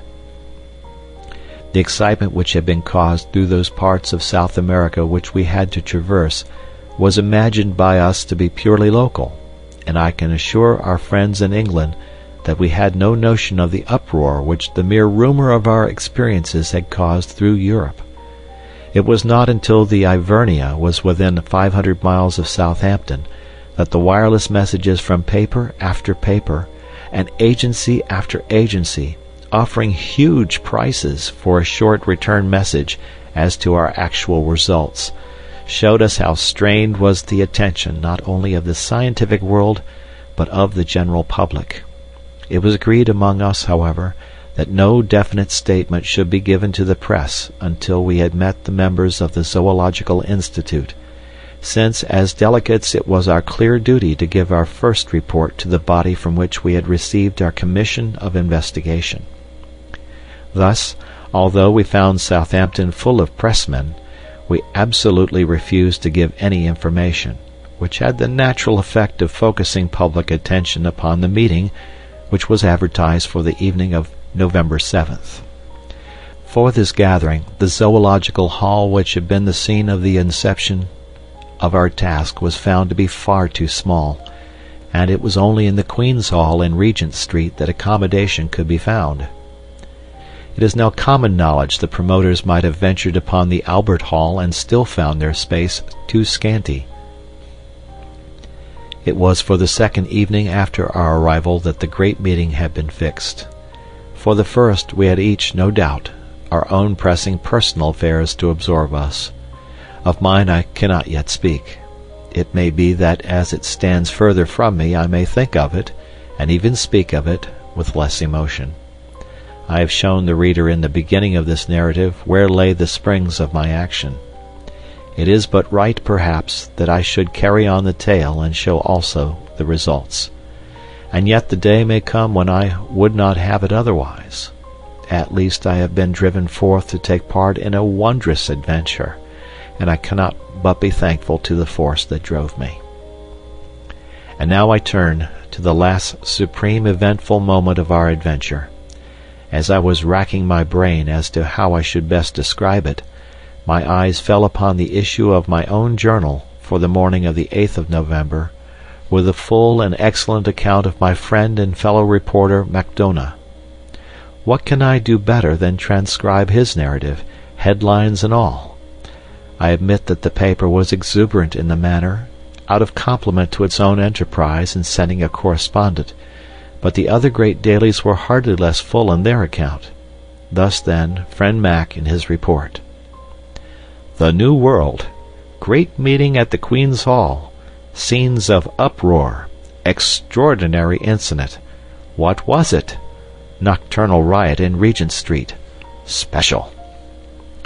The much-discussed meeting of the Zoological Institute, convened to hear the report of the Committee of Investigation sent out last year to South America, to test the assertions made by Professor Challenger as to the continued existence of prehistoric life upon that continent, was held last night in the Greater Queen's Hall, and it is safe to say that it is likely to be a red-letter date in the history of science, for the proceedings were of so remarkable and sensational a character that no one present is ever likely to forget them. Oh, brother scribe Macdona, what a monstrous opening sentence! The tickets were theoretically confined to members and their friends, but the latter is an elastic term, and long before 8 o'clock, the hour fixed for the commencement of the proceedings, all parts of the great hall were tightly packed. The general public, however, which most unreasonably entertained a grievance at having been excluded, stormed the doors at 7:45, after a prolonged melee in which several people were injured, including Inspector Scoble of H Division, whose leg was unfortunately broken. After this unwarrantable invasion, which not only filled every passage, but even intruded upon the space set apart for the press, it is estimated that nearly 5,000 people awaited the arrival of the travelers. When they eventually appeared, they took their places in the front of a platform which already contained all the leading scientific men, not only of this country, but of France and of Germany. Sweden was also represented, in the person of Professor Sergius, the famous zoologist of the University of Uppsala. The entrance of the four heroes of the occasion was the signal for a remarkable demonstration of welcome, the whole audience rising and cheering for some minutes. An acute observer might, however, have detected some signs of dissent amid the applause, and gathered that the proceedings were likely to become more lively than harmonious. It may safely be prophesied, however, that no one could have foreseen the extraordinary turn which they were actually to take. Of the appearance of the four wanderers little need be said, since their photographs have for some time been appearing in all the papers. They bear few traces of the hardships which they are said to have undergone. Professor Challenger's beard may be more shaggy, Professor Summerlee's features more ascetic, Lord John Roxton's figure more gaunt, and all three may be burned to a darker tint than when they left our shores, but each appeared to be in most excellent health. As to our own representative, the well-known athlete and international rugby football player, E.D. Malone, he looks trained to a hair, and as he surveyed the crowd a smile of good-humored contentment pervaded his honest and homely face. "All right, Mac, wait till I get you alone." When quiet had been restored and the audience resumed their seats after the ovation which they had given to the travelers, the chairman, the Duke of Durham, addressed the meeting. He should not, he said, stand for more than a moment between that vast assembly and the treat which lay before them. It was not for him to anticipate what Professor Summerlee, who was the spokesman of the committee, had to say to them, but it was common rumor that their expedition had been crowned by extraordinary success. Applause. Apparently the age of romance was not dead, and there was common ground upon which the wildest imaginings of the novelist could meet the actual scientific investigations of the searcher for truth. He would only add, before he sat down, that he rejoiced, and all of them would rejoice, that these gentlemen had returned safe and sound from their difficult and dangerous task, for it cannot be denied that any disaster to such an expedition would have inflicted a well-nigh irreparable loss to the cause of zoological science. Great applause, in which Professor Challenger was observed to join. Professor Summerlee's rising was the signal for another extraordinary outbreak of enthusiasm, which broke out again at intervals throughout his address. That address will not be given in extenso in these columns, for the reason that a full account of the whole adventures of the expedition is being published as a supplement from the pen of our own special correspondent. Some general indications will therefore suffice. Having described the genesis of their journey and paid a handsome tribute to his friend Professor Challenger, coupled with an apology for the incredulity with which his assertions, now fully vindicated, had been received, he gave the actual course of their journey, carefully withholding such information as would aid the public in any attempt to locate this remarkable plateau. Having described, in general terms, their course from the main river up to the time that they actually reached the base of the cliffs, he enthralled his hearers by his account of the difficulties encountered by the expedition in their repeated attempts to mount them, and finally described how they succeeded in their desperate endeavors, which cost the lives of their 2 devoted half-breed servants.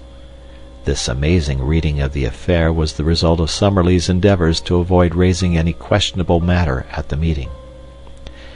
Having conducted his audience in fancy to the summit, and marooned them there by reason of the fall of their bridge, the professor proceeded to describe both the horrors and the attractions of that remarkable land. Of personal adventures he said little, but laid stress upon the rich harvest reaped by science in the observations of the wonderful beast, bird, insect, and plant life of the plateau.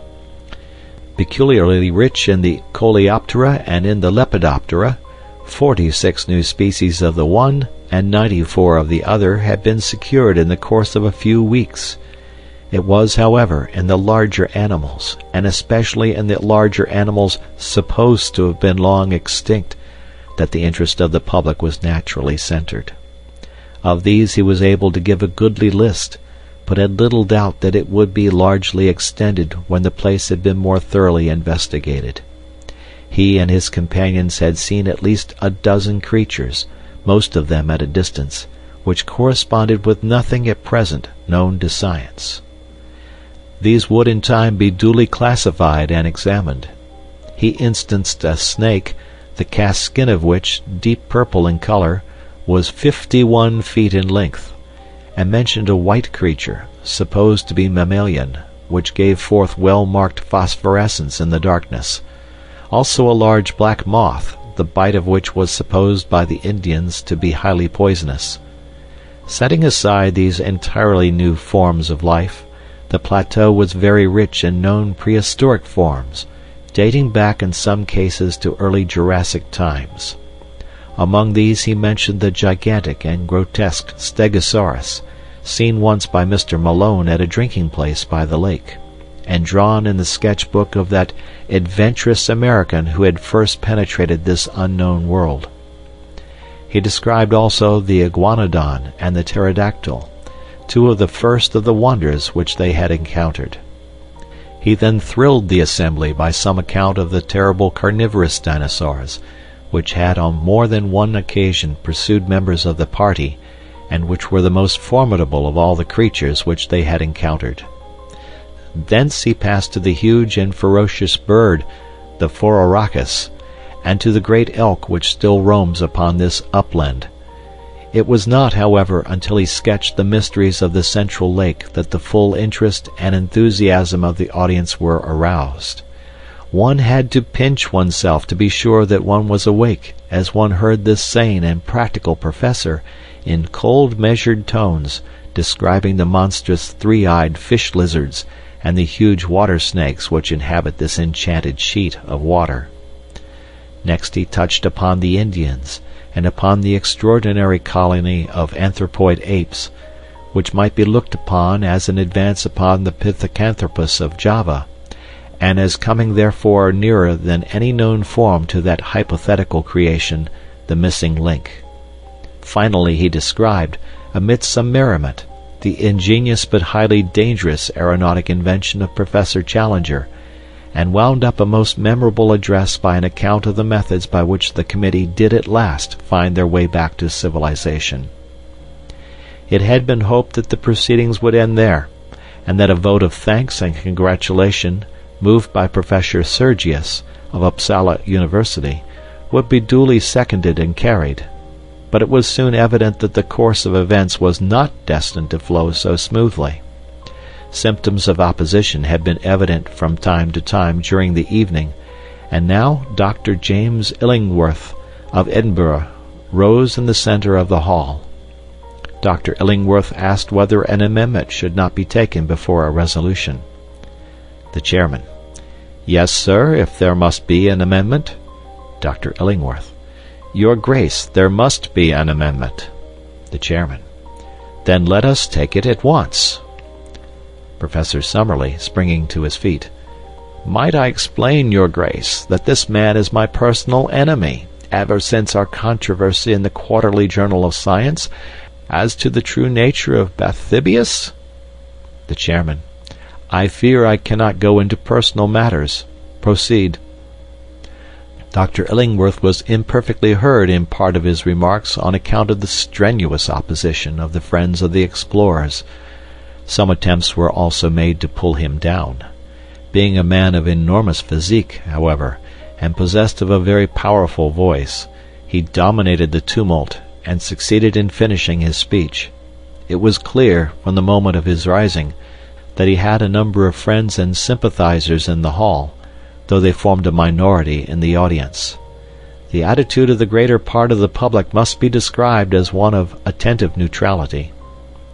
Dr. Illingworth began his remarks by expressing his high appreciation of the scientific work both of Professor Challenger and of Professor Summerlee. He much regretted that any personal bias should have been read into his remarks, which were entirely dictated by his desire for scientific truth. His position, in fact, was substantially the same as that taken up by Professor Summerlee at the last meeting. At that last meeting Professor Challenger had made certain assertions which had been queried by his colleague. Now this colleague came forward himself with the same assertions and expected them to remain unquestioned. Was this reasonable? Yes, no, and prolonged interruption, during which Professor Challenger was heard from the press box to ask leave from the chairman to put Dr. Illingworth into the street. A year ago one man said certain things. Now 4 men said other and more startling ones. Was this to constitute a final proof where the matters in question were of the most revolutionary and incredible character? There had been recent examples of travelers arriving from the unknown with certain tales which had been too readily accepted. Was the London Zoological Institute to place itself in this position? He admitted that the members of the committee were men of character, but human nature was very complex. Even professors might be misled by the desire for notoriety. Like moths, we all love best to flutter in the light. Heavy game shots liked to be in a position to cap the tails of their rivals, and journalists were not averse from sensational coups, even when imagination had to aid fact in the process. Each member of the committee had his own motive for making the most of his results. Shame, shame! He had no desire to be offensive. You are an interruption. The corroboration of these wondrous tales was readily of the most slender description. What did it amount to? Some photographs. Was it possible that in this age of ingenious manipulation photographs could be accepted as evidence? What more? We have a story of a flight and a descent by ropes which precluded the production of larger specimens. It was ingenious, but not convincing. It was understood that Lord John Roxton claimed to have the skull of a Phororachus. He could only say that he would like to see that skull. Lord John Roxton: "Is this fellow calling me a liar?" Uproar. The chairman: "Order, order! Dr. Illingworth, I must direct you to bring your remarks to a conclusion and to move your amendment." Dr. Illingworth: "Your Grace, I have more to say, but I bow to your ruling. I move, then, that while Professor Summerlee be thanked for his interesting address, the whole matter shall be regarded as non-proven, and shall be referred back to a larger and possibly more reliable committee of investigation." It is difficult to describe the confusion caused by this amendment. A large section of the audience expressed their indignation at such a slur upon the travelers by noisy shouts of dissent and cries of "Don't put it! Withdraw! Turn him out!" On the other hand, The malcontents, and it cannot be denied that they were fairly numerous, cheered for the amendment with cries of "Order!" "Chair!" and "Fair play!" A scuffle broke out in the back benches, and blows were freely exchanged among the medical students who crowded that part of the hall. It was only the moderating influence of the presence of large numbers of ladies which prevented an absolute riot. Suddenly, however, there was a pause, a hush, and then complete silence. Professor Challenger was on his feet. His appearance and manner are peculiarly arresting, and as he raised his hand for order, the whole audience settled down expectantly to give him a hearing. "It will be within the recollection of many present," said Professor Challenger, "that similar foolish and unmannerly scenes marked the last meeting at which I had been able to address them. On that occasion Professor Summerlee was the chief offender, and though he is now chastened and contrite, the matter could not be entirely forgotten. I have heard tonight similar, but even more offensive, sentiments from the person who has just sat down, and though it is a conscious effort of self-effacement to come down to that person's mental level, I will endeavor to do so, in order to allay any reasonable doubt which could possibly exist in the minds of anyone." Laughter and interruption. "I need not remind this audience that, although Professor Summerlee, as the head of the Committee of Investigation, has been put up to speak tonight, still it is I who am the real prime mover in this business, and that it is mainly to me that any successful result must be ascribed. I have safely conducted these three gentlemen to the spot mentioned, and I have, as you have heard, convinced them of the accuracy of my previous account. We had hoped that we should find upon our return that no one was so dense as to dispute our joint conclusions. Warned, however, by my previous experience, I have not come without such proofs as may convince a reasonable man. As explained by Professor Summerlee, our cameras have been tampered with by the ape-men when they ransacked our camp, and most of our negatives ruined." Jeers, laughter, and "Tell us another," from the back. "I have mentioned the ape-men, and I cannot forbear from saying that some of the sounds which now meet my ears bring back most vividly to my recollection my experiences with those interesting creatures." Laughter. "In spite of the destruction of so many invaluable negatives, there still remains in our collection a certain number of corroborative photographs showing the conditions of life upon the plateau. Did they accuse them of having forged these photographs?" A voice, "Yes," and considerable interruption, which ended in several men being put out of the hall. "The negatives were open to the inspection of experts. But what other evidence had they? Under the conditions of their escape it was naturally impossible to bring a large amount of baggage, but they had rescued Professor Summerlee's collections of butterflies and beetles, containing many new species. Was this not evidence?" Several voices, "No." "Who said no?" Dr. Illingworth, rising. "Our point is that such a collection might have been made in other places than a prehistoric plateau." Applause. Professor Challenger. "No doubt, sir, we have to bow to your scientific authority, though I must admit that the name is unfamiliar. Passing, then, both the photographs and the entomological collection, I come to the varied and accurate information which we bring with us upon points which have never before been elucidated. For example, upon the domestic habits of the pterodactyl." A voice, "Bosh!" An uproar. "I say that upon the domestic habits of the pterodactyl we can throw a flood of light. I can exhibit to you from my portfolio a picture of that creature taken from life which would convince you." Dr. Illingworth.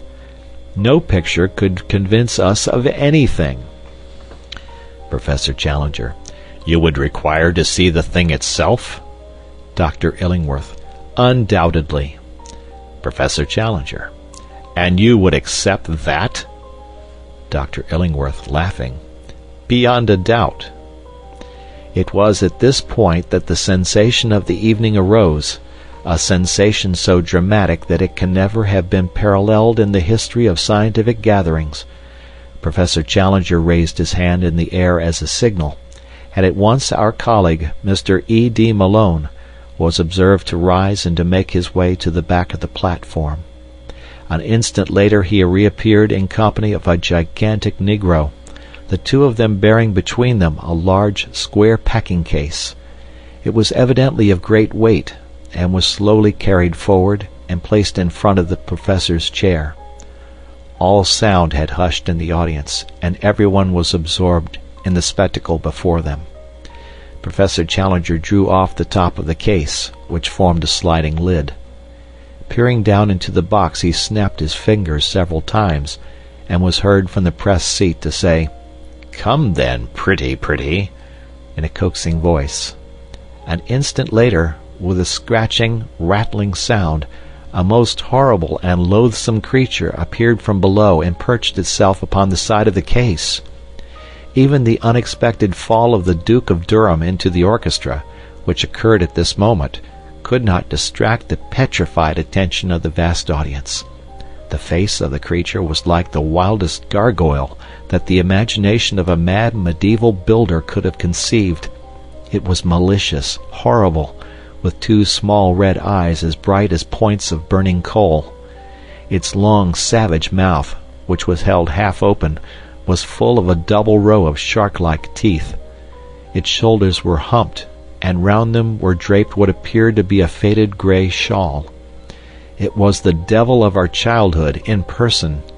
There was a turmoil in the audience. Someone screamed. Two ladies in the front row fell senseless from their chairs, and there was a general movement upon the platform to follow their chairman into the orchestra. For a moment there was danger of a general panic. Professor Challenger threw up his hands to still the commotion, but the movement alarmed the creature beside him. Its strange shawl suddenly unfurled, spread, and fluttered as a pair of leathery wings. Its owner grabbed at its legs, but too late to hold it. It had sprung from the perch and was circling slowly round the Queen's Hall with a dry, leathery flapping of its 10-foot wings, while a putrid and insidious odor pervaded the room. The cries of the people in the galleries, who were alarmed at the near approach of those glowing eyes and that murderous beak, excited the creature to a frenzy. Faster and faster it flew, beating against walls and chandeliers in a blind frenzy of alarm. "The window! For heaven's sake, shut that window!" roared the professor from the platform, dancing and wringing his hands in an agony of apprehension. Alas, his warning was too late. In a moment the creature, beating and bumping along the wall like a huge moth within a gas shade, came upon the opening, squeezed its hideous bulk through it, and was gone. Professor Challenger fell back into his chair with a face buried in his hands, while the audience gave one long, deep sigh of relief as they realized that the incident was over. Then, oh, how shall one describe what took place then, when the full exuberance of the majority and the full reaction of the minority united to make one great wave of enthusiasm, which rolled from the back of the hall, gathering volume as it came, swept over the orchestra, submerged the platform, and carried the four heroes away upon its crest. Good for you, Mac. If the audience had done less than justice, surely it made ample amends. Every one was on his feet. Every one was moving, shouting, gesticulating. A dense crowd of cheering men were round the four travelers. "Up with them! Up with them!" cried 100 voices. In a moment 4 figures shot up above the crowd. In vain they strove to break loose. They were held in their lofty places of honor. It would have been hard to let them down if it had been wished, so dense was the crowd around them. "Regent Street! Regent Street!" sounded the voices. There was a swirl in the packed multitude, and a slow current, bearing the four upon their shoulders, made for the door. Out in the street the scene was extraordinary. An assemblage of not less than 100,000 people was waiting. The close-packed throng extended from the other side of the Langham Hotel to Oxford Circus. A roar of acclamation greeted the four adventurers as they appeared, high above the heads of the people, under the vivid electric lamps outside the hall. "A procession! A procession!" was the cry. In a dense phalanx, blocking the streets from side to side, the crowd set forth, taking the route of Regent Street, Pall Mall, St. James's Street, and Piccadilly. The whole central traffic of London was held up, and many collisions were reported between the demonstrators upon the one side and the police and taxicabmen upon the other. Finally, it was not until after midnight that the 4 travelers were released at the entrance to Lord John Roxton's chambers in the Albany, and that the exuberant crowd, having sung "They are jolly good fellows" in chorus, concluded their program with "God Save the King." So ended one of the most remarkable evenings that London had seen for a considerable time. So far my friend Macdona, and it may be taken as a fairly accurate, if florid, account of the proceedings. As to the main incident, it was a bewildering surprise to the audience, but not, I need hardly say, to us. The reader will remember how I met Lord John Roxton upon the very occasion when, in his protective crinoline, he had gone to bring the devil's chick, as he called it, for Professor Challenger. I have hinted also at the trouble which the Professor's baggage gave us when we left the plateau, and had I described our voyage I might have said a good deal of the worry we had to coax with putrid fish the appetite of our filthy companion. If I have not said much about it before, it was, of course, that the Professor's earnest desire was that no possible rumor of the unanswerable argument which we carried should be allowed to leak out until the moment came when his enemies were to be confuted. One word as to the fate of the London pterodactyl. Nothing can be said to be certain upon this point. There is the evidence of 2 frightened women that it perched upon the roof of the Queen's Hall, and remained there like a diabolical statue for some hours. The next day it came out in the evening papers that Private Miles, of the Coldstream Guards, on duty outside Marlborough House, had deserted his post without leave and was therefore court-martialed.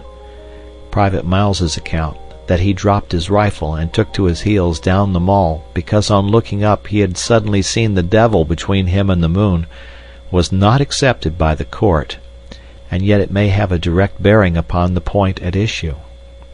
The only other evidence which I can adduce is from the log of the SS Friesland, a Dutch-American liner, which asserts that at 9 next morning, start point being at the time 10 miles upon their starboard quarter, they were passed by something between a flying goat and a monstrous bat, which was heading at a prodigious pace south and west.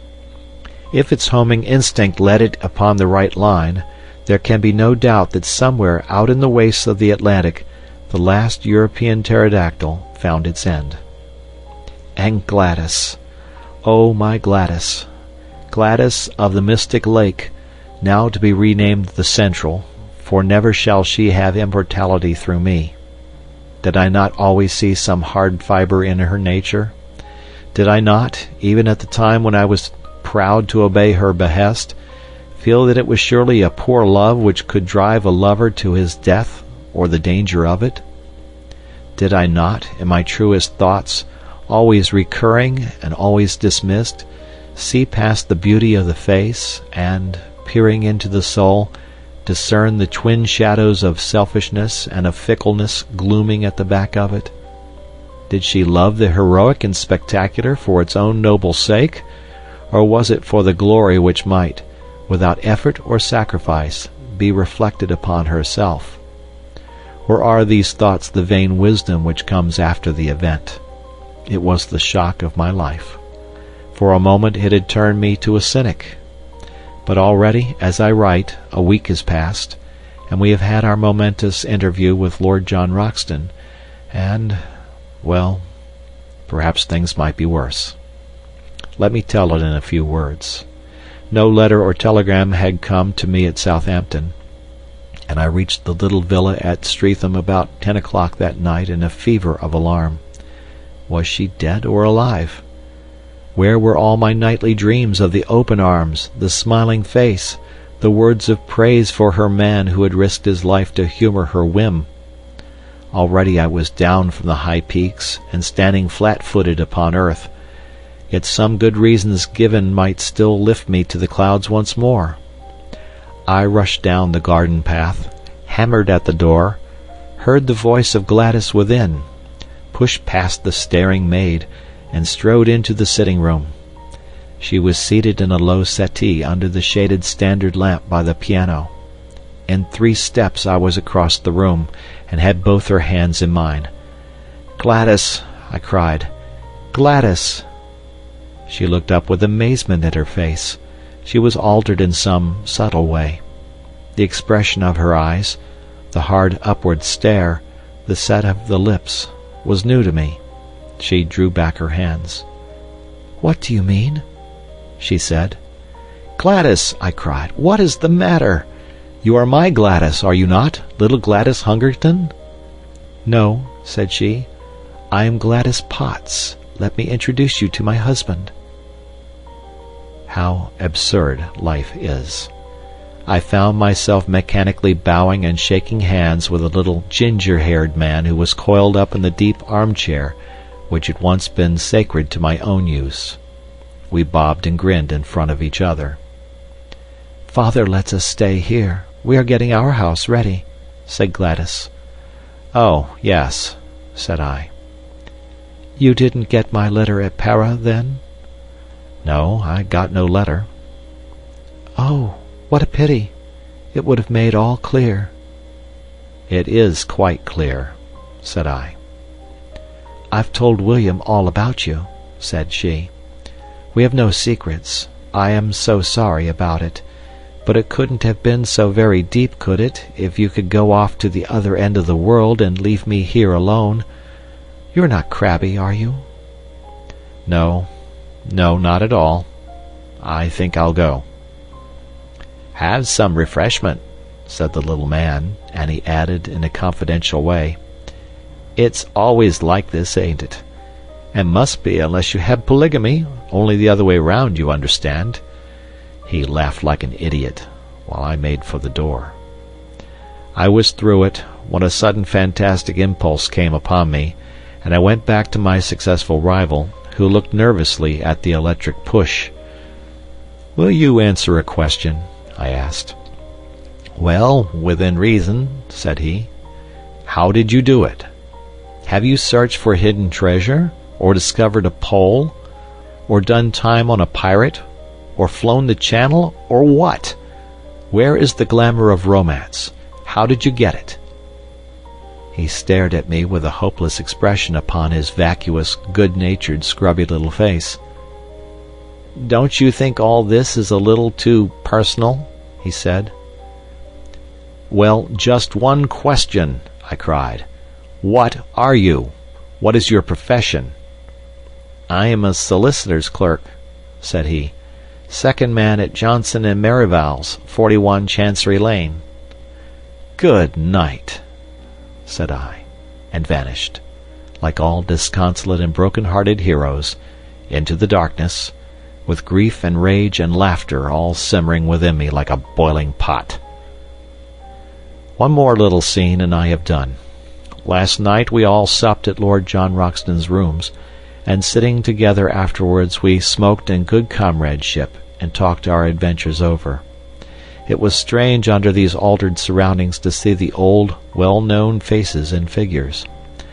There was Challenger, with his smile of condescension, his drooping eyelids, his intolerant eyes, his aggressive beard, his huge chest swelling and puffing as he laid down the law to Summerlee. And Summerlee, too, there he was with his short briar between his thin moustache and his grey goat's beard.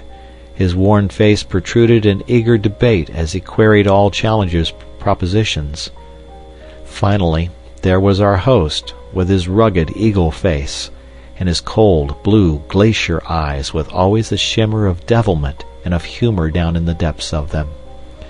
Such is the last picture of them that I have carried away.